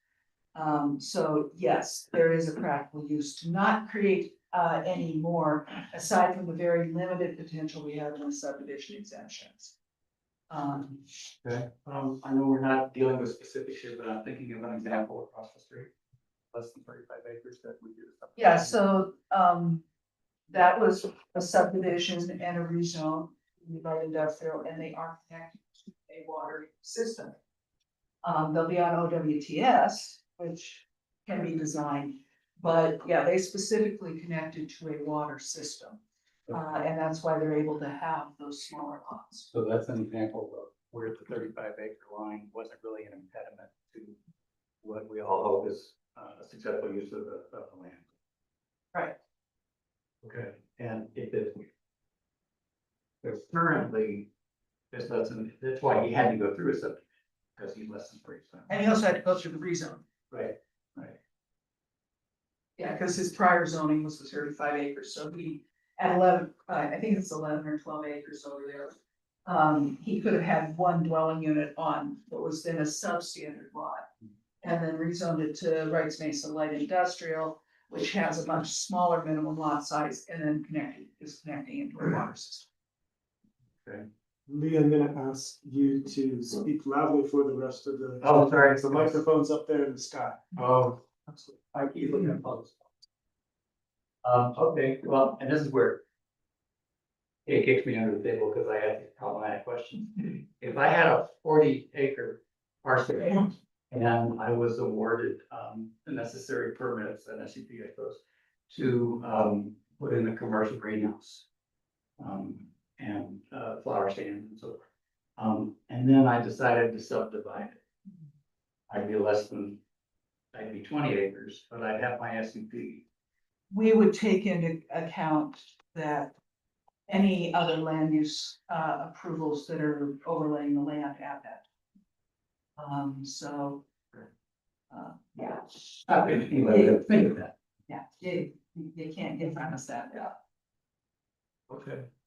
Well, I'd just like to throw in that I'm one of the reasons we're here too. Because when this came up and the legal issue was raised and we realized we had to deal with it, and we were looking at a potential land use code change. And I think I speak for the commission because we were all on the same thing.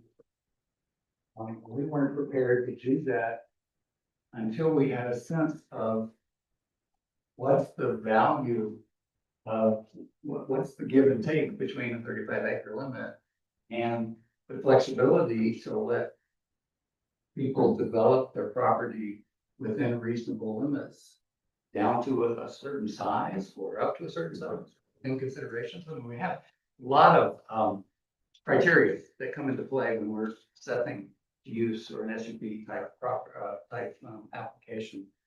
And we walk the line between the neighbor's going to be okay with this. This is his land. He has a right to use it. We want to allow this guy to do X, Y, or Z because he wants to make a living and employ locals.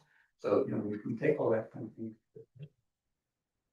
Following the codes. So that's why we're glad you're here tonight. But I'm going to learn what you think. Mr. Brown, did I see that you had a question? No, sir. Okay, Commissioner Gleason, are you? I don't have any more questions Okay. right now. I'm pretty eager to hear from the public. Great. Yeah. Well, what I'd like to do next is make sure that everyone in the room has a chance to have the same luxury that we just did and ask questions. So this isn't yet the time to make a stand on what you believe is the right move. This is the time to pose a question to Kay or any one of the other experts in the room. We've got a county attorney as well, to make sure that everyone has the right information in order to go to the next step, which is then to say, here's what I think we should do and here's why. But let's take a moment and just give everybody here a chance to be clear and take a moment if you need it. Feel free to raise a hand. Yes, sir. State your name if you want. Chris Hawkins, on the water question, I guess, it was my understanding that if a lot was created prior to a certain date, and I can't remember when that was, that they could still qualify for a well permit under state law because it was created prior to the inaction of that. So I can't remember if it was 1972 or if it tied into when that was created. So that was, I mean, it's been a while since I've administered at the county level. So I just would like a clarification on where that stands today. Yeah. That was part of those few slides early on as to why we have the 1930, or we have the 35-acre minimums, because there's the 1972 subdivision statute, and then any lots created prior to 1972 can have a residential well permit, so that's limited to one dwelling unit, and very limited outdoor use. And then if they're over 35 acres, they can get a domestic well permit, and that's up to 3 dwelling units and more outdoor use. Thank you. Sorry I missed that, but it's important. Any other questions from anyone in the room? Yes, ma'am. Hi, Stephanie Solomon. Hey, unless I missed it, I didn't hear you refer to section 5-3191H. And I'm curious why not. That is, and I think this to me is the most important section when we're talking about option 3 that was up on the board. Are we going to allow special use permits on substandard size lots? That section reads that the minimum parcel size for each principal use is 35 acres. That to me is clear and ambiguous, and would you agree? And if not, what is the conflict in the code? Because I don't see a conflict in the code with that section, and I'm curious why you did not refer to that section in your presentation. So I couldn't put the whole code up here, and there are parts of the code all over that don't agree. I did mention the purpose statement of 5319.1, which says each rights mason parcel is allowed a single family dwelling, home occupation, and or normal agriculture ranching activity, plus either a second principal use. whether by right or special review, or a secondary unit, or a subdivision exemption for rights Mesa. So if you take that reading of 5319.1 H1, is it A? They're in conflict. Because it says each parcel, and it doesn't mention lot size in that one, can have these things. And then you go to another section and it says one use per 35 acres. So there's definitely some fixing in there. Stephanie, I think what I'm hearing is the reason we're here tonight is because of the fact that our land use code is battling itself. And what I know that you are interested in is focusing on that side and that citation that you just made. But I also know that over the last 30 years, we have, as a county, allowed other uses in conflict with that one citation because of what Lee was referring to, which is kind of folks' ability to use their own property for reasonable purposes that don't conflict with their neighbors. And so now we're trying to address this conflict. And I don't know yet how we're going to land, but I don't want to get hung up on that's the only phrase in this whole land use code that counts. Because I think that pragmatically speaking, we have found other places in the land use code that say other things that are in conflict with that one sentence. So we're trying now to figure out how to marry the two. Are there any other questions from the public? Yes, on the Zoom, thank you for that hand. Michelle Sherry. Good evening, Michelle. We'll ask you to unmute. We'll have to click a button. There you are.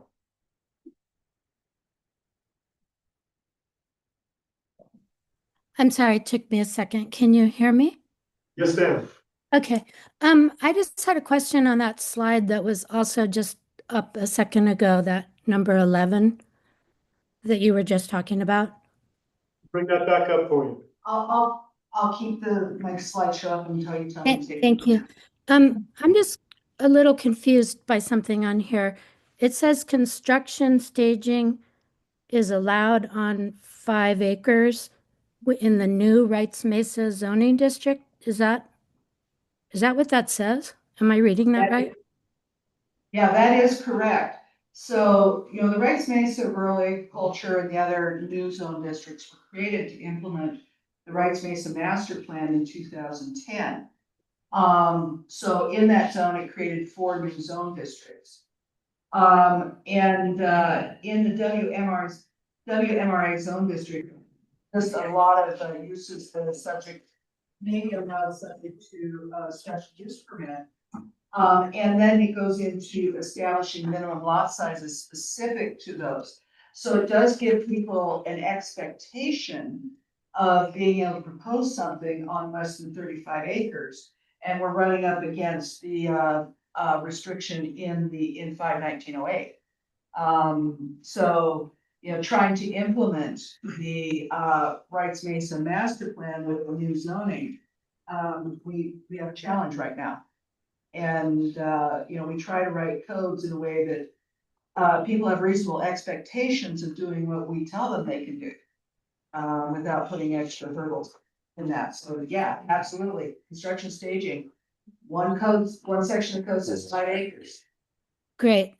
Thank you, because we're personally impacted by this and running into exactly what you're talking about. And I'll talk about that in your comments. But thank you. This is Maura Boylan, our county attorney. Go ahead, Maura. Just to add to that point, the new Rights Mesa zone district still also has the minimum lot size of 35 acres. So even though it has that specific call out there, we still have the problem. It has the minimum 35 acres, so lot size, which conflicts with 51908, but it doesn't have the 5319 H1D. I get a big old card on that one. That says any legally created parcel less than 35 acres being qualified to build on a single family dwelling. So that dropped out in the new Rights Mesa zoning. Taylor. In in an abstract sense, an SUP can be more limited in size than the property on which it's placed.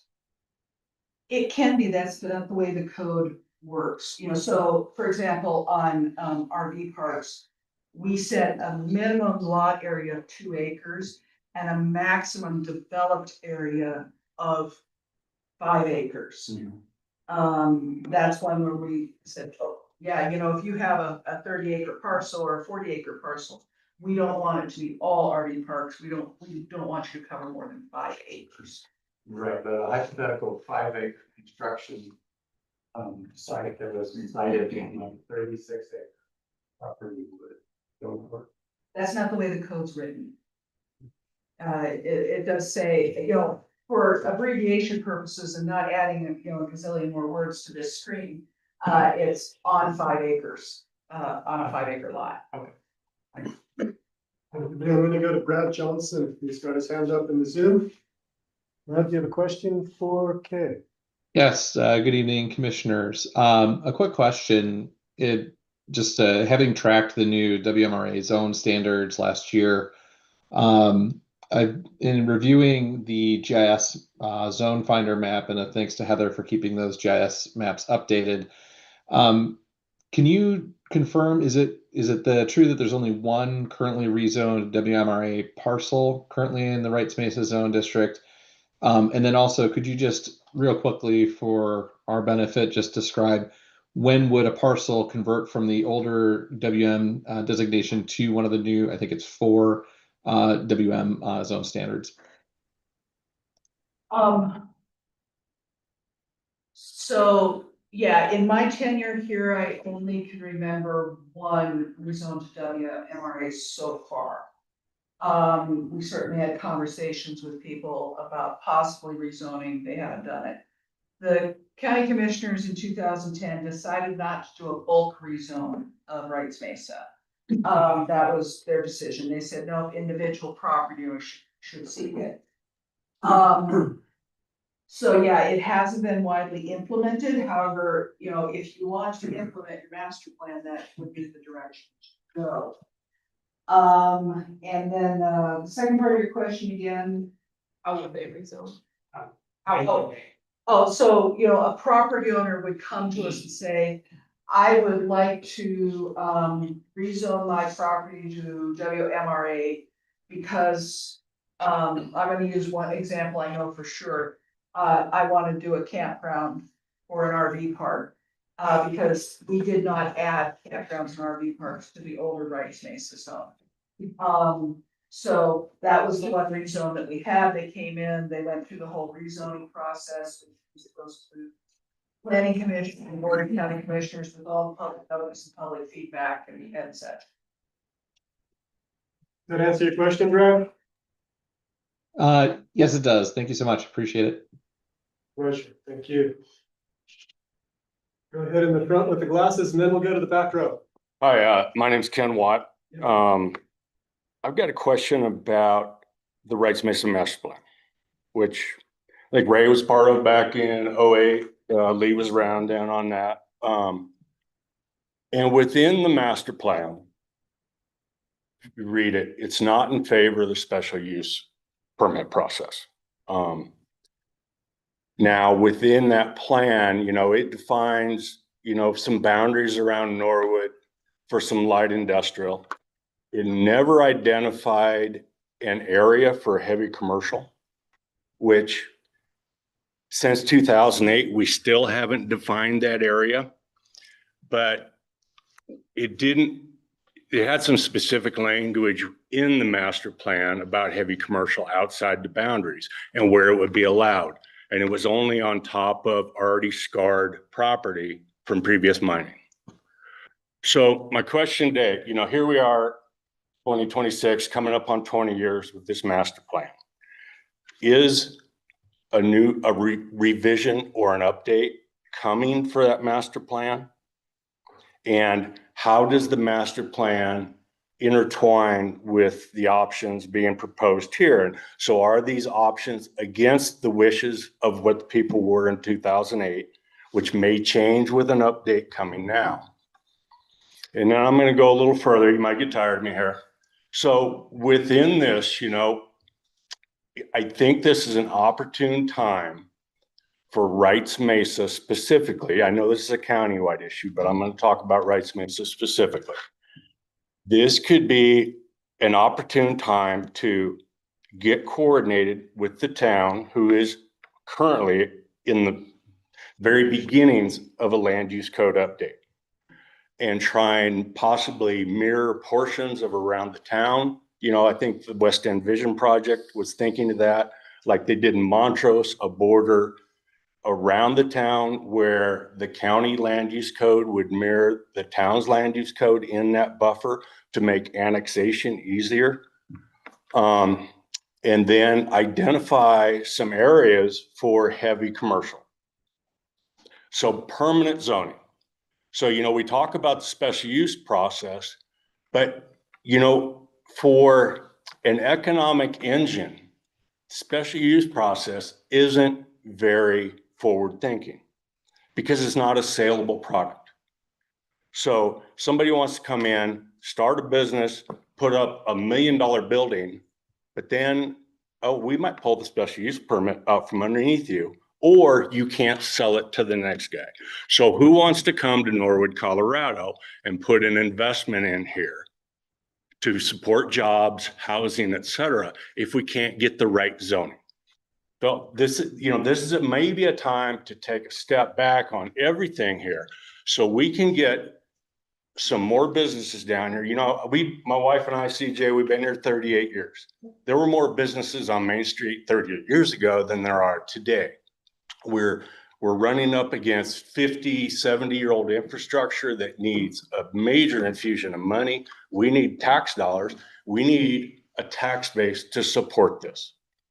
And I think, this one little thing we're talking about today, but I think if we look at the whole area and somehow get an umbrella over the top of this that can lead us to a future 20, 30 years down the road, that is the next plan. We're working off of 2008. I'm getting old. I'm not going to be here 30 years from now.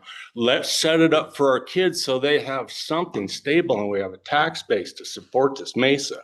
And, our son graduated Norwood High School in 2015 with 295 kids. We got 172 in the school right now. We need some more people down here. Let's drive the engine and figure out how to do that. And so I think when we're thinking about these options, let's not conflict with maybe the current master plan or a master plan that might be coming up, or we're conflicting with the town. Let's get that umbrella over the top and look at this holistically. That's my thought. So You quite hear the rising tone for the question at the very end, but I think I caught the question, which is, when is there a Wrights Mesa master plan update due? That's one question. That is. And the other is, could we, the county, work with the town of Norwood to form a blended area of kind of agreement, not just outside town boundaries, where the zoning for both documents would blend well? And I think the West End Vision Project would play into this too, that people spend a lot of time on that. I wasn't involved with it, but I think you want to interact with them Got a also. copy on his desk, and Galina's back hers up on the screen, so yes. Hey, can you answer Mr. Watt's question about potential timing of when the county intends to revisit the Wrights Mesa master plan? That's a hard question. Yeah, so we have promised the Down Valley, been promising Down Valley residents since 2019 that we'd be doing a plan for that. And we have that on our work program to start kicking off later this year and then do it in 2020. The staffing capacity and also our ability to schedule meetings. We really only have the capacity to handle one project at a time. If the town of Norwood would ask us to participate in their plan, we would be happy to do that however we can. We have other parts of our code, or not our code, our master plan, that need severe attention. The general comprehensive plan itself is extremely outdated, starts to date back to the seventies. So it's something that internally, and with you, the board and planning commissions, master plans are your responsibility. Figure out where our priorities lie, figure out our work programs, and figure out our outreach. Thank you, Kevin. I think I heard Kay say there, Ken, just to translate it to very short sentences, not for a while. And that doesn't mean it's not important, and it doesn't mean that we can't work with the town of Norwood as soon as they're ready. But it does indicate to me, and I think this is true for every board member and staff member here, that we'd have to clone ourselves in order to double time to get a new Rights Mesa master plan together with the appropriate public input and number of meetings that we want to have to get that right. It doesn't seem likely that it's gonna happen first thing. I'd also like to speak to that though, because I feel that with the town of Norwood updating their master plan, that will create some framework around when the county does update the Rights Mesa master plan, it would be complementary. I think that that is important. The current Rights Mesa master plan was a community-driven process with residents like Ray and many others who participated in leading all of that guiding document. And I would hope that, and I've had discussions with Mayor Meehan and talking about planning for water and more, envisioning that the town of Norwood's update of their master plan, or really creation of a new master plan for the town of Norwood, then the county's Rights Mesa master plan would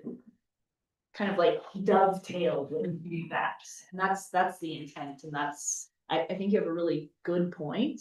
It's just coming down to like Kay saying timing and resources. But I think thinking, the bigger picture here is what is in front of us now and how will that impact future plans that are made, and is it all sensical, right? Is it all gonna jive and make sense for a vision of the community and the growth that arguably needs to happen to sustain this community and the county at large? Thank you, Kalina. Lee. I agree, and I would make the further point, Ken, that having Norwood get started and begin the process of public comment and conversations about what's needed and what's not needed is actually going to make the West End Master Plan easier to do. And I certainly hope we can get to that point, because the East End Master Plan is not a whole lot of fun. So I think if we could find somebody in Down Valley to take the lead and to start the process, that certainly wouldn't hurt us, because we would, we have much more robust. So what is the schedule? I mean, nobody set a date, but I mean, it's just like easing in, but is that easing in 2 years, easing in 10 years? What's the framework? Yes, let's have Candy Meehan, Mayor of Norwood, speak to us a bit about Right now, town of Norwood's plans. now we're doing a massive overhaul to our land use code. We've got $200,000 towards it, and we kind of did it hard for the horse, because we couldn't do any business without having our land use code. We've been working some with 600 residents of the West End to put the West End master plan in place. But the land use code came into marry into our master plan with the vision that was revealed with the West End master plan, and we marrying it to the existing master plan, making key updates we want to have. We should be well on our way to completion of the master plan and the completion of the land use code updates by the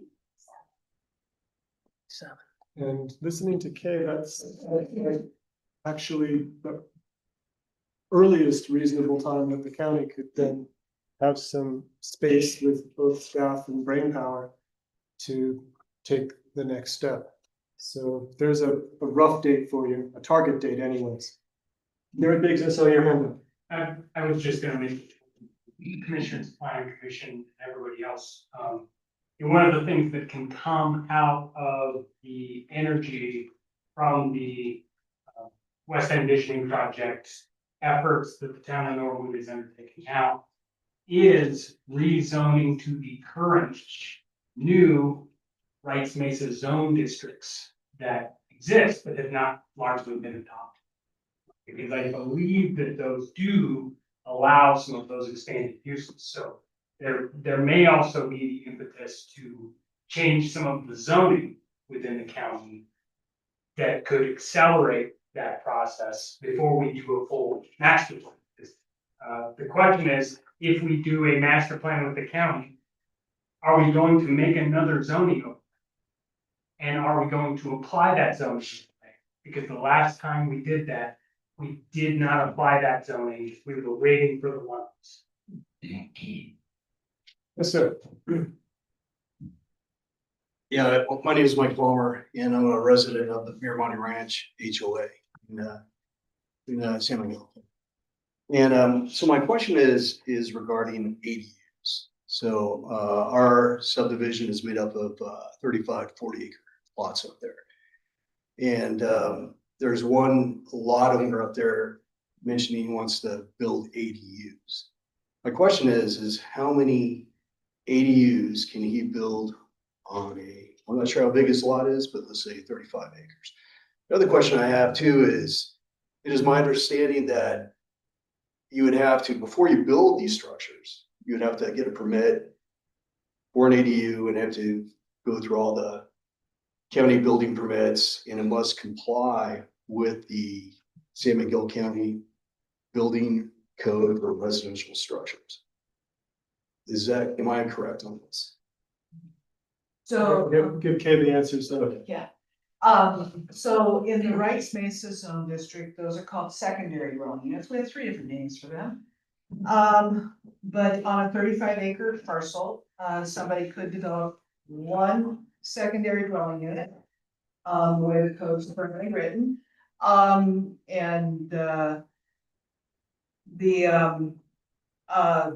So they could do one. And yes, they would have to go through the development permit process, so planning approval, building permit,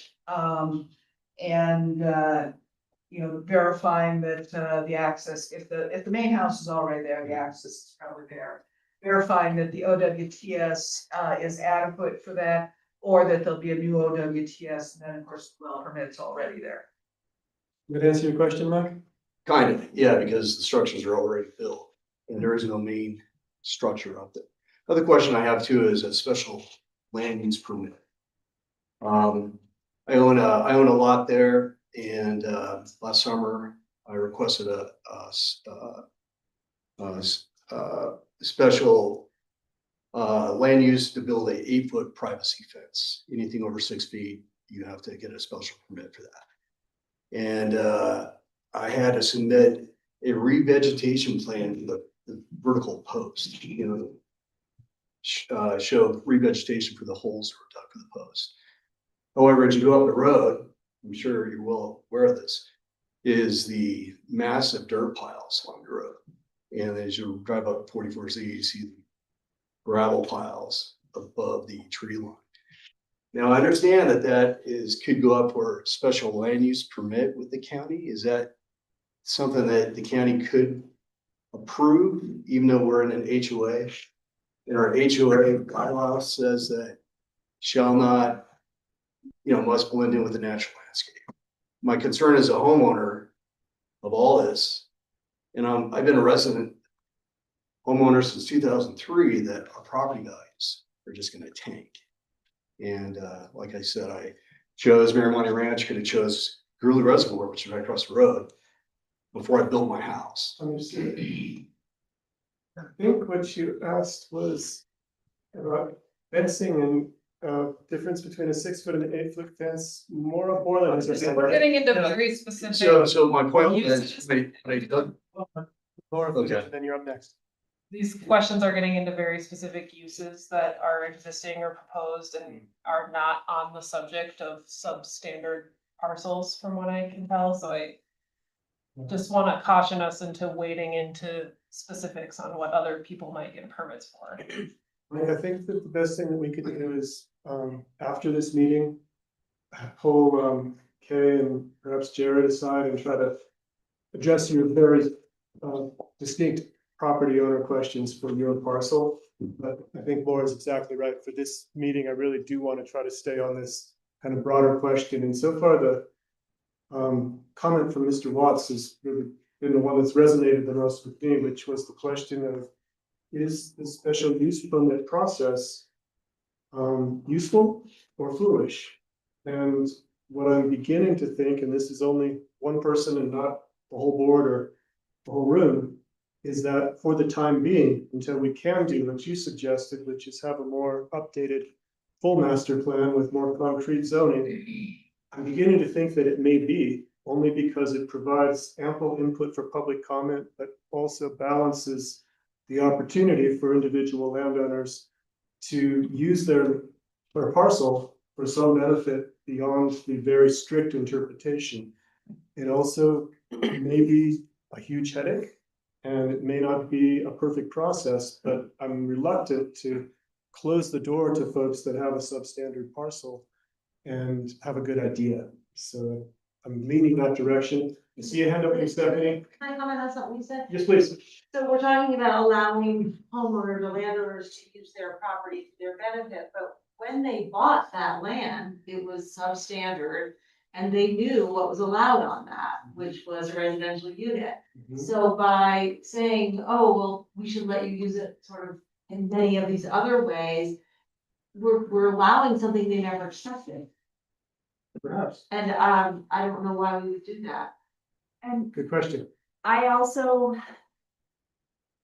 am grappling with, I mean, I'm gonna go back to the current Rights Mesa master plan. I know we're not just talking about Rights Mesa here, right? But kind of the expectations of the way land is going to be developed, like Commissioner Brown is saying, based on what is laid out clearly in the code. There's also portions of the code that are not clear and conflicting.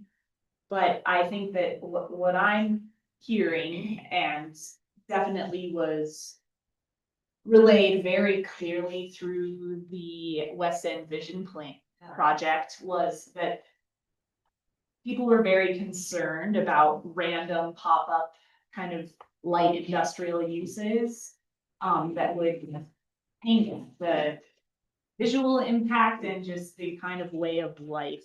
So I think that's what I'm hearing, is a real concern about that this special use permit process that has allowed these kind of random uses, right, that are not technically envisioned with as on these substandard parcels with one residential unit.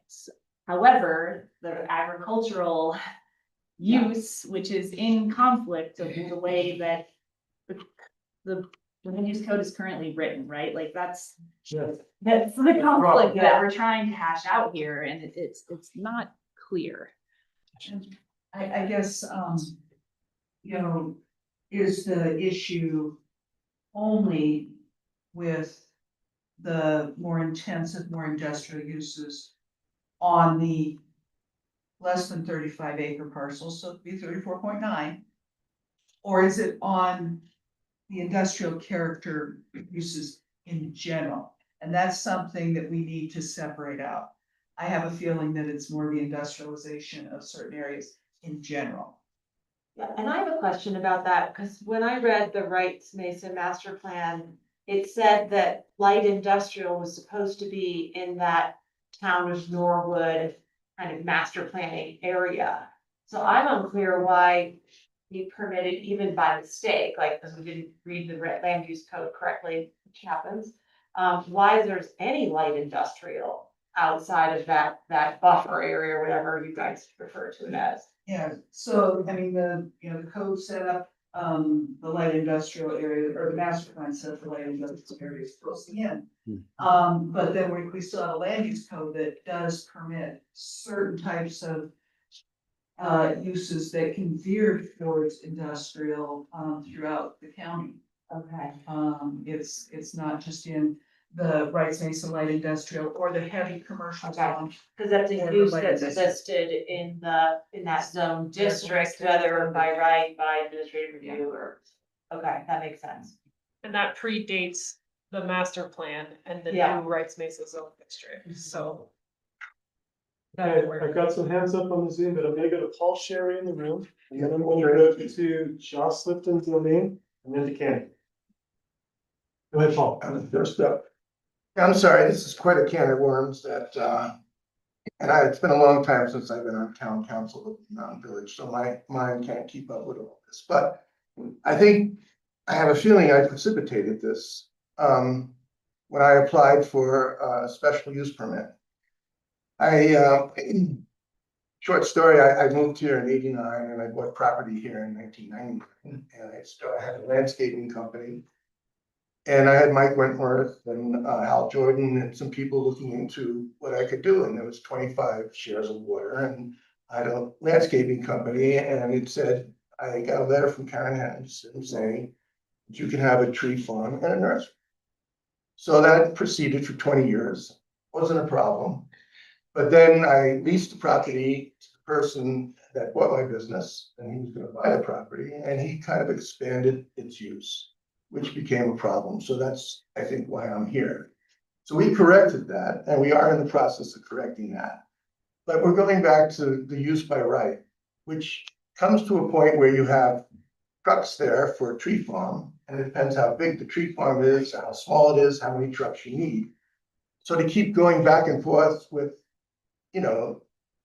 what you can have and can't have is a problem. So we decided to apply, and I was told by the planners to get a special use permit. So I applied for it, but then during the hearing, one of the neighbors hired some, people to look into it, and they discovered this discrepancy that has been going on. So it puts the little people like me right in the bullseye in terms of this use. And I think, to have a landscape laydown area where you can have trucks and not have to tell you how many trucks I need to have there every day, to run a tree farm. For the neighbors. I mean, it has to be something that's workable, and in terms of running a business.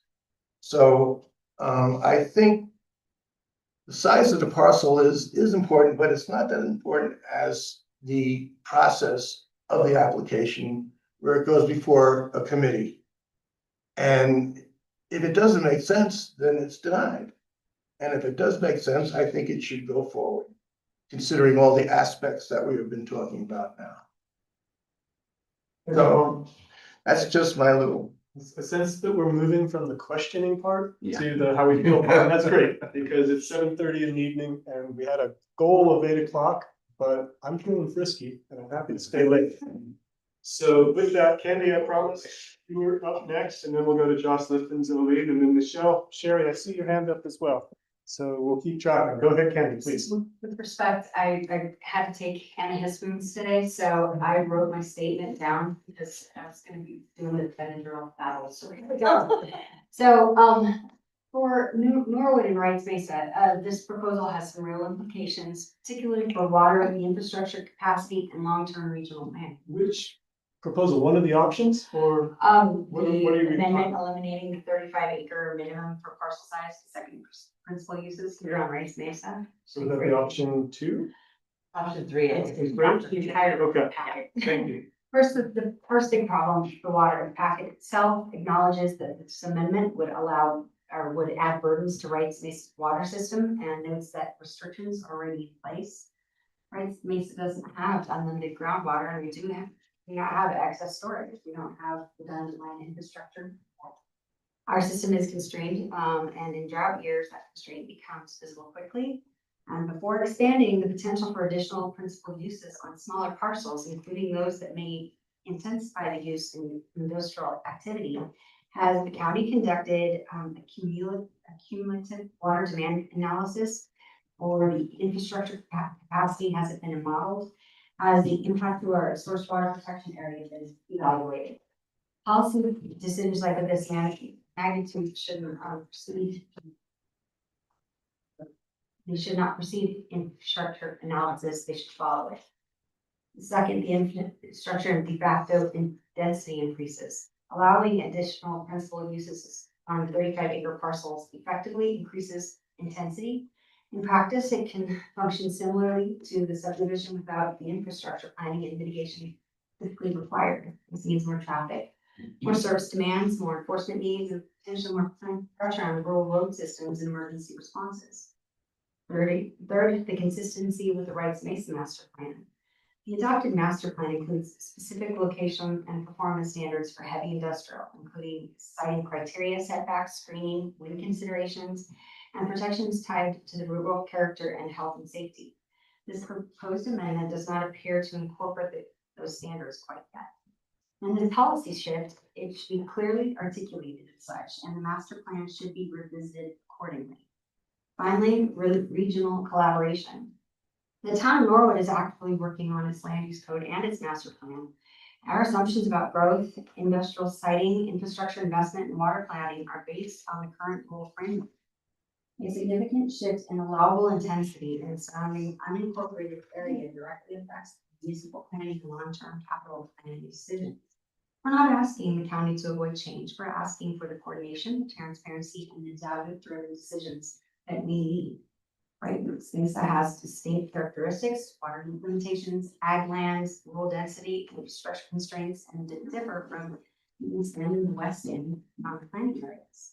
Before moving forward, we would respectfully ask that a MESA-specific engagement process occurs, where infrastructure and water capacity analysis are determined, formal coordination with the town of Norwood, written findings demonstrating master plan consistency. This is about responsible sequencing for us. Infrastructure first, our policy second. We want to work collaboratively with everyone to ensure that the evolution of the master plans complement one another, and rather than strain either organizations or agencies or any districts or compromising any of our values. Thank you. Well said. Councilor Zolin, go ahead, please. Hi, I just wanted to make a couple observations. I think that in the last 3 or 4 years, if I remember correctly, the handful of special use permits that we've had in the Rights Mesa Zone District, and I don't know all the lot sizes, many of them have been tied to businesses in the east end of the county that need more space, and it's more affordable in the Rights Mesa area. And usually when we're looking at those, you know, we look at kind of the benefits and the pros and cons of pushing those uses further out because of the cost of land in the east end of the county. I will say that I think almost without fail, those are businesses that are employing people who live in Norwood and the Rights Mesa area. And it's part of why it often makes sense for them to be staging stuff further out. I don't think it's the case that a lot of people are driving from Telluride to Rights Mesa to these sites and then back to Telluride where they live. But I do think, you know, the economic driving engine of the Telluride area and the impact that that has further out into the county is something that we have to really be cognizant of. And we have to kind of take into consideration how the people living in Rights Mesa feel about the pros and cons. So that being said, I also want to say that in my time on the Planning Commission, which has now been, I don't know, 9 years, the cumulative impacts that we look at when we're considering an SUP were added in that time. So before then, that wasn't really a consideration. And as development has increased in the county and those same economic pressures have affected different parts of the county, we added that in so that we could look at the cumulative impacts every time we're looking at the possibility of approving a new special use permit. And I at least take that really seriously when we're looking at this stuff, and I think the others do too. And so I just wanted everybody to know that that's in there. Thank you, Joss. Got another hand up from Michelle Sherry and then Brad Johnson. Go ahead, Michelle. Hi, can you hear me? Yes, ma'am. Okay, thank you. So I think that we have a particular property and a situation that is like a absolute test case for all the things that you're discussing right now. So I'd like to try and just give a quick little history on what happened, and it hits on everything. So in 1970, we have a piece of land that was subdivided from 40 to 35 acres in 1975. In 1999, right before we purchased it, they made a lot line adjustment. That was the only change that had been done. The property subdivision was 1995. When we purchased the property, we specifically asked the county and Karen Henderson about the uses for the property. And we were told that by the county that we were allowed to have, that the use by right included tree farm and nursery greenhouse. And there are many of them around us on Wrights Mesa, nurseries and greenhouses. And then we were told, we asked specifically about landscaping uses, and we were told that, yeah, we have the tree farm and nursery greenhouse. And we were not told that we needed to apply for any kind of a special use permit. So we operated that way on the property for 20 plus years now, without any problems. And I'm sure the county saw many times that we were using the property that way. It was being used that way continuously. And then we sold our business, and the new owner was using it also for that use. And one of our neighbors bought property next to our property, enlarging their holdings to about 80 acres. And then his wife approached me in the street and asked me if they could buy our property. And I told him that our property wasn't for sale because we were using it. And the person that was renting the property from us had the right to purchase the property to continue. Immediately after that, a complaint was filed against the use of our property. And we had notice from the town. And we were told that, that they came forward and they told us that the uses that we had on the property were a violation and that we needed to apply for a special use permit. And so we began the process of applying for a special use permit. And at that time, the same homeowner who wanted to buy our property hired lawyers and county planners and advisors, put a considerable amount of effort into all of that. And so they challenged our application, and the county attorney reviewed it and came back to us and told us that we were fine, that we could pursue with our special use permit application. Because at the time, all of this clarity that we're talking about, I guess the interpretation at that time was staying consistent with the way the county has been interpreting the land use all the way up until December of last year, December of 2025. So just, 2 months ago. So we then proceeded with our special use permit. We put a considerable amount of money into it. And just for anyone who's been talking about what included in a special use permit, all the things that the woman was previously mentioning, those things all happen in the process of a special use permit, depending on the type of permit. In our particular case, we hired wildlife specialists, we hired water rights specialists, water right lawyer, a dust mitigation person, an erosion control plan person, a stormwater person, and a landscape architect to do a plan. That was for the application of our special use permit. After we had all of these specialists hired, considerable legal fees in, everything happening, we were then told by the town or the county that we were not allowed to apply for a special use permit because of this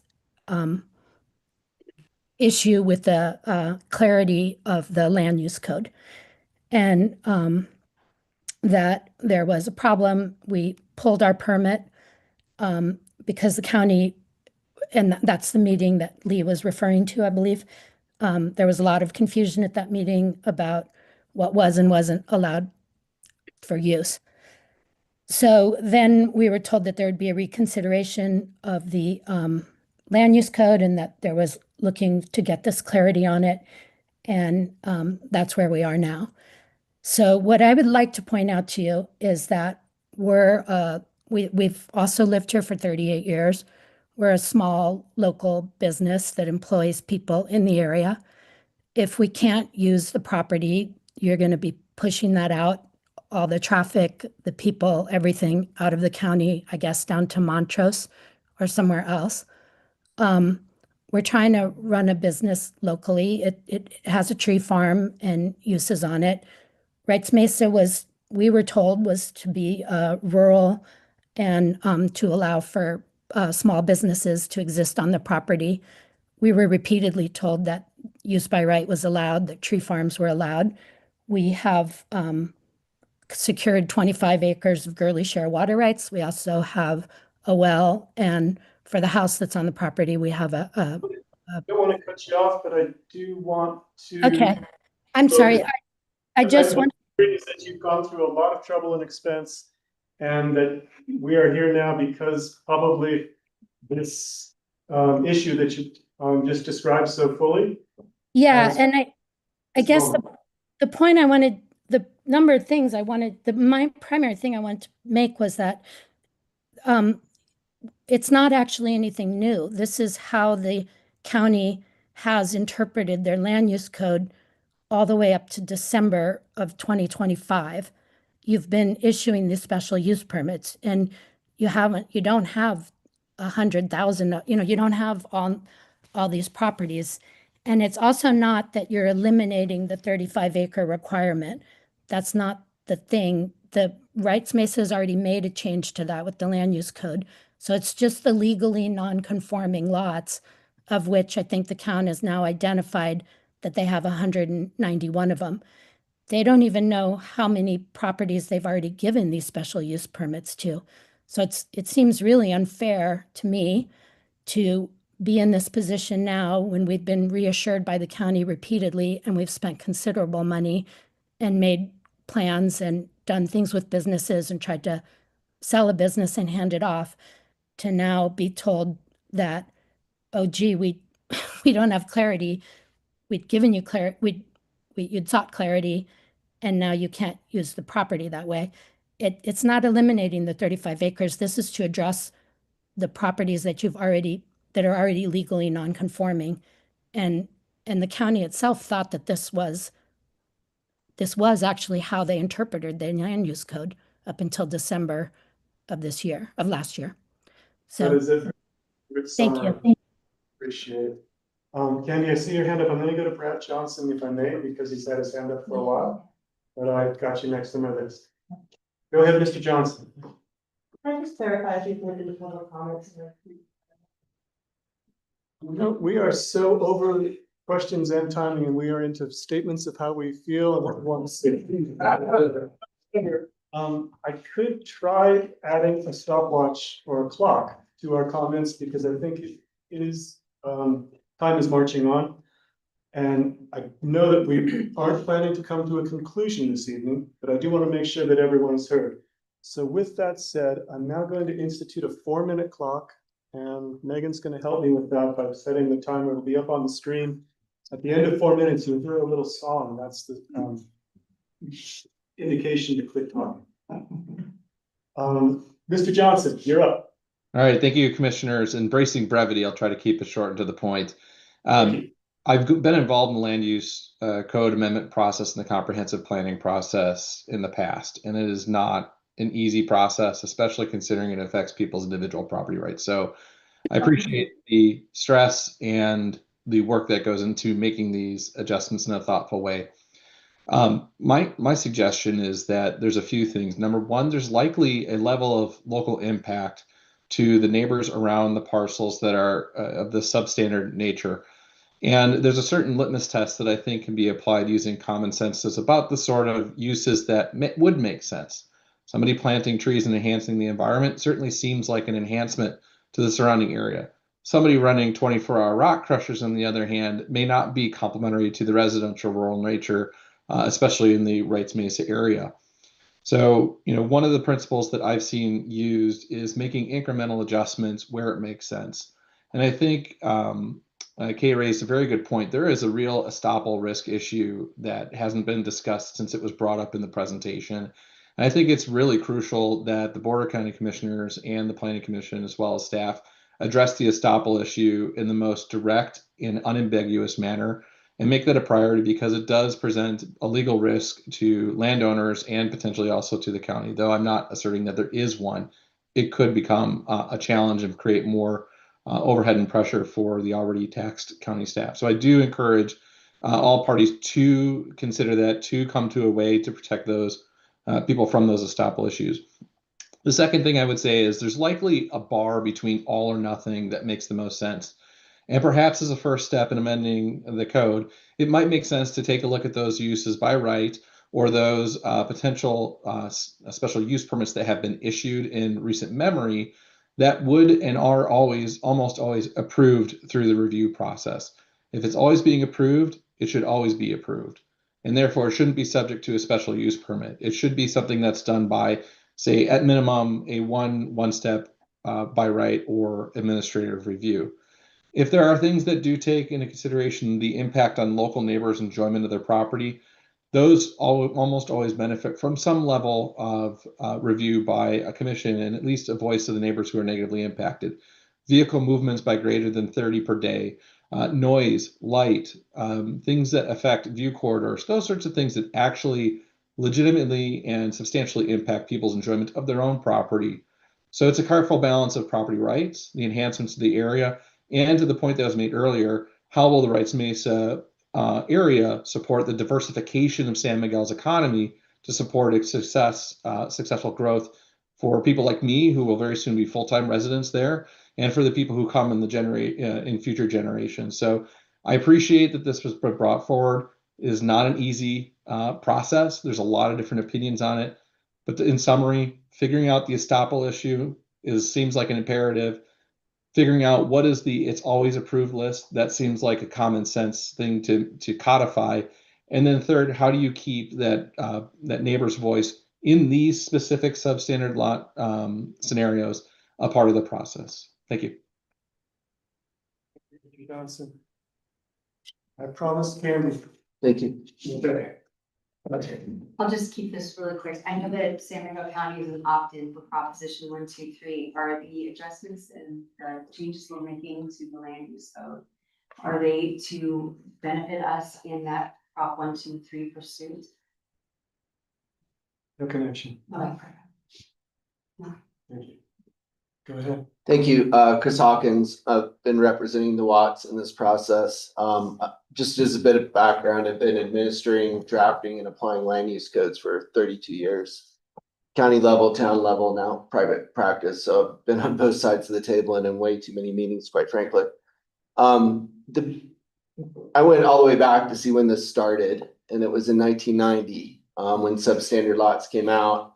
And the intent at that time was to limit it only to permitted uses for substandard lots. That makes sense, right? You get uses by right on those substandard lots. For some reason, I don't think it was the smartest one, and they amended that, the county did, under resolution 1991-21, and that was only to single family uses. I don't think that was wise myself. It's just my professional opinion, and I agree that should be changed. The base intent of limiting non-conforming lots in the code is carried out in both the zone districts we're talking about. Under the bulk and area standards, that's where you always go. What's your density? What do you get? It's when you have a conflict in the code, the most restrictive provision prevails. Everyone knows that. And so I'm not sure how this got misinterpreted or applied over time, and it has been. And so here we are. I'm glad you're looking at it and everything else, but as you do that, consider the importance of minimum lot size. It's really important. It establishes character, aesthetics. It also controls things like property values, managing infrastructure, and regulating growth. The other part to look at as well, and it's already been touched on tonight, are the master plans. Rights Mesa master plan, the East End master plan. Those are new plans. Both those plans, I skimmed through them. I didn't see anything that supports more intensive uses like this. I think uses by right for sure, but certainly contractor staging isn't one of those. And actually the Rights Mesa master plan talks about large lot patterns and discouraging sprawl, discouraging strip commercial development. Depending on lot size, an owner is eligible for a single family dwelling or home occupation and agricultural ranching uses, plus a second parcel, blah, blah, blah. But the other thing that was important in this, the county and residents were finding the special use permit good neighbor strategy for managing land uses inherent in the 1998 plan, and the Wrights Mesa district was difficult to administer. This strategy does not provide clear criteria or standards. And I don't think you still have those standards for smaller lots, because there's a much bigger difference between a 5-acre landscaping business on 15 acres and a 5-acre landscaping business on 35 acres.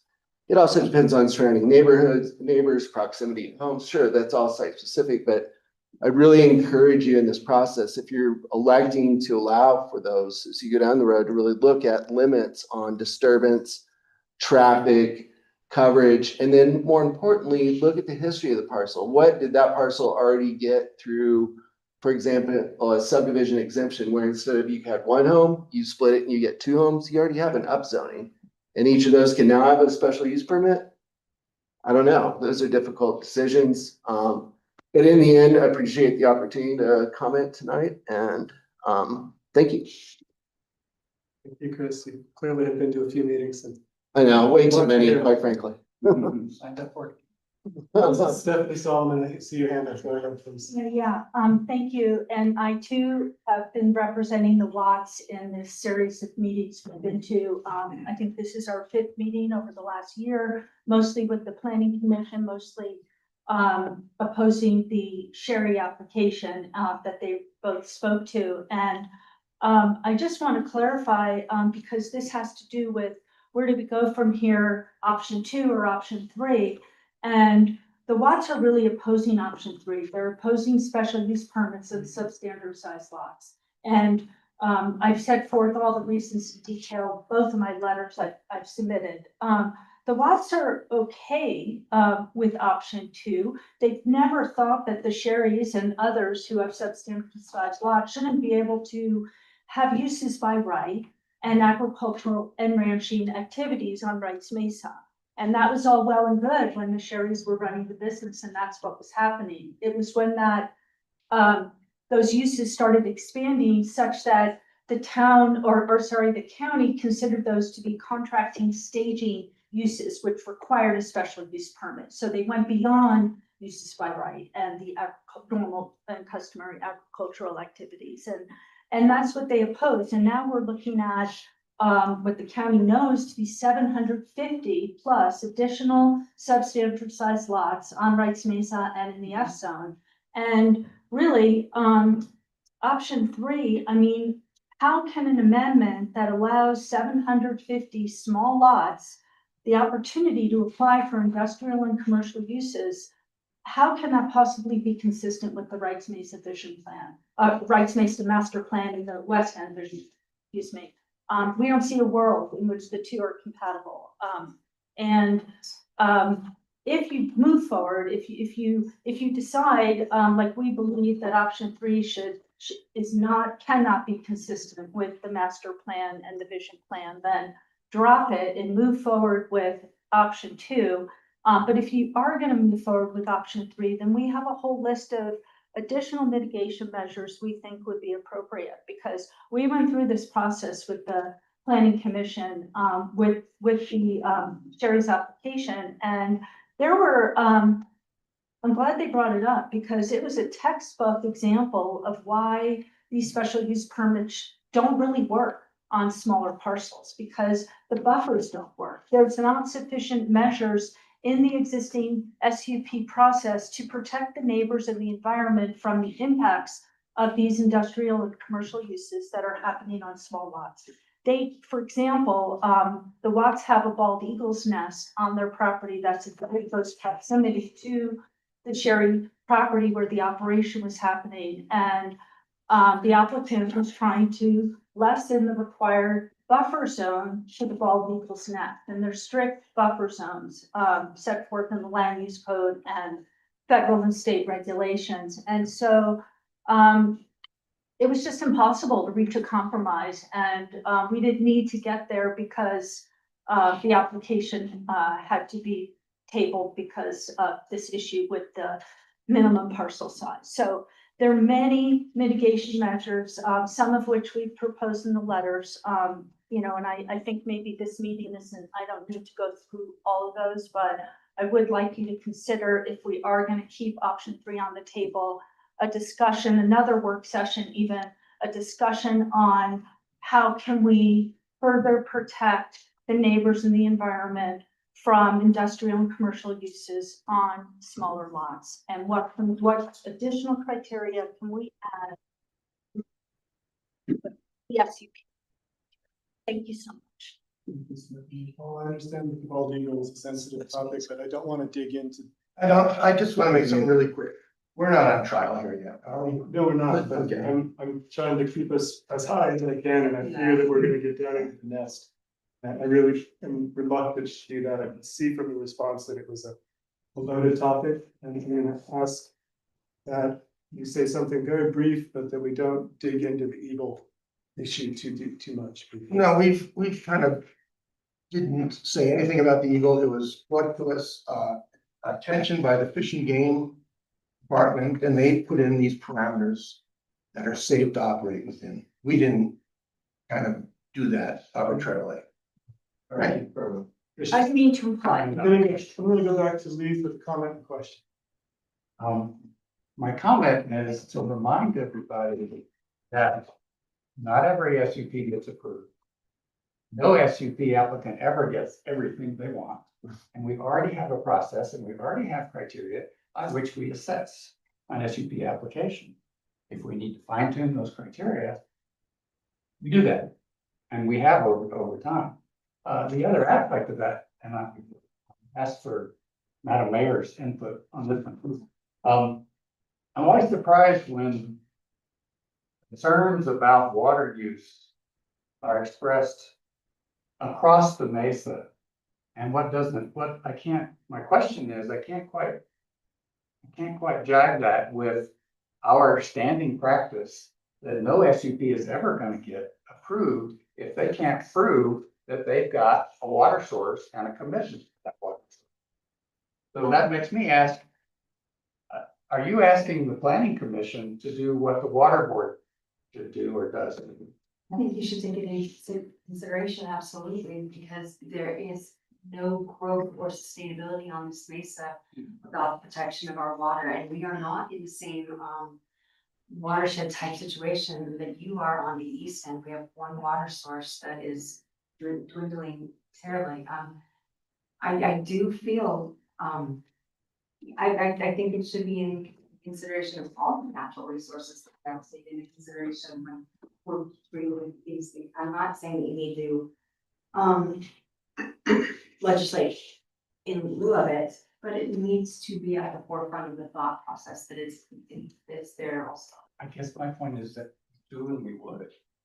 And nothing would be approved without water, and I think what Lee is saying is that water is approved by the Norwood Water Commission.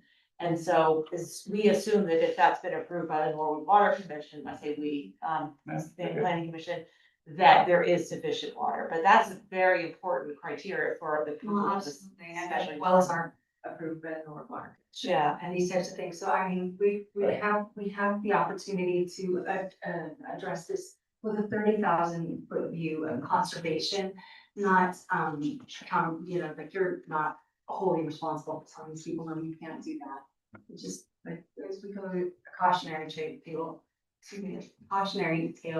and keep it at the forefront of everyone's being on this that this water is more important.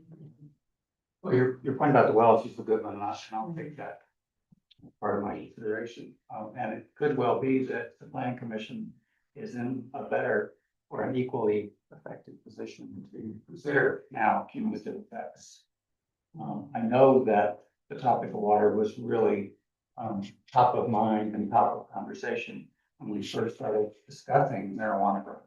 Oh, yes. And it was made very clear to us that we had to make sure that there was a water supply and it was legit, and they weren't using ponds for what they weren't supposed to use it for. And which we're happy to do.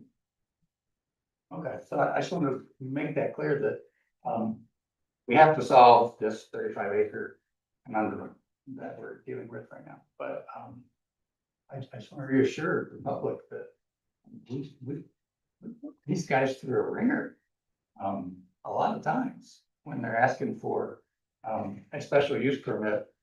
We do take the kinds of things that you were talking about into consideration. If we need to strengthen those, then we do, but.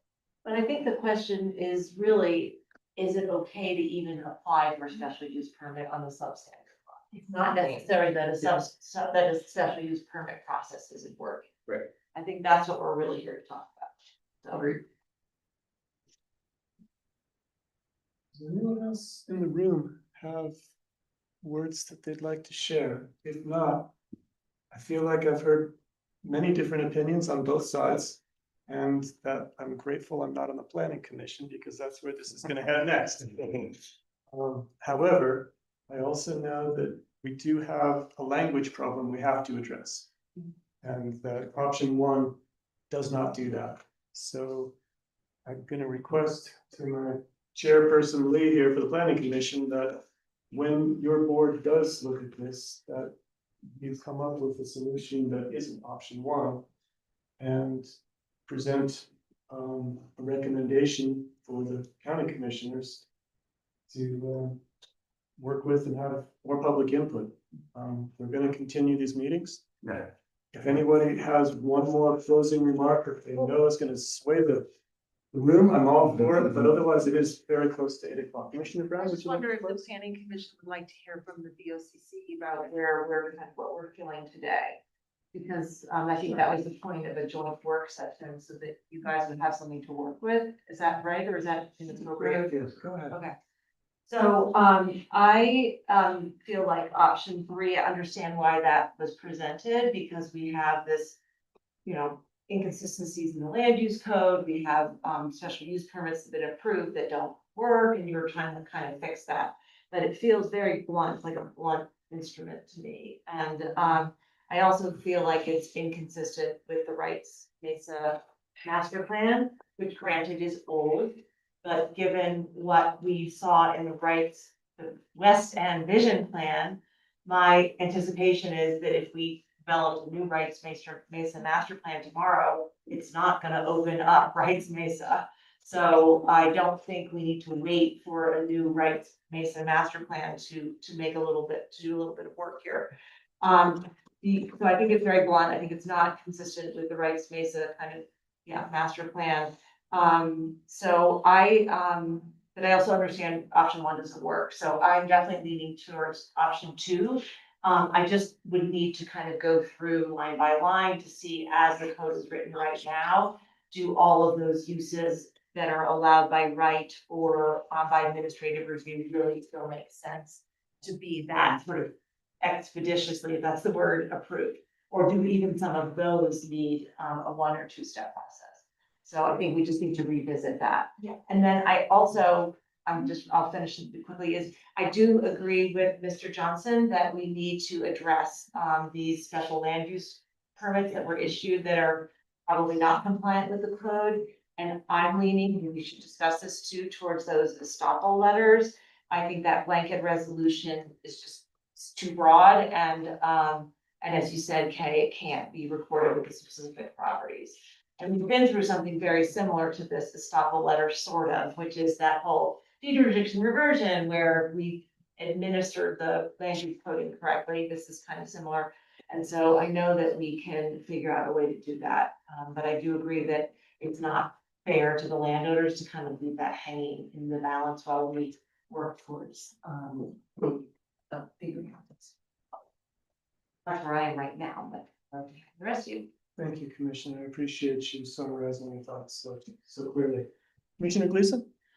Yeah, I certainly feel that option 2 is a pretty, with some work, a good place to land, but I also feel that, use by right with potentially 1 or 2 step review it could make sense, right? I just. For a substandard. For a substandard, oh, yes. potentially, I would like the planning commission to bat that around a little. And I'm curious, Lee or Joss or Ian, who are at the meeting now, to just initially what your thoughts are on that. But that, certainly would create a process, right? That looking at mitigating the impacts and asking all the questions that are consistently being asked, but through a more delineated process and policy, and would clean up the land use code. Hopefully our attorney feels that way. I think could be a path forward. And do you have any thoughts on estoppel versus a blanket waiver? I'm not, I don't like the idea of the blanket resolution. I think that seems like I don't think that's gonna fix issues. I think it's gonna make more issues potentially. And I'm curious what kind of a heavy lift the estoppel process would be for all of the various special use permits that I think we need to analyze. Yeah. Yes, sir, in the back. Ray Cossey, and local here since 1988, pretty decent here. And I have more just a statement that I'm a huge proponent of property rights. And I've been through the special use permit process, and I hold special use permit. And it's pretty rigorous. There's a lot to it. And what I found is that there can be a lot of discretion with that. So it's not just a blanket, like you just apply for this general permit, you just get it. There's annual inspections, there's all kinds of things you have to do that's specific to your use and to what you're doing. So I'm a pretty big fan of being able to operate a business with a special use permit. And at the same time, it gives the county some control, and it gives the neighbors some assurance that things are gonna happen. With my special use permit, I remember one of the things was dust and vibration and smells and odors and those types of things. And you guys touched on water a little bit ago, and that was one of the things we had to prove. We operate on a well. At the time that we first drilled the well and had it, it was a residential well, and we had to go through the process with Division 4 Water Resources to get it permitted as a commercial well. It was relatively straightforward, but it was another hurdle that we had to do. So it's checking the boxes to be a good citizen and a good business owner and just a member of the community, And so the county really has huge input on what I can do, what I can't do, or what anybody can do or can't do with their special use permit. It was varying from business to business with other people I knew that had those at the same time. Things that were my special use permit was not in the next person's special use permit. It was suggestions from staff and, at that time and those types of things specific to my use. The other thing is I know, Norwood is suffering. I know that's Norwood and not a county thing. But I feel that, well, it is a county thing, but you're talking about county regulations, right? I get that. We're not talking about the county land use code. But at the same time, if you live on the Mesa, you are in Norwood. And Main Street's suffering and our tax base is suffering. We just voted in a huge property tax increase with the school that passed. And so where's that revenue going to come from? So if a business gets pushed out and those employees leave, or that business leaves, we're losing revenue, we're losing tax base as well. There has to be a balance between conservation and between industry and business and being a good neighbor and being a, member of the community here. There's got to be a balance. And so I guess I just hope that you guys see that. I'm sure that you do, but our tax base is really suffering, and Norwood's really struggling. Main Street is really struggling, I feel. And just as I think it was Kim that mentioned it earlier, when I moved here in 1988 as a teenage kid, there were like 5 restaurants in Norwood and a couple of bars and auto parts store, which we have some of that stuff still, but it's definitely different now than it was in 1988 and through the early 90s when I was in high school and those types of things. And so I just feel like that should be one of the things that is, and I'm sure it is being considered. I'm not saying it's not, but but just keeping the local economy in the heartbeat alive. You go to other little towns and they have a lot going on, and Norwood just seems to be struggling on Main Street. It really does. You know, anyway, thank you all for your time. Thank you. Yes, go ahead. Sorry. Hey, excuse me, Ray. Oh, yes. Do you have an opinion on option 1, 2, or 3 since you've been through the process? I'm in favor of special use permits, especially if doing a complete revised land use code is so far away and so expensive that special use permits work. You know, you have a right to use, and you have, you know, as a property owner, and you're paying those tax bills that we all just saw this last month come across all, you know, through the mail. You know, it's expensive. It's hard-earned money, and you should be able to some degree earn a living with your property. You're paying for it every single year. And so I'm in favor of special use permits. Appreciate that. I also just. Very process. I also just mentioned, we do have an open seat. I want a couple of boards. And we love someone from Rice Mesa. All right, folks, thank you. After a case obviously has a. Well, I just wanted to, you know, say, any of our 3 planning commissioners on Zoom had anything. Looking for hands. So Jocelyn, yeah. Go ahead, Joe. I'm gonna give them one last chance. Yes, please. Hi. I'm interested to hear what Anne and Galena have said, but I will say I really do think it's premature to take option 3 off of the table. I think for many of the reasons that Mr. Causey just spoke to. You know, the kind of fear of the degradation of the lifestyle on Rights Mesa, I really understand that, and we need to always be making decisions with the importance of maintaining that lifestyle and maintaining the land, etc. But there is like an economic impact here. I think it will impact people on Rights Mesa. It's not just people in the other parts of the county.